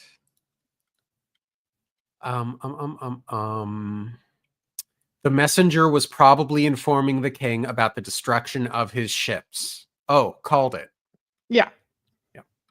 So both Hrathen and Serene had the idea to turn Eodon's laws against him. I liked that. I liked that little bit of parallel. And yes, Libralita, this will be interesting to read and see. And I suspect it will be better done in Way of Kings. And again, it's not Brandon Sanderson's fault that we've just like had an onslaught of stories of this type in the last 8 years or so. Yeah, we're hypersensitive to it currently, and that wasn't what was going on at the time that this was written. Yeah, and you should be able to separate yourself from that in observing and considering the quality of the text in front of you. You should be able to go, okay, well, this is me, and this is what the text is doing. So I think we've both admitted that there is a lot of ourselves bringing that to the fore, making us a little bit irritated. Whereas in another context, we probably wouldn't find it too heavy-handed. I think your observation is valid in terms of how subtly it's done in the different stories. This is quite heavy-handed compared to the others. Yeah.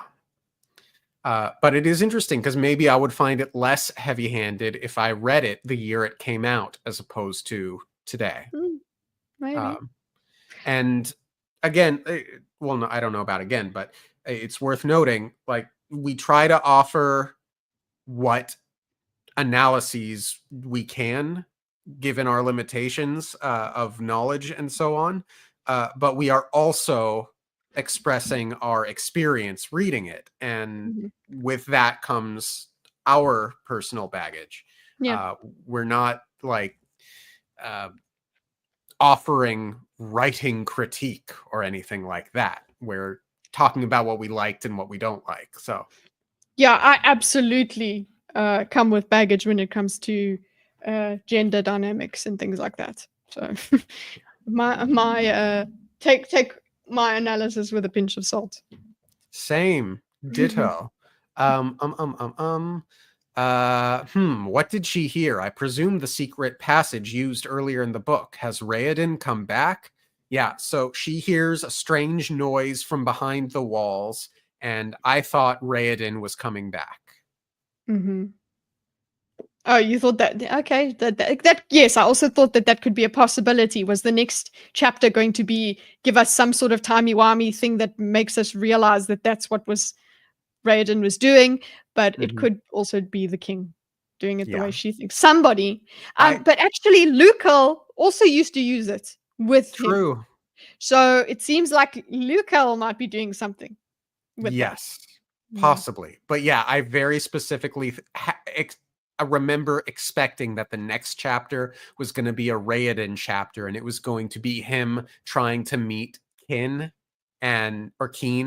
and doing something with him. That does not end up being the case, but that was my expectation.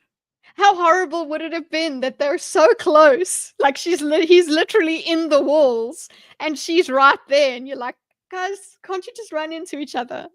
Oh, I would have loved that drama. Mhm. I would have loved it so much. Mm. My reflections. This was a nice chapter. I enjoyed Serene's vulnerability with her father.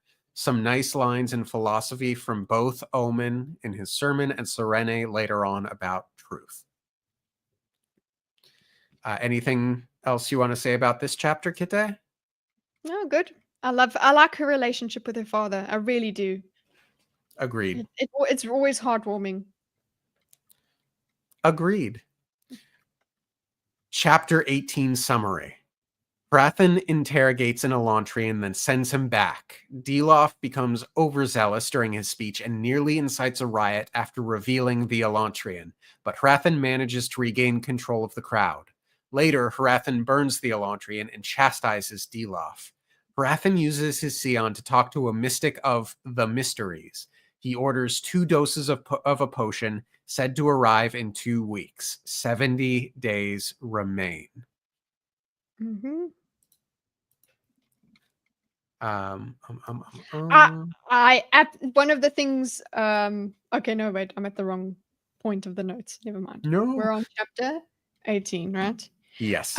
Okay, but there is your reflection.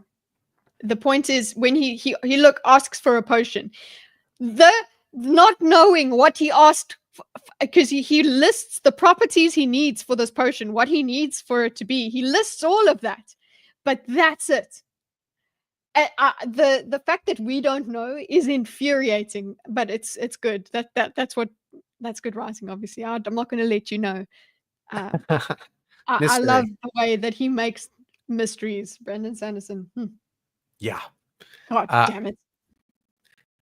I wrote, ooh, which Elantrian? If it was Raoden we heard at the end of the last chapter, it'll be Raoden here. If it's one of Shior's gang, this could be very, very bad, is what I wrote. Because then it really is just they've just captured a monster. But then again, Shior's band, people from that band probably wouldn't escape because they're very barbaric, and they would have to the gates open and they somehow run out. Like they're not thinking very clearly, so they're not going to escape without a little bit of wits about them. Yeah. I'm all for instigating Deloff, but that will really, really not end well for Hrathen. Yeah. And that was about Deloff's apprehension with Hrathen for wanting to interview or interrogate an Elantrian. The interrogation begins. Yes. Interesting to see Hrathen's theory about the heart beating fast. Personally, I'm still curious about what is and is not common knowledge about that. Yeah. I think it's an interesting theory, but I don't think it's true. I don't think the heart is imperceptibly fast. Yeah.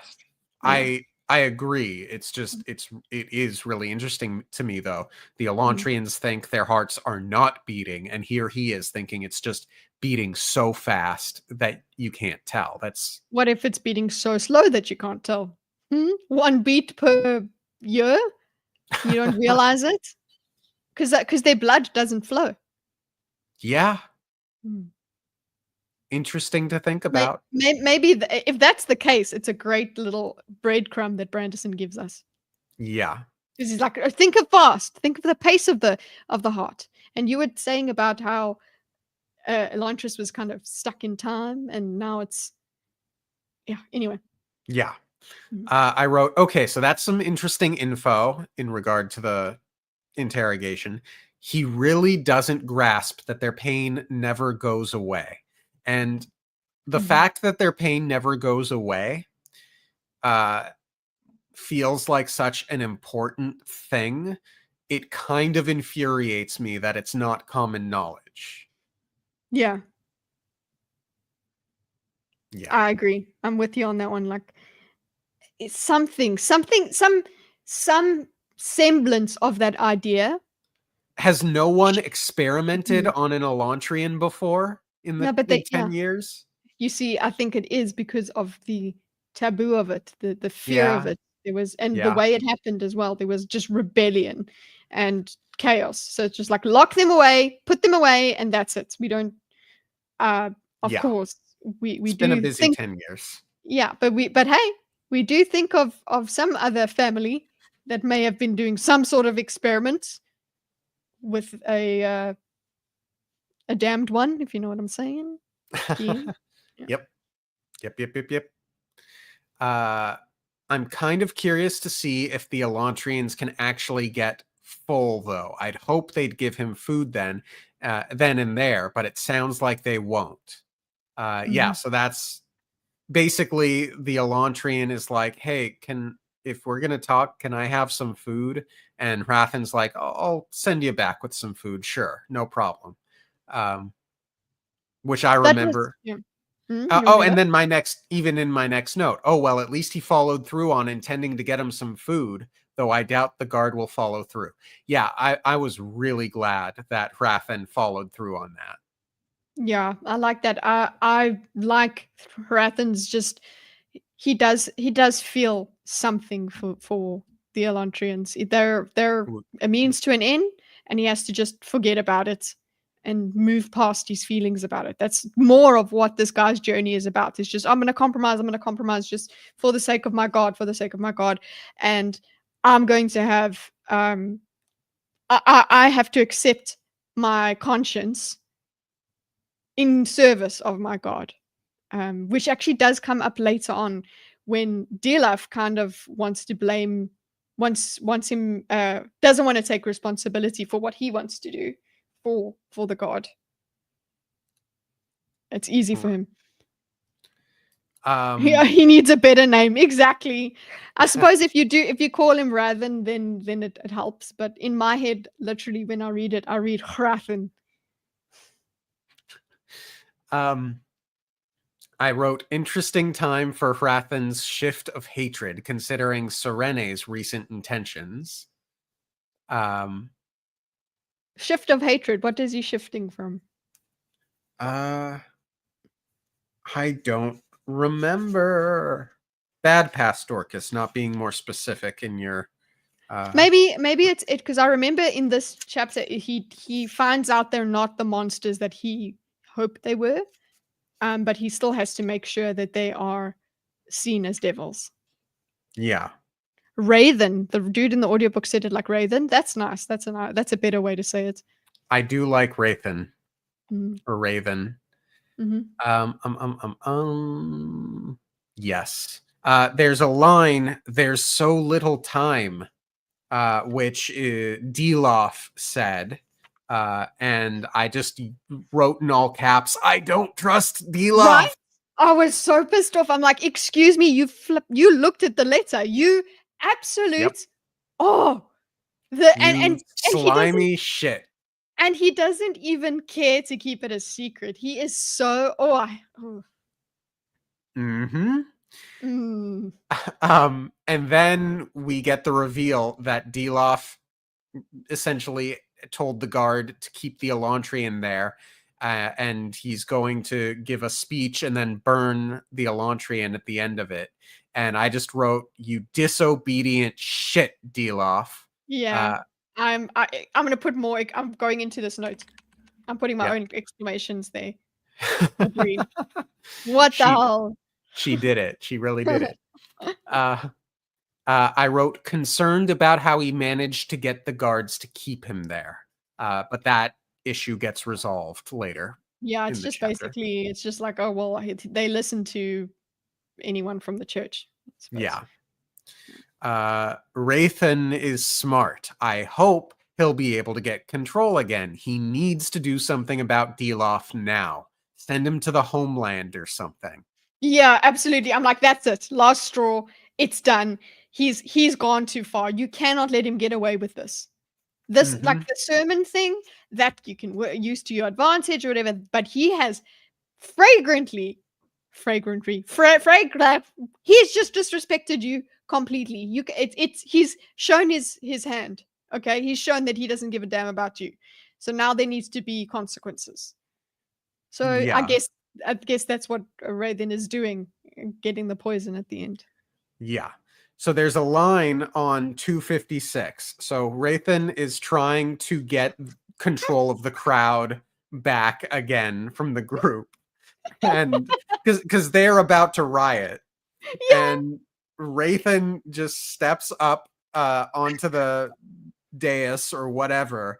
And he's like, what good would killing this creature do? Rathan asked. It's a demon, one of the men in the crowd yelled. Yes, Rathan said, but it is already tormented. Jadath himself gave this demon its curse. Listen to it pleading for death. Is that what we want to do? Give the creature what it wants? Rathan waited tensely while some of the crowd's members screamed yes out of habit. Others paused. Confusion showed and a bit of the tension deflated. I laughed out loud so hard. I imagined actually like a couple people. Yes. Some people confused. But yeah, I love how it's written there that it's not all of them, it's a few of them and out of habit. Yeah. And also the way he does control the crowd, does that come before or after when he has a torch in his hand and he like gets them chanting a little bit to kind of get them onto the same page as him? That I found that so skillful and so clever, of the character and of Brandon to write that.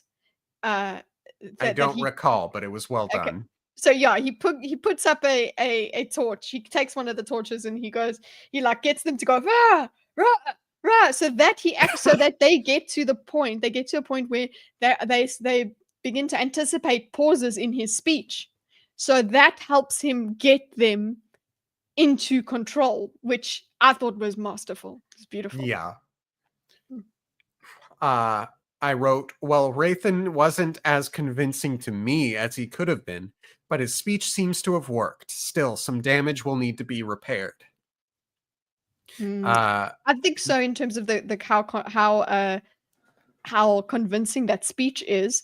I think if you're being riled up to that point and then having it interrupted in whatever way, that helped. And yeah, that's what made it most effective. But if they go and think about it a bit more, there's still damage. You're right. yeah. Uh, Rathan reprimands Deloff, but not enough, in my opinion. Coup incoming, I think. Called it. Kind of. Essentially, yeah. Mhm. There's still time. I brushed past the decor stuff last chapter, but it seems Rathan is from there and does not have fond memories of the place. Intimidating. Yeah, So Dakor yeah, is the monastery he came from. yeah, and apparently it has a very ominous reputation. Mhm. We don't know its specialization. Correct. I feel like it's got MK Ultra vibes because he knew how to control the crowd. His training is about controlling the crowd and whatever. So I yeah, assume there's some flagellation and scary stuff going on. yeah. There's pain in that. Yeah. 70 days remaining. Good to know. Curious what Rathan is planning here. Perhaps a hallucinogen for Deloff.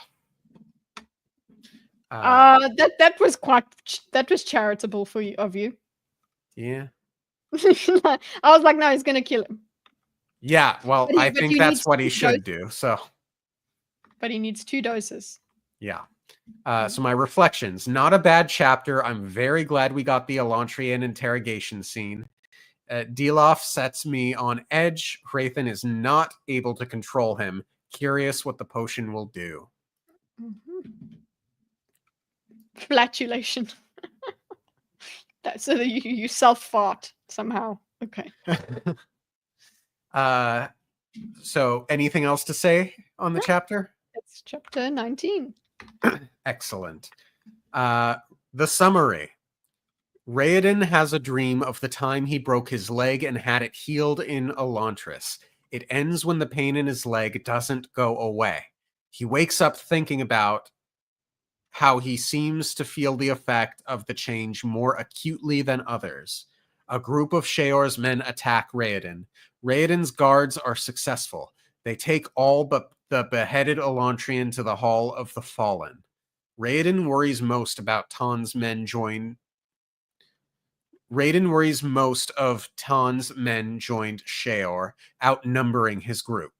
Raoden studies and comes to a deep revelation about the door.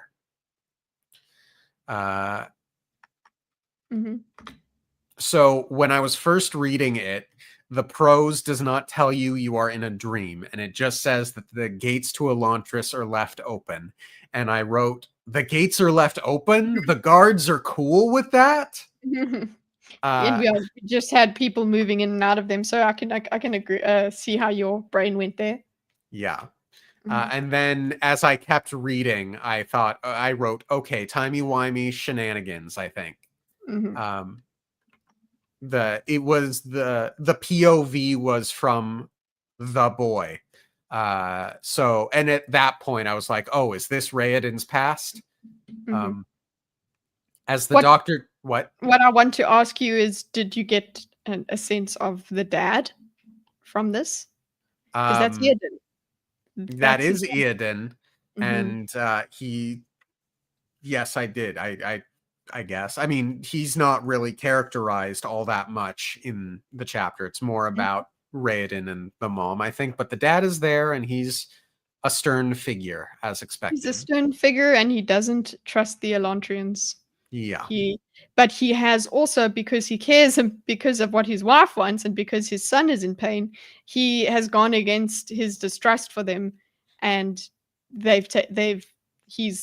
that's something I like about him, is that he did care about his son, and he did go into Elantris to get his son healed. Yeah. As the doctor takes the boy, I imagine this is not dissimilar to the way a wild animal must feel as it's taken to a vet.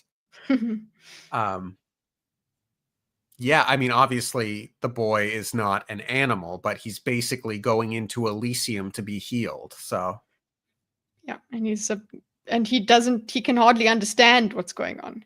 Yeah, or the technology or how it works or anything like that. One thing that happened here is, okay, so but you can go to past his healing, but this was also, I just know that I don't think you've got here. This was the first thing. This was the first time. This caused the first time that he disagreed with his father. That was also quite an interesting thing. Yes, that is noteworthy. Because that's basically their whole adult relationship, is them disagreeing. Yeah. Also noteworthy, the parallel of a broken leg and a broken or stubbed toe. I wrote on page 266, but he could still feel the pain. It burned him, cut him, caused his soul to tremble. It should have been gone, but it was not. And then I noted, this is important. And then we get confirmation it was a dream. We get some of Raoden lamenting the pain is worse for him in waves. There's almost certainly a reason for this. I'm confident. Yeah, I agree. I do feel like he is different in some way. There's something different about it. Yeah. Oh shit, an assassination attempt. Yeah, from Shara's people. Yep. Where are the others? I obviously want Raoden to succeed, but I'm hoping it's done in such a way as to remove the Gary Stewish feeling I got in the last chapter. Yes. What others are you talking about? I don't remember. might be Sheor's men, possibly. Let me see.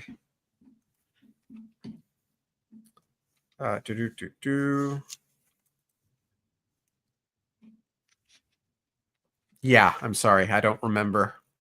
Shame on you, Pastorcus, for not being more clear. Oh, when you say Raiden, it want him to succeed.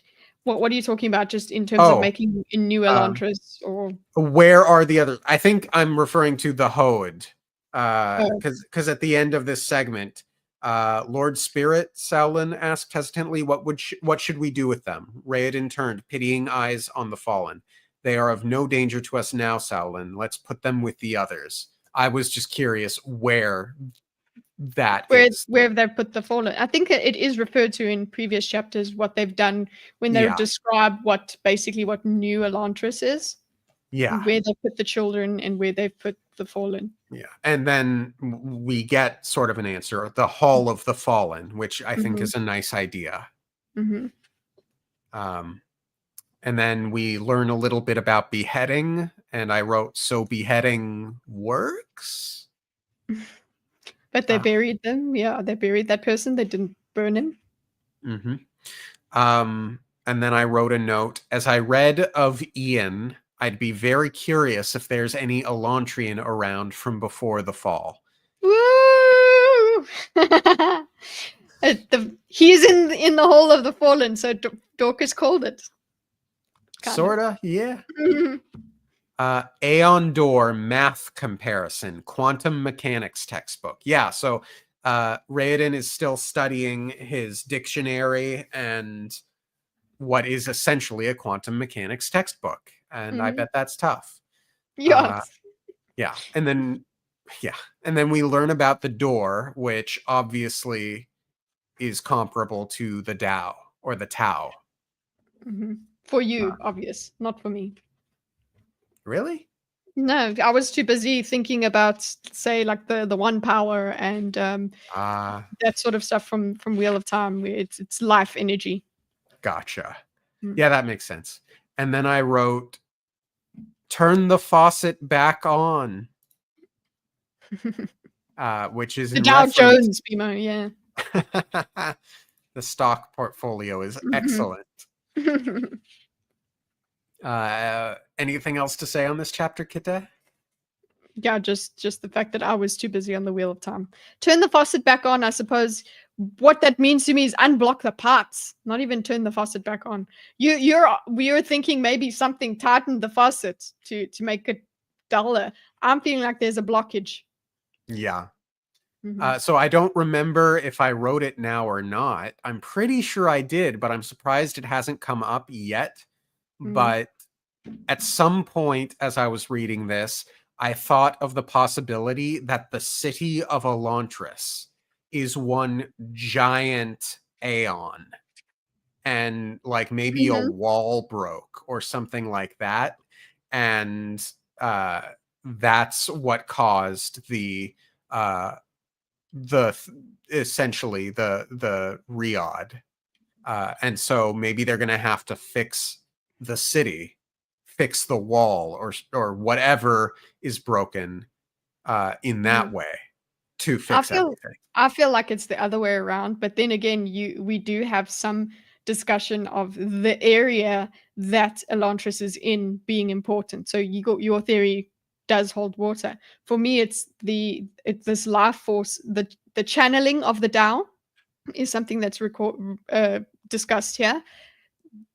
There is some blockage that has made the power in the city not work, and I do agree. It's probably the city is a aeon. It is, and everything with aeons on it has become slimy and whatever. And we'll get to it. About it's important to keep note that things that are aeons have become dirty. Unclear, dirty. Yeah. So my reflections, maybe Raiden is more susceptible to the pain because he's trying to practice Aendor. I like these revelations a lot. He's going to try and work on fixing what happened. Curious to see the effect that would have on the Elantrians. Chapter 20 then? Okay, the summary. Oh, this is a big chapter. Serene called another meeting. Keen and Lukel had to miss it. Serene tries to convince the group that they need the kingdom to make more money than Talray is getting from Wraithen. They discuss several possibilities, seemingly landing on finding a way to offer the king a sweetheart deal with Teod without making him suspicious. They affirm they've put their land plan into effect, hoping to see results in a bit less than 3 months.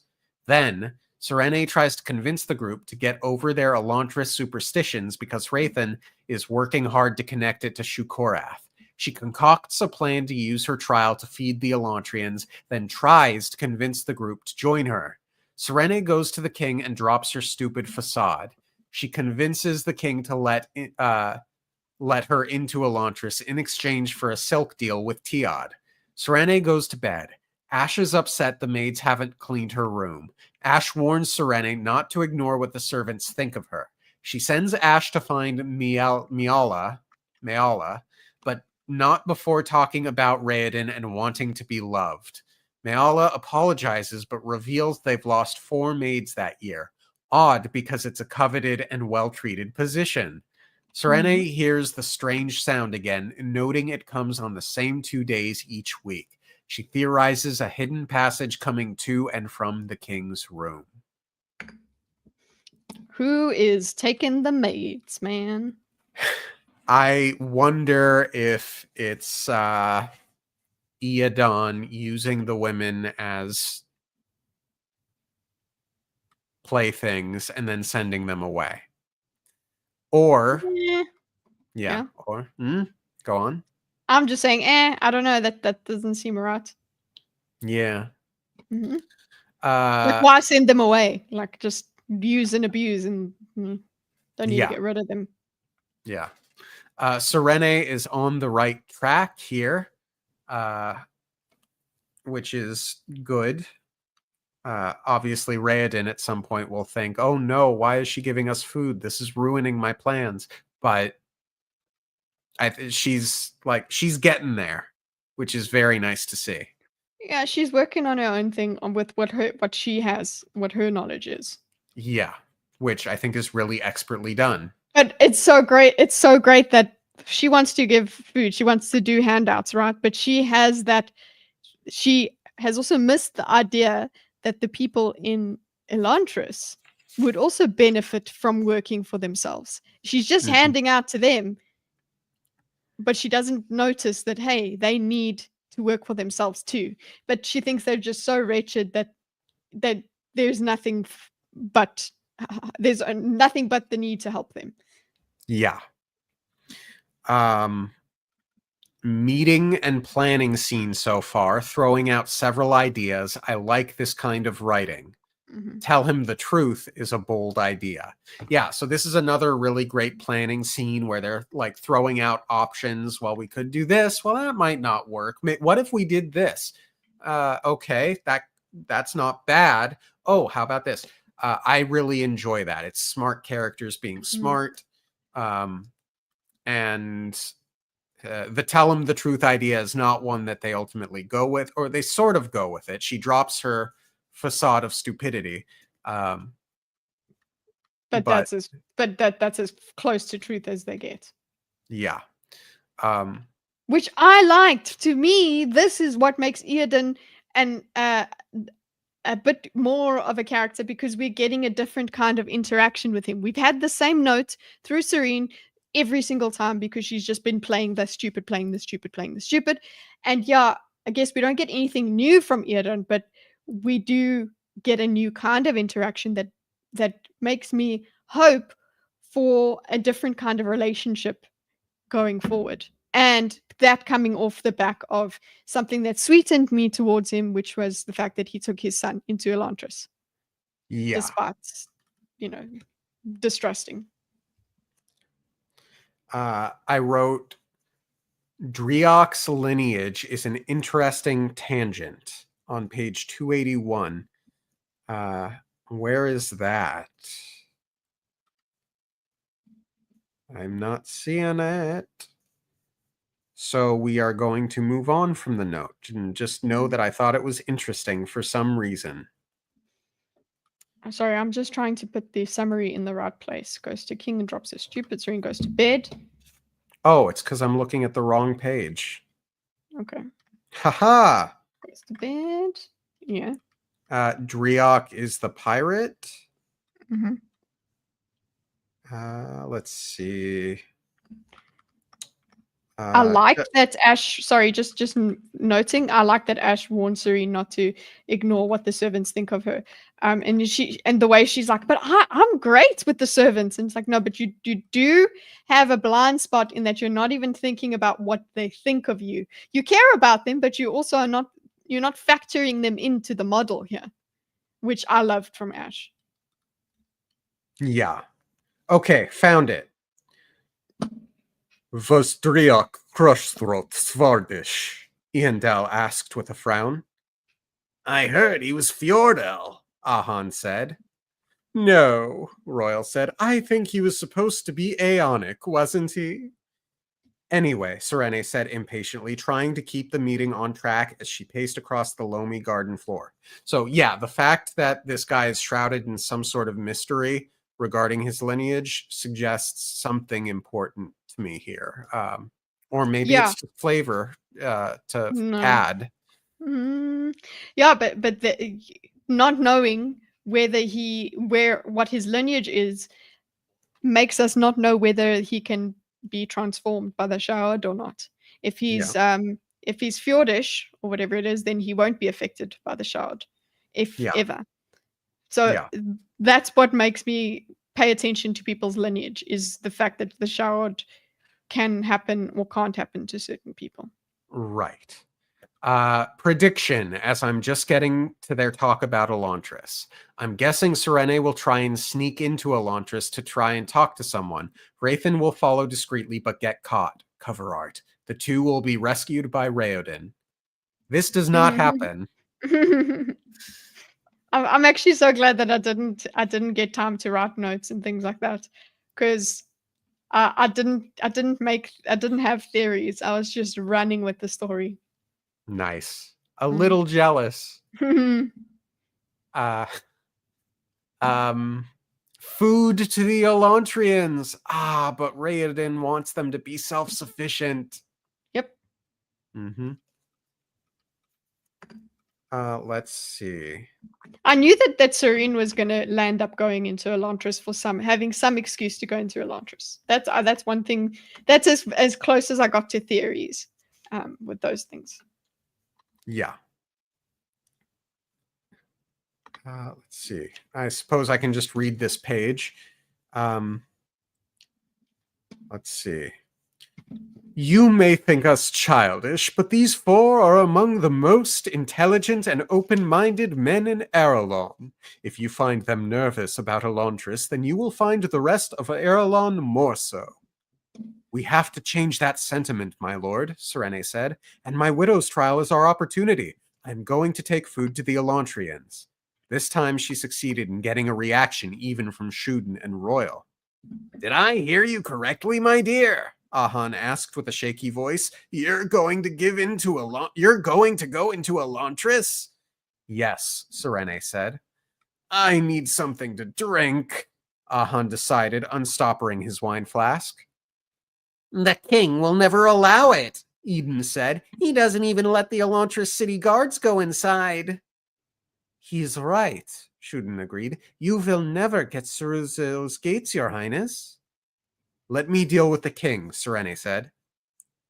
Your subterfuge won't work this time, Serene, Royal warned. No amount of stupidity will convince the king to let you into the city.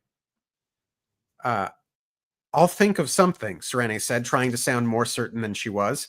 It's not your concern, my lord. I just want your word that you will help me. Help you? Ahan asked hesitantly. Help me distribute food in Elantris, Serene said. Ahan's eyes bugged out. Help you? He repeated. In there?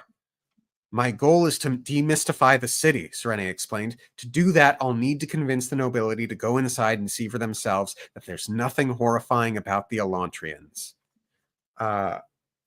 Smart, Serene.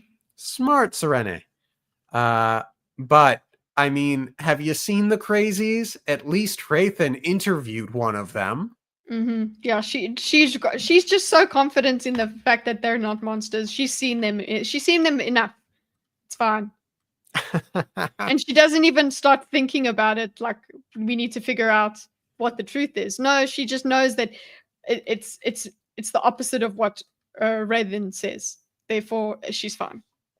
Yes. So yeah, that's a very stupid risk. That she's lucky it doesn't backfire on her. Yeah. She is so in over her head. But she's so headstrong, she just keeps going. Yep. Okay, so Serene is going to drop the facade. Hopefully, this will allow Eoden to actually show a bit of depth, although it's off to a rocky start on that front. Yeah, so this, I think, is one of the scenes where we actually get an extended Eoden scene. Okay, so Serene just asked to get inside Elantris, and it occurs to me that the king wouldn't want that. Not because of superstition, but because someone would find out what happened to Raoden. Convincing him will be extra difficult. Also, yeah. Didn't happen. Didn't happen. Obviously, convincing him would be extra difficult.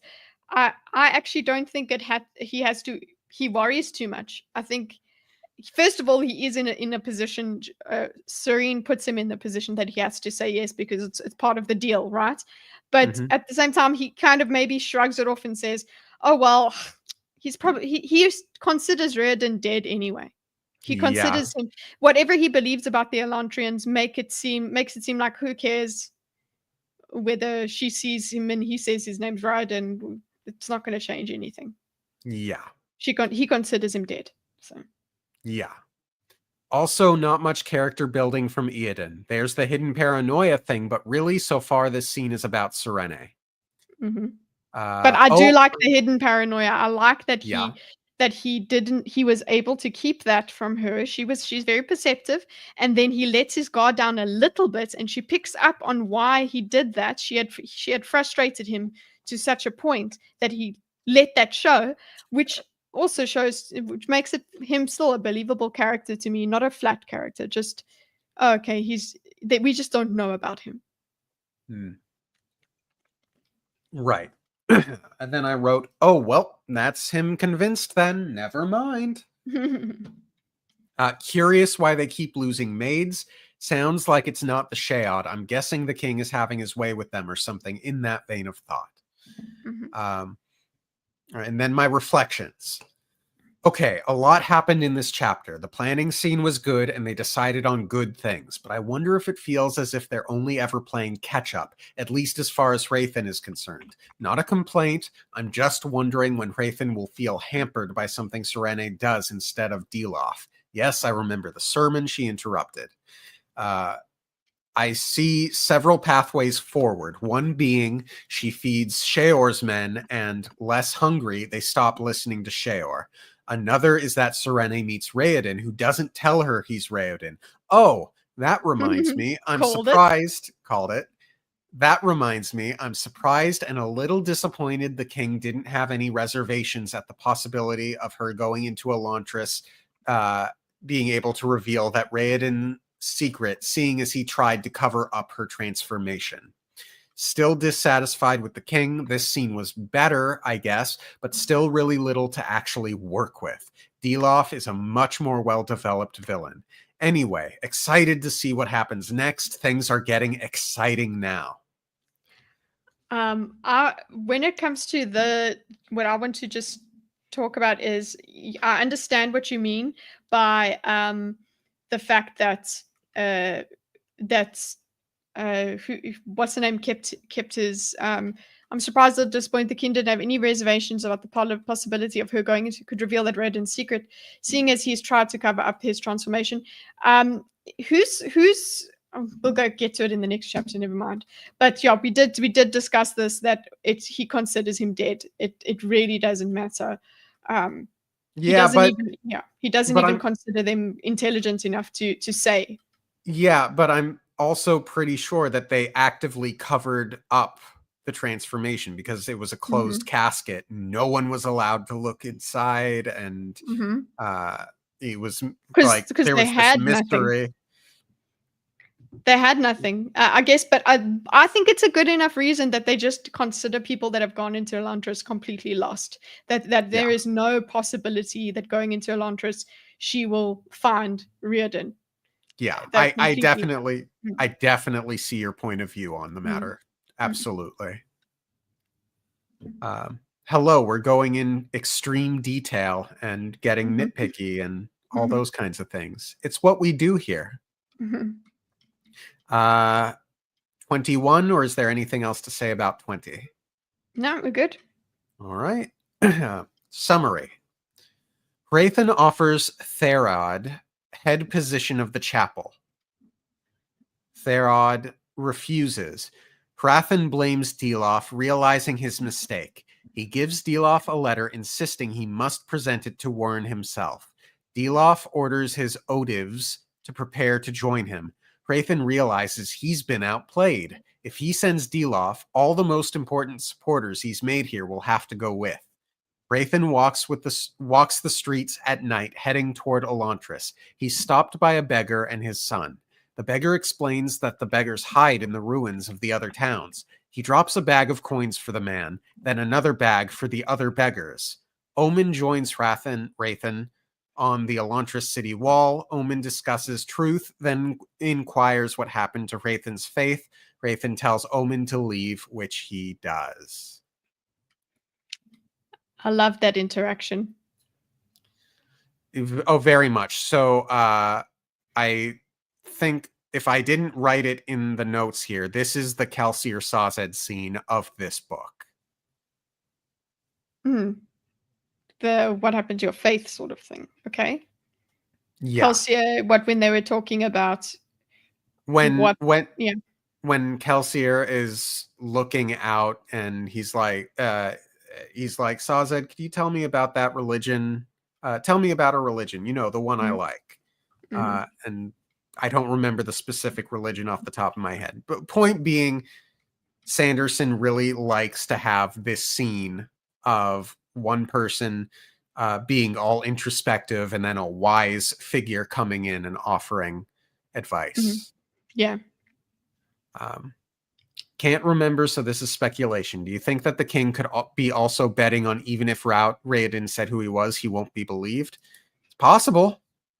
Uh, I That was don't. also part of it. Yeah, Yeah. You very don't? possible. I don't know if the king is well developed enough to have that thought. I'm sorry, Mr. Sanderson, but yeah, it is possible. I'm sure. Anyway, uh, okay. Ooh, Deloff is gonna be pissed. He's not made head of the chapel. I bet. What is what I first wrote when I saw that someone else was being offered the head position. And then I Mhm. wrote, oh shit, I bet Deloff threatened anyone in the running for the position. And then I wrote, okay, Hrathen agrees with me. Good. And he's realized his mistake with Deloff. Good.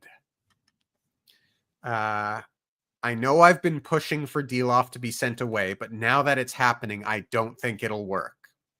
Yeah, I was of the same opinion that it's like you want him to, but you don't think this is you think he's outsmarted him some way. Yeah, very much so. As Hrathen wonders if this was Deloff's plan all along, I wonder if Deloff is going to shit talk Hrathen to Wern. And this was when it was like he could still be sent away. Um, Uh, yeah, if he goes there and that's how he'll but that takes a long time. But yeah, yeah. the possibility, yeah. 30 Odivs when 10 is a lot for a Gjorn and most only have less than a handful? This fucking guy. Right. I love that he's used it's also the same mechanism that Serene and the other sort of rebels were using, is that they use the system against people. So Yeah. yeah, the sure that you're allowed you're usually going to have 10, fine, and it kind of works, but there's no rule that says you can't have more, so he uses it all. It's locked in. You can't be like, you're not going to turn around and be like, oh, don't you agree that an odiv should be an odiv? Are you gonna are you a heretic? Do you not like Shadeth or whatever his name is? So yeah, it works. It's very, very good, very Yeah. smart. Rathan's gonna have to kill Deloff for outplaying him. Yep. Yep. Good guy Rathan giving to the poor. Here I was thinking he'd recruit them. Oh, he's totally going to. He's giving to them. He's making by giving to them, he's going to recruit them. That's what I was thinking. I don't think he's just dismissing them that, oh, okay, whatever. He's going to use them. That's what I think. Yeah. Oh, Rathan is noting the perfect circle of the city wall. Is the city architecture a rune? Did a wall fall or something ruining the city? Yeah, so that's, I guess, when I came up with that idea of the city as a giant Mm, aeon. yeah, but why would the wall fall? And I make have it and that would be no the clue. reason that Elantris fell. Like, I agree with the city is an Aeon, but I don't agree with a wall, something as simple as a wall being broken. Gotcha. Yeah. Yeah, obviously, I think there should be more to the story. Mhm. It's not going to be some earthquake brought down a load-bearing rune. Mhm. Wraith and Omen scene. I am all about it. Topics were truth and faith, both ideas present throughout the book. Yeah, I love how deeply just what Omen said gets to him. It stays with him for quite a while. Yeah. My reflections, loved the Omen Rathan scene. Very powerful. Also reminds me of the Kelsier Sazed scene. Similar vibes. As per usual, lots of similarities in terms of book structure. Also liked the beggar scene. There's a good man deep down there, but I think he's too late to stop Deloff. The distinction between Deloff and Rathan is interesting. Passion v reason. Too much faith, too little faith. Mm. Yeah. What anything else to say, Kitteh, on this one? Mm-mm.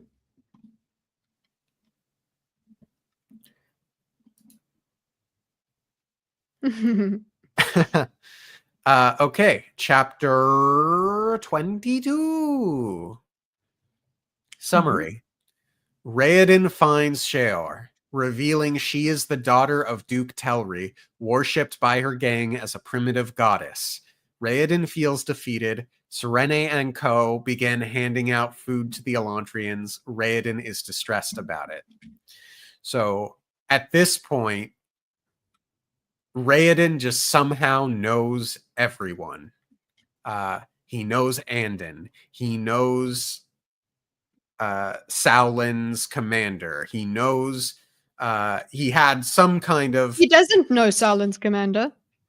uh, He just yeah, he knows that Eondel. so Saulin's commander was Eondel. yeah, Eandel is a an actual, like, a lord or whatever in there. So No, it makes sense that he would. Eondel was part of Raoden's group. Yeah, so that makes sense that he's part of the crew, so it makes sense he would know him. It's not that he just knows him out of nowhere. There's, like, a very important these all the key people. It makes sense that all the key people know each other because Serene is get becomes part of the group. Yeah,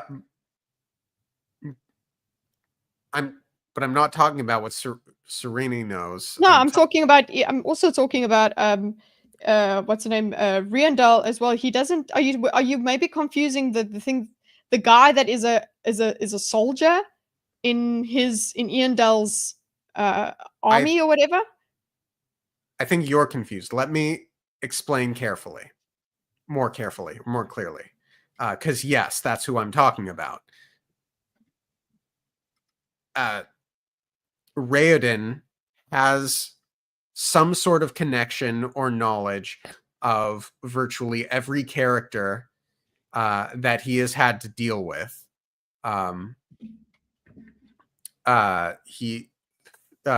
He knows of he's friends with Eondal, which grants him a relationship to Shaolin, who is the Elantrian that he recruits, and that builds their relationship. He knows now Duke Telri's daughter, not necessarily purposefully, but there's a connection there. He knows he has a kind of spatial relationship to Karada, being that he was or she was in the guard. He knows, he remembers Ton from before he did the thing. There's a magnitude of connections that Rowden has, and it always seems to be the right connection that he needs, and he knows he conveniently knows just how to work it for his success as best he can. And it's just rubbing me as a little convenient. I'm trying to build to the Gary Stew rather than the flat character arc. It's a bit contrived. That's the word that I'm. That it's all nice and convenient. Because I like the different kinds of connections. What I at least appreciate is that it's not all the same kind of connection, and they're not all as in close proximity. They're a couple degrees removed in most of the cases, except for I think the sculptor one that is the most stark one. I think it's the most random one that he suddenly has. That one maybe I feel the most. I'm in agreement with you, but I like the way it's different. It's just that he knows who the lords are that actually helps him, and what can be considered convenient is the way that the people take that connection. Is like the way that the woman Kara whatever, the way that she decides, no, he's loyal, he's my prince, and she recognized him. It's like people recognize people when they do and when they don't. Like whenever the book decides, because nobody recognizes Raoden, but then she, the guard woman, did. So yeah, I can see what you mean there. Yeah. So yeah, and it could be argued, well, he was the prince. It's his job to know people. Which works, and he was very well known and very well liked. Yeah. So I stand Raoden. Hey, I'm still enjoying him too. It's just a little shaky. Okay. So I wrote, okay, there's a passage on 306 that I need to see if I can find. There's a line about surrendering. Okay. Raoden paused as Galadin poked at the attacker's body with a stick to make sure he wasn't feigning. Maybe they found the final secret to stopping the pain, Raoden said quietly. All they have to do is surrender their humanity, Galadon said, shaking his head as they continued to sneak through what had been the Elantris market. They passed piles of rusted metals, crushed ceramics etched with aeons. So I wrote, surrender their humanity. Interesting idea. In context here, it refers to giving into one's bestial nature, but I'm also thinking about the Sheod before the fall, when one becomes a god, which could be seen as transcending one's humanity. Yep.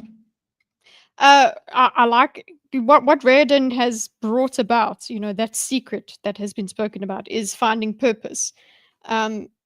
What's to say that this animalistic thing, this thing to stop Raoden, isn't their purpose, and that's helped them as well. It just hasn't been as nice, I suppose, as what he's brought to his people. Yeah. Yep. I channeled Elend in my next note. I wrote, Sheor reveal. Definitely was not expecting that. And then to highlight what we were talking about earlier, I wrote, of course Raoden recognizes her. Sheor is Duke Telri's daughter? Interesting. Tried looking up what soy means in the back of the book, but it isn't there. And if I recall correctly, soy was Sheor's daughter name before becoming Sheor.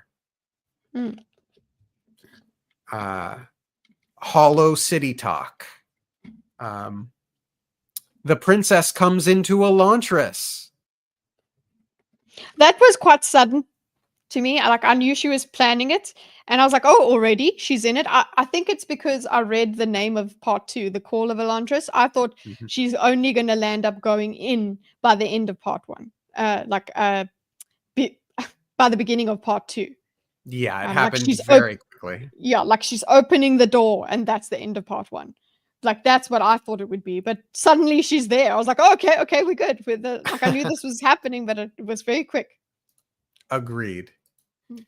Raoden correctly sees a big problem with Serene's plan, hoping he goes up and talks to her, expecting if he does, he won't reveal his identity. Yep. Called it.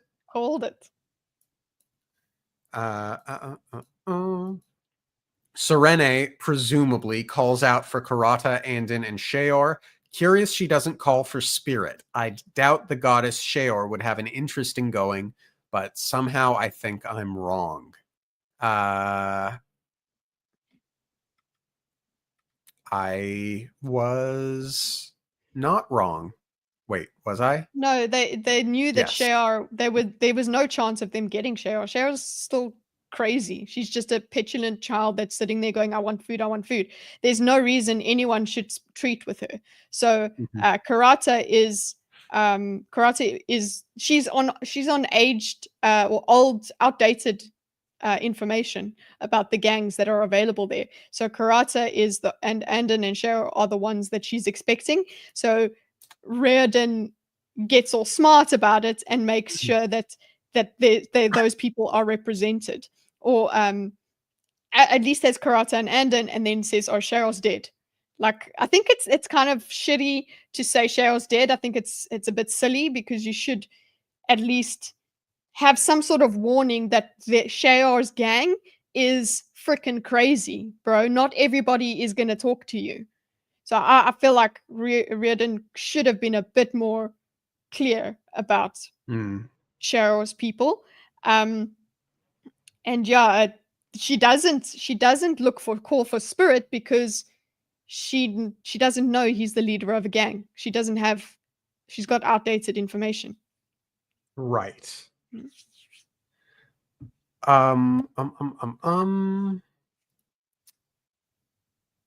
Where am I in my notes? Oh, that was the end of the notes for that. Okay, so my reflections. Not a bad chapter. Hoping we get close to the Raoden Serene meeting soon. And that brings us to 23, yes? Yep. Okay. Spirit guides Serene to a meeting with Karata and Andon, where they negotiate a deal. Unfettered ability to hand out food to anyone in Elantris in exchange for Serene's bribe of cloth and other important items. Spirit joins the nobles handing out food. Serene realizes Spirit is the leader and is in denial about having a crush on him. She sends Ash to find out more information about what happens in Elantris.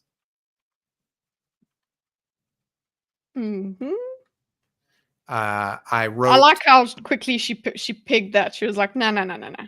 This guy's got too much, because he does have this vibe about him. He's obvious. Main character energy. Yeah, so she's perceptive enough for that, and yeah, the denial is very cute. That she's very interested in this person. She actually kind of likes him, but she doesn't realize that she does. Yeah. Or she resents it. Yeah. I wrote, aha, Spirit is leading Serene through the city. Excellent. Yep.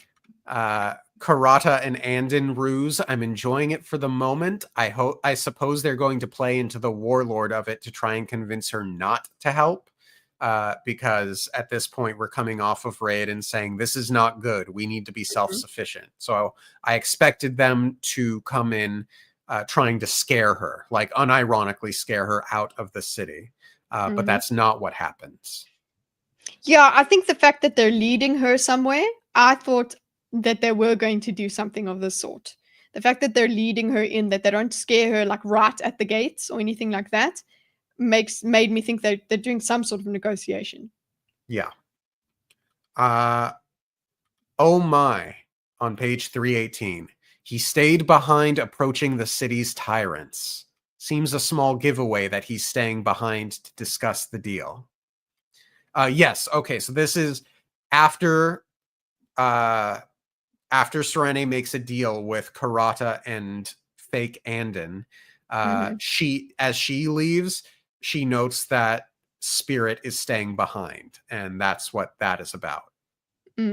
Yeah, that is quite it is, if you look at it later on, you're like, yeah, that's a giveaway. Why would he not lead them back? Yeah. But she does have certain thoughts where she does think of him as, oh, he's a lackey and he's going to report to them, I suppose, or something like that. But then she sees him again later on, which I think is important. Yeah, exactly. They asked for pragmatic things, which is good. Curious they went through with any sort of deal. A lot of prejudice coming from Serene, though, and starting off with a bribe sets an adversarial tone. I was a little surprised by Serene's prejudice. She does have prejudice because of them being warlords, I suppose. Yes. That she has that in mind, so she can't go in there nice and prim and I'll help you out. She doesn't want to be that way with them because she does view them as dangerous. That's part of why she doesn't trust that she likes Raiden. She's like, no. This is a problem. These are my adversaries. That's why she goes in with that. I can understand it. Just a shame. Right. Curious to see what happens when she's confronted with Sheor's animalism. No mention of permanent pain. Not a complaint, just noteworthy. Nobody's explained it. Yeah. Yeah. Why? Why doesn't everyone? We are in constant pain. We are in constant hunger. Our hunger will go away. Like, have that conversation, please. Yeah. And yeah, like through part 1, she doesn't really get attacked by anyone. At least not that I remember off the top of my head. Nope. But I was expecting like a barrage of Sheor's men to come in and try and just take all of the food. That does not happen. Maresh played Andon. Ha ha ha. Also, this is the first POV shift mid-chapter. So it starts in Serene's POV and then it switches to Spirit's. So that was noteworthy. I liked it. So there's a line on page 319. Let me see if I can find it quickly. Please talk, Kitteh, for a moment. I like what they ask for and all of that. It makes sense to me for what they're asking for. They are trying to basically rebuild. And that gave me a bit of relief because I'm like, I don't know if the stuff that is in Elantris is enough. So I was excited for them to get materials. Do you find it, Dorcas? Not quite yet. Okay. Yeah, it is quite frustrating. I'll go back to the quite frustrating that they don't just go, oh, hello. Let me tell you a bit about us. You clearly want to help us. This is actually, are you going to continue? There's no question about that or anything like that. Are you going to continue? What happened to your husband? That sort of thing. I do. Sorry, I just want to say I do like how Raiden does want to spend time with Serene. He's curious about her. That's very cute. Yeah. Raiden caught Karata's eye. The gruff woman was trying very hard not to laugh. The pompous artisan had been perfect, neither decisive or intimidating. People outside Elantris saw the city as a lawless realm lorded over by harsh thieving despots. Together, Maresh and Karata had portrayed exactly what the princess and her companions had expected to see. To which I wrote, not so different from Eoden, huh? So that was noteworthy. Serene always walking a fine line between correct and incorrect is really interesting. I've said that many times. I'm enjoying it. For being so nervous, the nobles seem a bit lighthearted. Yeah, so the crew basically goes in on this first roundabout and they have a bit of banter, and I'm like, yeah, they're being lighthearted in a potentially awkward area. It's a where coping. It's a coping mechanism. Yeah. I really liked the jump scare of Spirit nonchalantly or inconspicuously joining the work line, and Serene turns to hand him one, and she like has a jump scare when she realizes that there's an Elantrian right next to her. Yeah, but what I love is the meta of it, because she goes, "You, how long have you been here?" That makes you go, "Wait, yes, it's Reardon, it's Reardon, recognize him." But you know that that's not going to happen. That the double line there, that was one of my favorite moments, because you could in another world, another timeline, her going, "It's you. How long have you been here?" means she's recognized Reardon. I really like that. It was very cinematic as well, because it's like, you. Yeah. I like that quite a lot.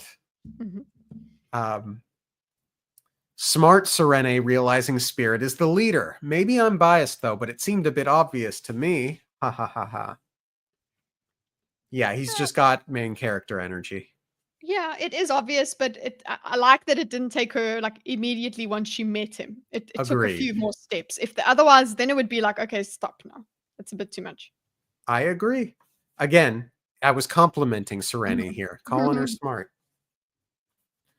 Okay, so she's crushing on Spirit and in denial about it. Yeah, she can't stop thinking about him. Which is interesting, because we do get her literally talking about having revulsion for the people before, but that just means that she can see through it. Oh. Yeah. So my reflections for the chapter. Very enjoyable chapter. Probably my second favorite of the book so far. Very happy for the Spirit Serene story. Feels like various plots are finally starting to come together. The moment with the little girl stands out to me, though. I thought all the children were with Spirit Karata. Probably doesn't matter. Yeah, I think there was a child at one point that went up to get food, which is what that was in response to. Yeah. Also, we do that makes me want to just remember. Okay, we figured out that it's Lord Telry. Lord Telry actually is in Elantris the next time we go to Elantris, which makes me wonder now. I didn't not wonder this when I was reading before, but it makes me wonder now. Did he have some sort of hope and that's why he came to the city to see if, like, will his daughter be there? I wonder. I will be right back. Okay. So we've got in chapter 14, Radhan overlooks Elantris as Serene feeds the people, which irritates him. Then we've got, he takes a carriage to ride with Telry, trying to assuage Telry's concerns. So yeah, that guy actually was in, he does actually stand there. I think it was him, yeah. He actually does go into Elantris, which I thought was interesting. But it helps that he's straddling both lines. He's showing face in the two camps. Do you want me to tell you some timeline information when you know in regards to Elantris, Mistborn, and Stormlight? So like when each of them happened. I think that's a vague enough thing to reveal, but it is up to Dorcas. He's the boss of the game. I'm back. What's up? Do you want me to tell you the timeline information in regards to Elantris, Mistborn, and Stormlight? What we know? No, please do not. Thank you though, but for the moment, let us figure it out as we go, as best we can. Yeah, I told her that you're the boss of the game. You'll decide whether we learn that or not. Yeah. But thank you. We are enjoying the not knowing of it. Sorry, Libralita. Okay, where are we now? 24? Yeah. Have I read the summary for 24? No. Okay. Hrathen overlooks Elantris as Serene feeds the people. He takes a carriage ride with Telri, trying to assuage Telri's concerns. Hrathen is back at the chapel where he reads his old journal, questions Omen's question, and his own motivations. I will say this, the planet is called Cell, and that be relevant sooner or later. Cool. Okay. The phrase brutal scythe known as truth. I love that. I also love that. Yeah, excellent line. It's a partial timeline. Sanderson doesn't want to make one official. Cool. Okay, let's see. 326. See if I can find the line with more context. There it is. The princess's move had been masterful, castrating Hrathen's devils with a sweep of the brutal scythe known as truth. Yeah, okay, so that's in reference to Serene feeding the people. Yeah.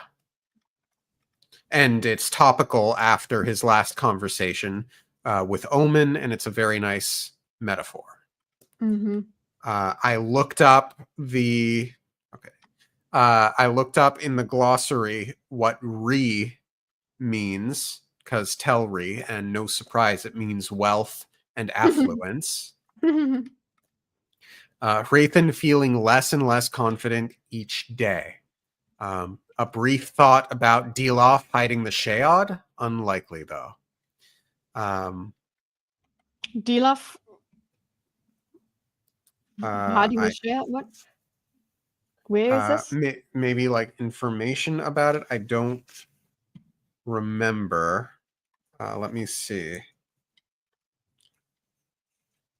Something about though I remember a time just after the pirate Driak Crustthroat assaulted Teod when there was a wave of conversions in Erelon. Deloff's comment bothered him. The Artef had to be older than Hrathen had assumed, much older. Hrathen's eyes widened as he studied Deloff's face in his mind. 25, but he now detects hints of age in the Artef's face. Only hints. He's probably seemed younger.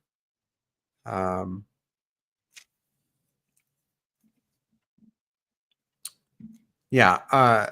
Okay. It might be that Deloff has been around much longer than Hrathen had anticipated, and I thought to myself, well, maybe he doesn't age because he had transformed and he's using makeup and a wig or something.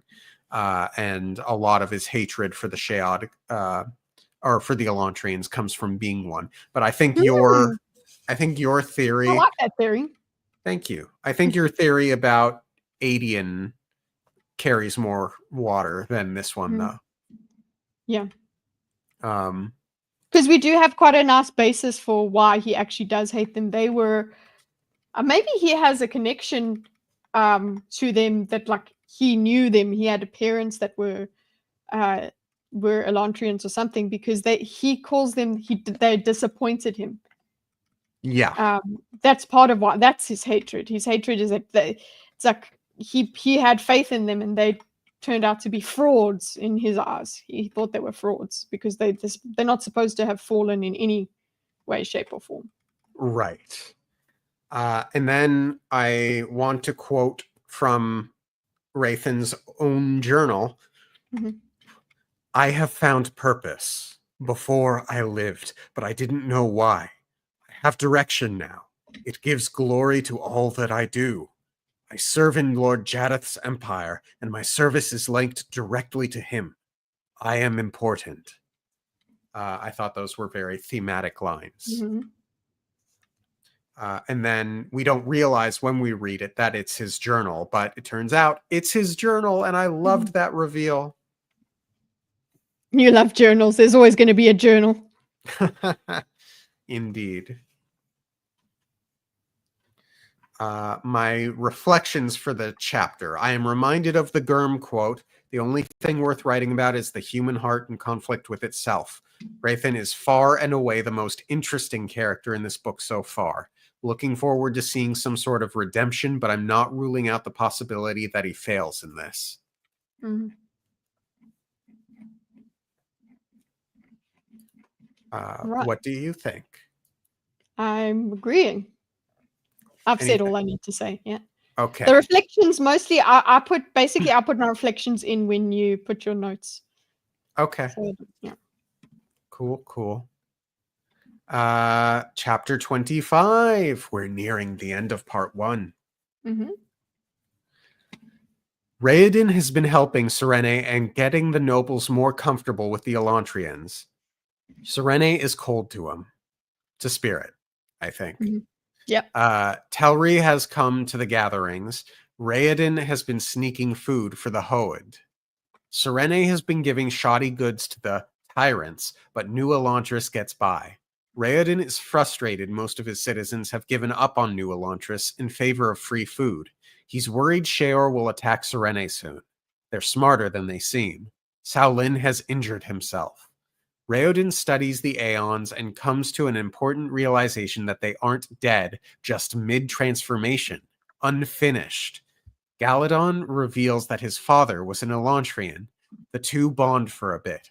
Raoden wakes up after a revelation. One of the Hoed was an Elantrian from before the Riad.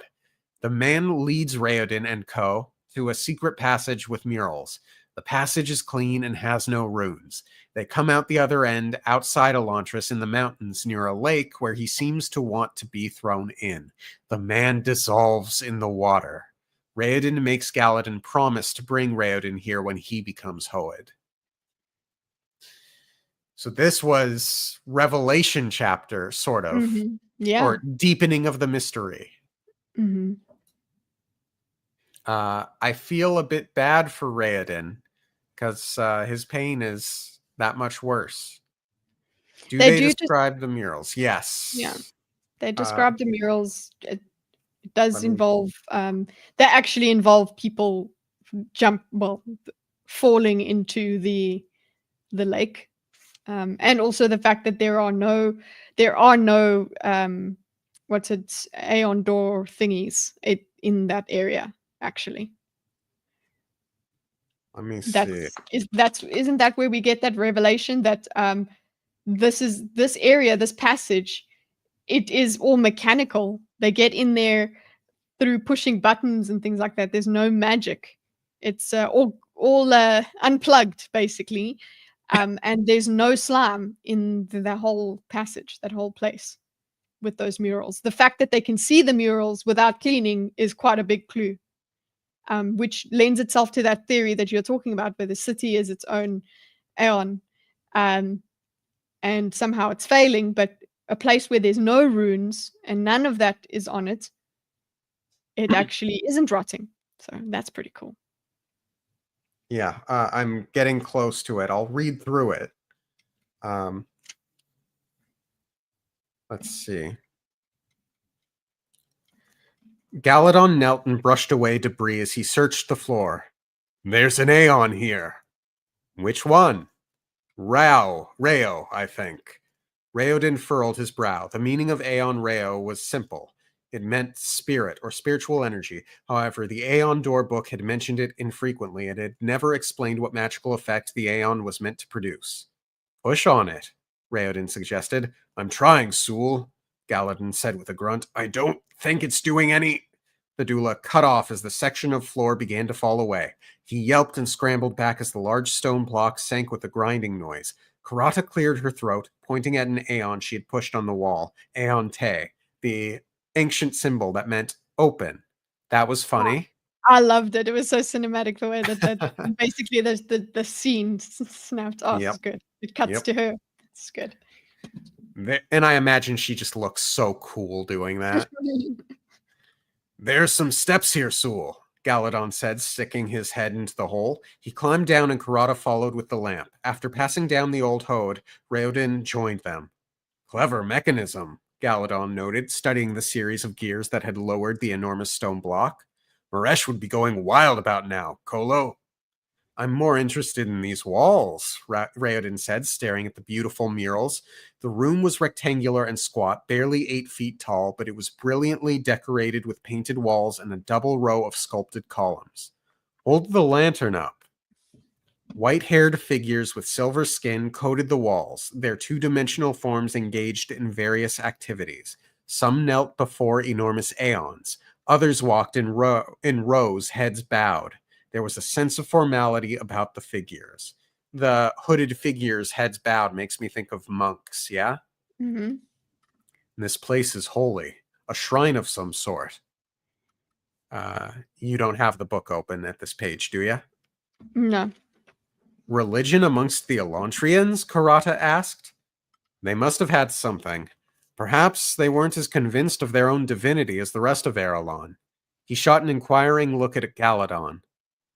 My father never spoke of religion, the doula said, but his people kept many secrets, even from their families. Over there, Karata said, pointing at the far end of the rectangular room, where the wall held only a single mural. It depicted a large mirror-like blue oval. An Elantrian stood facing the oval, his arms outstretched and his eyes closed. He appeared to be flying toward the blue disk. The rest of the wall was black, though there was a large white sphere on the other side of the oval. Lake! The old Elantrian's voice was quiet, but insistent. It's painted sideways, Karata realized. See, he's falling into the lake. Raoden nodded. The Elantrian in the picture wasn't flying. He was falling. The oval was the surface of a lake, lines on its sides depicting a shore. It's like the water was considered a gate of some sort, Galadon said, head cocked to the side. And he wants us to throw him in, Raoden realized. Galadon, did you ever see an Elantrian funeral? Never, the doula said with a shake of his head. Come on, Raoden said, looking down at the old man's eyes. They pointed insistently at a side passage. Is that all that there is on the murals? I don't remember. Yeah, I think so. I Okay. don't know if there's any murals or whatever around the lake thing. Okay, yeah, no, because that's outdoors, I think. Mm-hmm. But that's that. Oh, weird that Reo means spirit instead of something else. Noteworthy. Well, yeah, we've got spirit. Spirit finds the spirit room. Wow. Yes, that was not lost on me. Mm. Okay, so he's accepted the trial and the presumed setback it will cause. Have you figured out what to do about Sheor, though? Why not try and convert some of the folks coming to get food? Maybe hard to tell without revealing too much to the nobles, though. Is what I thought. Yeah, so he more or less accepted that the trials are going to happen. She's going to do what she's going to do.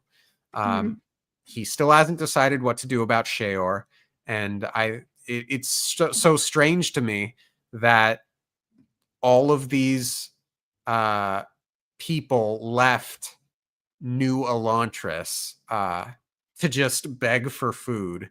It seems to me a wasted opportunity that Raoden doesn't try to say, hey, after you finish eating this food, go to New Elantris. We have ways of helping you too.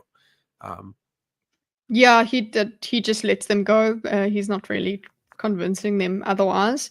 But they've all just decided, yeah, well, I guess we don't have to grow our food anymore. It's fine. Yeah. And we don't have to try and care about our lives. But I like that there is a core group that stays with them. Agreed. If it's true he feels the pain more acutely, there's almost certainly a reason for it. I've written this note before. They're stealing food for the Hode. That's bittersweet. Yep. Yeah.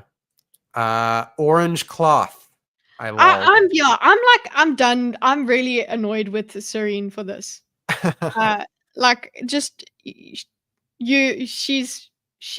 They're tyrants, so she's not gonna help them, and she's gonna mess with with the requests. It's actually just because she's kind of infatuated with Reardon, and I think that's it's. I'm not a fan of her for that. I think that's a bit childish and shitty. Like at least with the orange cloth, that's fine. They don't have to look good.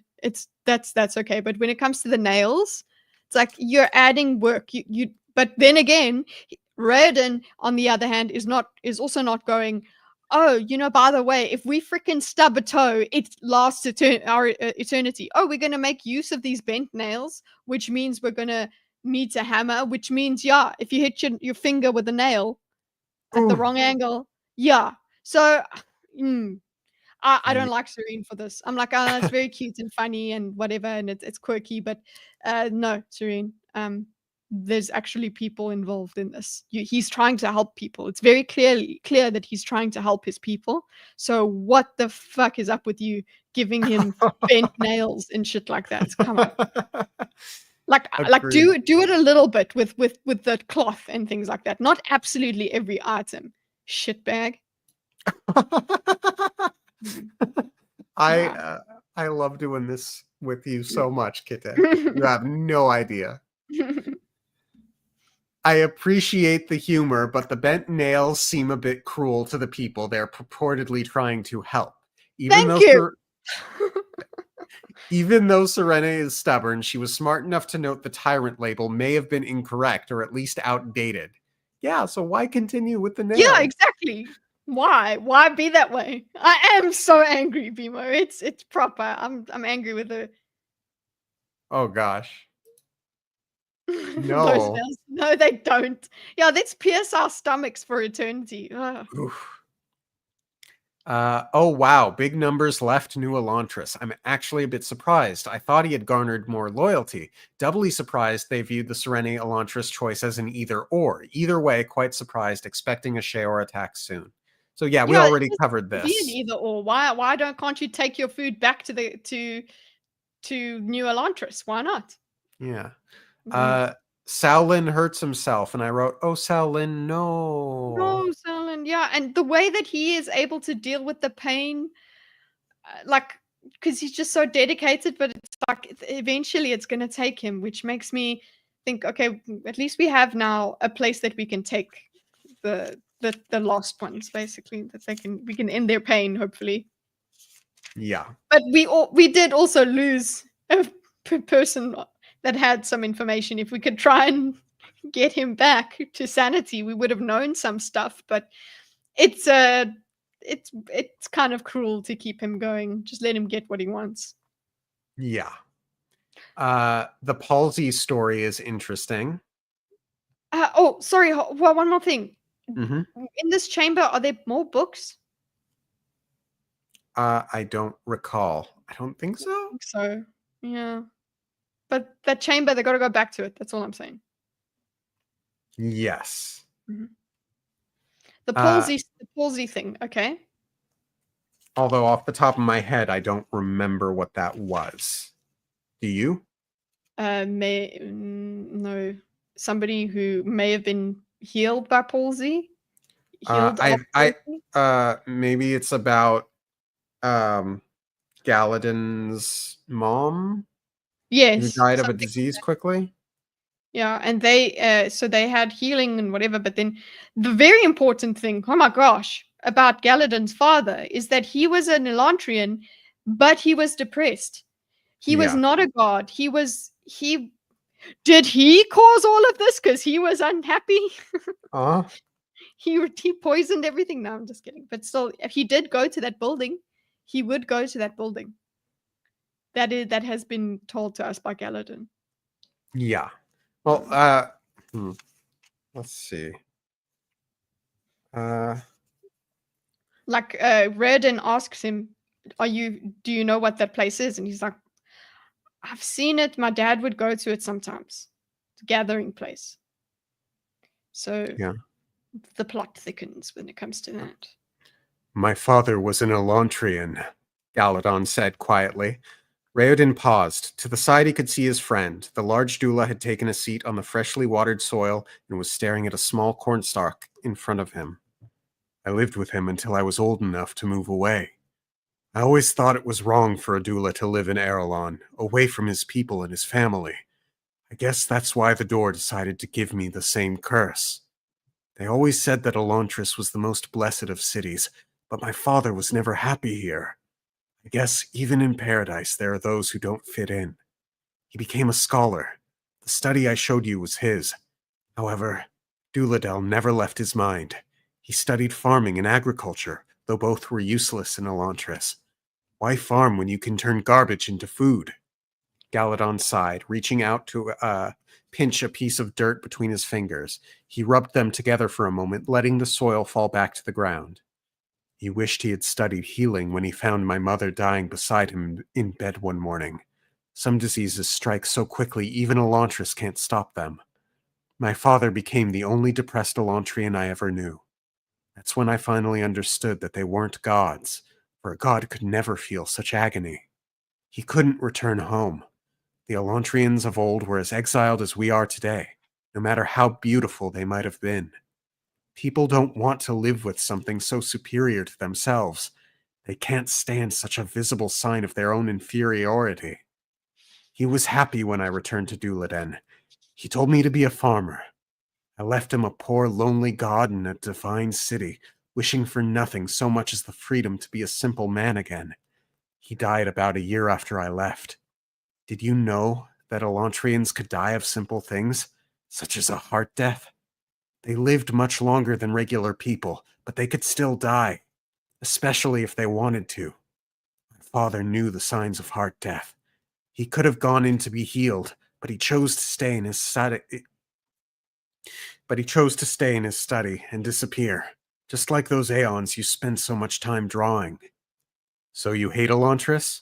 Raoden asked, slipping quietly through the open window to approach his friend. He sat as well, looking across the small plant at Galadon. Hate? No, I don't hate. That isn't the doula way. Of course, growing up in Elantris with a bitter father made me a poor doula. You've realized that. I can't take things as lightly as my people would. I see a taint on everything, like the sludge of Elantris. My people avoided me because of my demeanor, and I was almost glad when the Shead took me. I didn't fit Duladel no matter how much I enjoyed my farming. I deserve this city, and it deserves me. Kolo? Raoden wasn't certain how to respond. I suppose an optimistic comment wouldn't do much good right now. Galadin smiled. Definitely not. You optimists just can't understand that a depressed person doesn't want you to try and cheer them up. It makes us sick. Then just let me say something true, my friend. I appreciate you. I don't know if you fit in here. I doubt any of us do. But I value your help. If New Elantris succeeds, then it will be because you were there to keep me from throwing myself off a building. Galadin took a deep breath. His face was hardly joyful, yet his gratitude was plain. He nodded slightly, then stood and offered Raoden a hand to help him up. I wrote amazing passage, possibly my favorite in the book so far. Yep. So yeah, I just had to read that whole part. Right. Reflections, or have you gone through all your notes of it? A few more, and we're reaching the end. Thank you so much for the time, Kitteh. Long stream.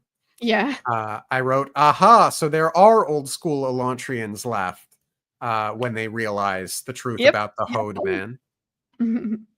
I'm enthralled with the mystery. They're about to put the man in the lake. The idea of baptism comes to mind. Curious if it will turn him back to normal, whatever that is. A part of me, because of the Hoyd connection, is also wondering if this has anything to do with the Well of Ascension. Well indicates water. Becoming an Elantrian is a manner of ascension. Obviously, the Lord Ruler wasn't an Elantrian, but then again, he did something he wasn't supposed to. Curious. So there's a well, and there's an ascension. So I wonder if there's a connection here. A literal connection. A literal connection. I wrote, oh, he dissolved. Wow. And then on page 356, I highlighted the line, as long as he had will left, he would struggle. I thought that was a good line. BMO, thank you so much for hanging out with us and for chatting. I'm sure we'll speak in the Discord tomorrow or soon. Have a great night. See ya. Yeah. Okay. Reflections for 25.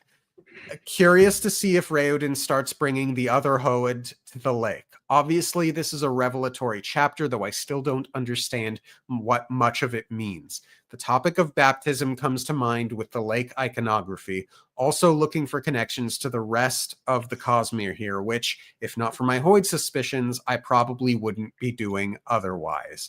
And then I also made a Hold on. connection. What?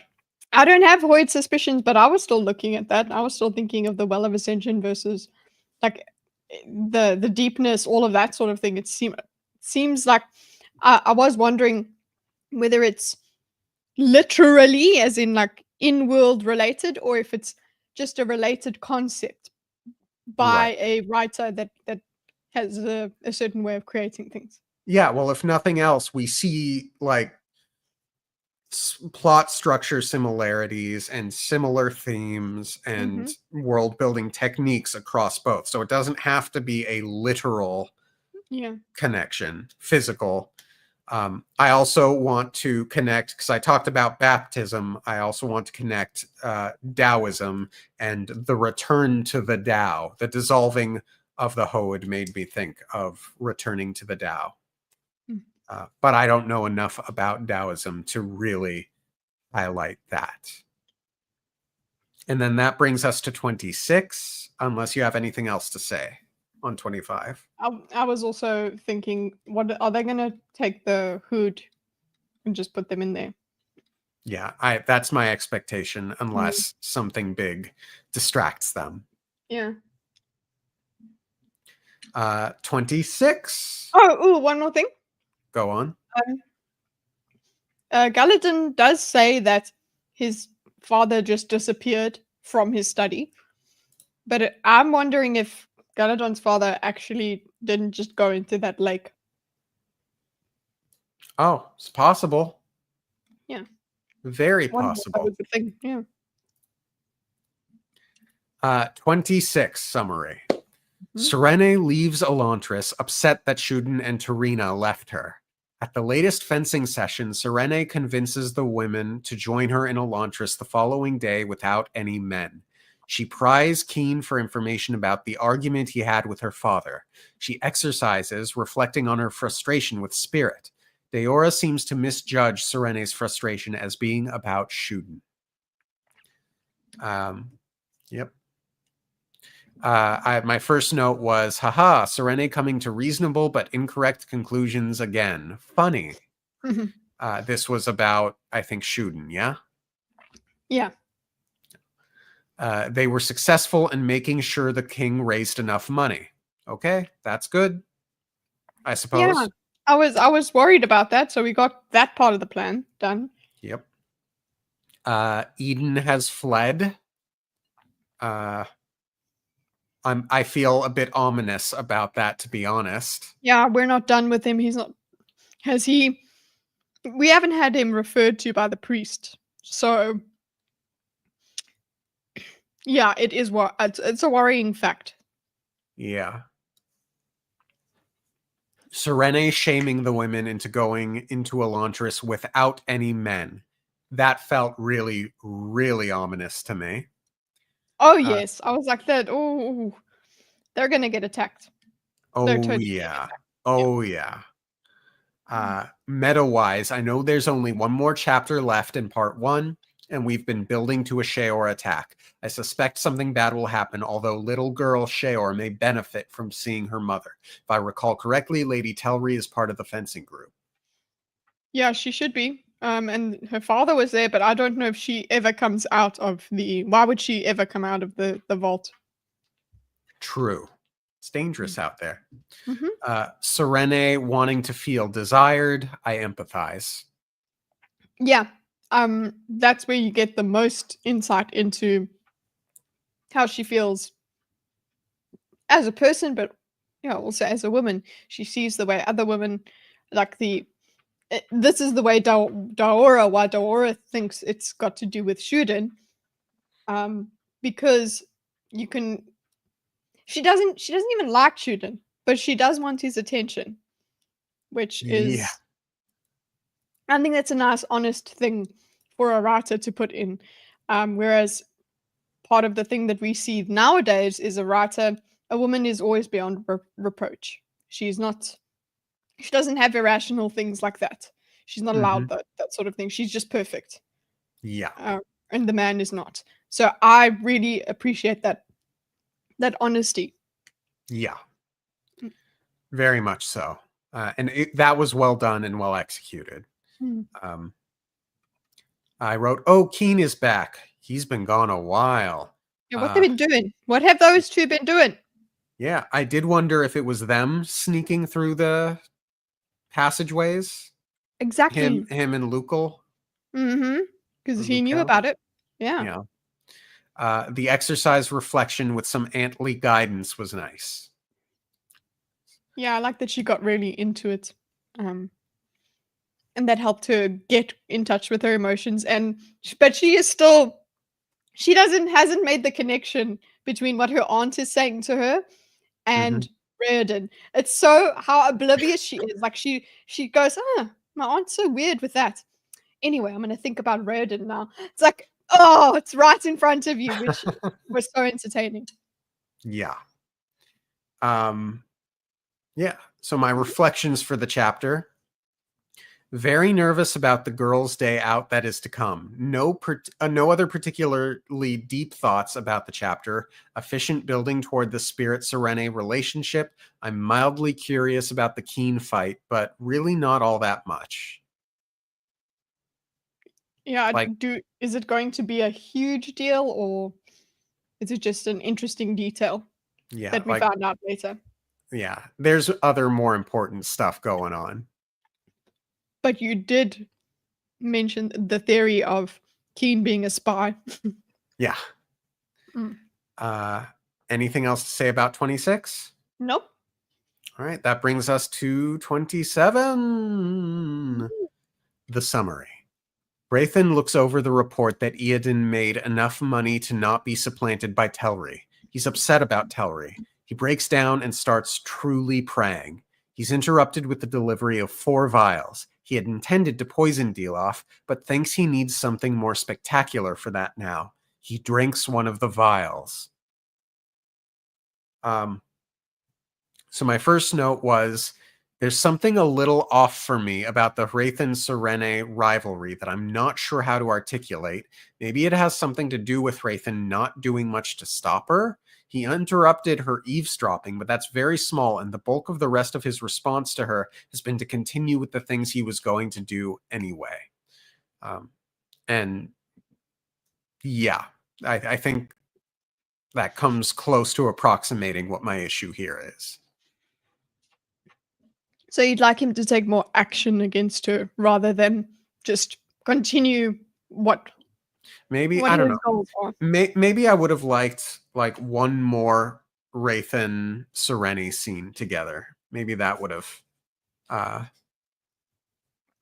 don't know. It's not so much a complaint. Just like, Would have liked it yeah, if yeah, it was there.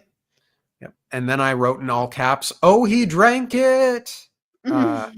So, assuming it's poison, I think he's basically going to bring himself to death's door, and then drink the antidote and be like, "Jadith has saved me! Hooray!" Yeah, that's why Listen we've to got me instead 4. of him. Yeah, Yeah. We've got 2 doses of the poison and therefore 2 doses of the antidote, I suppose. yeah. Um Also that the poison takes effect in 8 hours, right? If I'm correct. I'm not certain. I want to double check that because it will be important. Yeah, I'm sure. My reflections, I wrote a neat chapter. Rathan's prayer is meaningful. Surprised he drank the poison. He asked for 2 doses but got 4 vials. I'm assuming 2 are antidotes, and he's planning on faking illness only to be saved by Shudareth, Jadith, hoping to wrest control from Deloth, which is basically what we just said. So The liquid must be ingested, and the victim won't display any symptoms until about 8 hours afterwards. great. So, we thought that means that has given us this 8-hour thing. So, if he has a certain plan, and then Deloth gets in the way of this 8 hours, that's going to be a bit of an issue. But we also still don't know what that poison does. Yes, correct. So either way, it's very nerve-wracking. And then that's the end of part 1.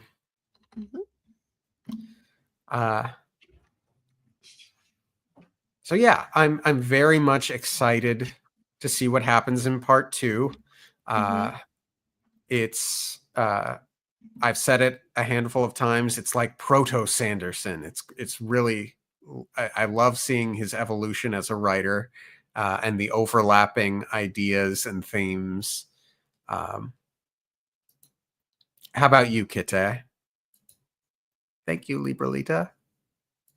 I've enjoyed it immensely. I do agree. I like being able to compare the different stories and see, even if if I don't have actual connections pointed out yet. I like just seeing the creator, seeing Brandon Sanderson throughout all of this, all of his ideas and the way he goes and implements them. I've just really enjoyed it. Agreed. Kitteh, would you like to share the diagram in the Discord so people can look at it? Yep. At some points, I hope to update it with connections and things that just add to it. But as it is now, I'll share it. Great. So that's that'll be in the Discord if anyone wants to go ahead and join that. The link is in my channel description, and we've got a really wonderful little community that's building over there.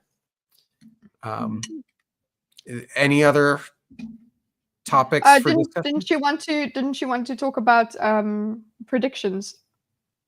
Oh yes, thank you. You did not let me forget.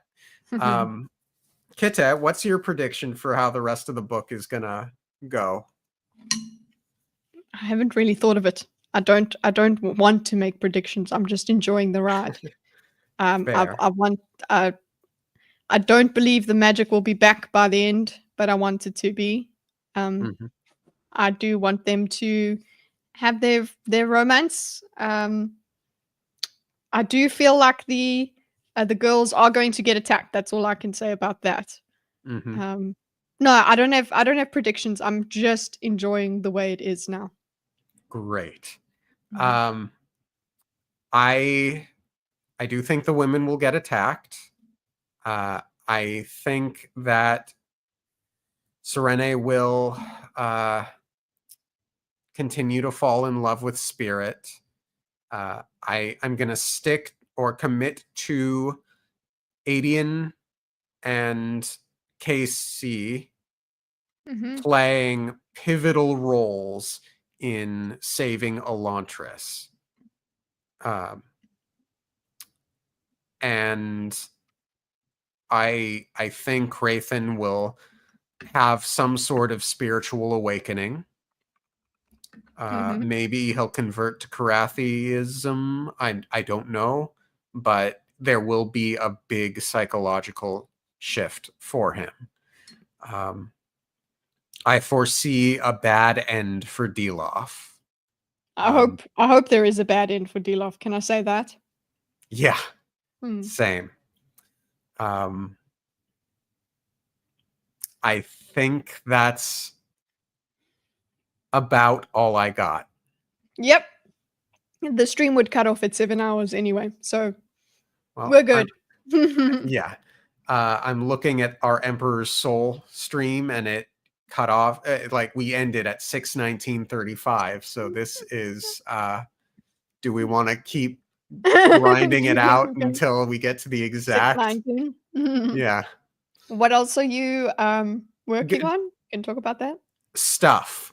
Go subscribe to that darn Kitteh if you get a chance, because she's got a wonderful channel where she does panel shows and diagram streams and all kinds of things. I will put in the self-promotion another literary endeavor that that I've started, which will be releasing this evening sometime. Excellent. Very different to what we're doing over here, but still involves books. So Great. Yeah. And I'm so excited for future Well of Ascension and Way of Kings chapisodes to come out. Really, it's such a journey. Okay, like 20 more seconds. We're gonna make it. It's a kidnapping. They're gonna kidnap her? Oh, did you just spoil MGP? Come on. But for me, what I've told the girls, because I'm reading And we a book. passed it. Anyway, continue. Bye. Okay. Bye.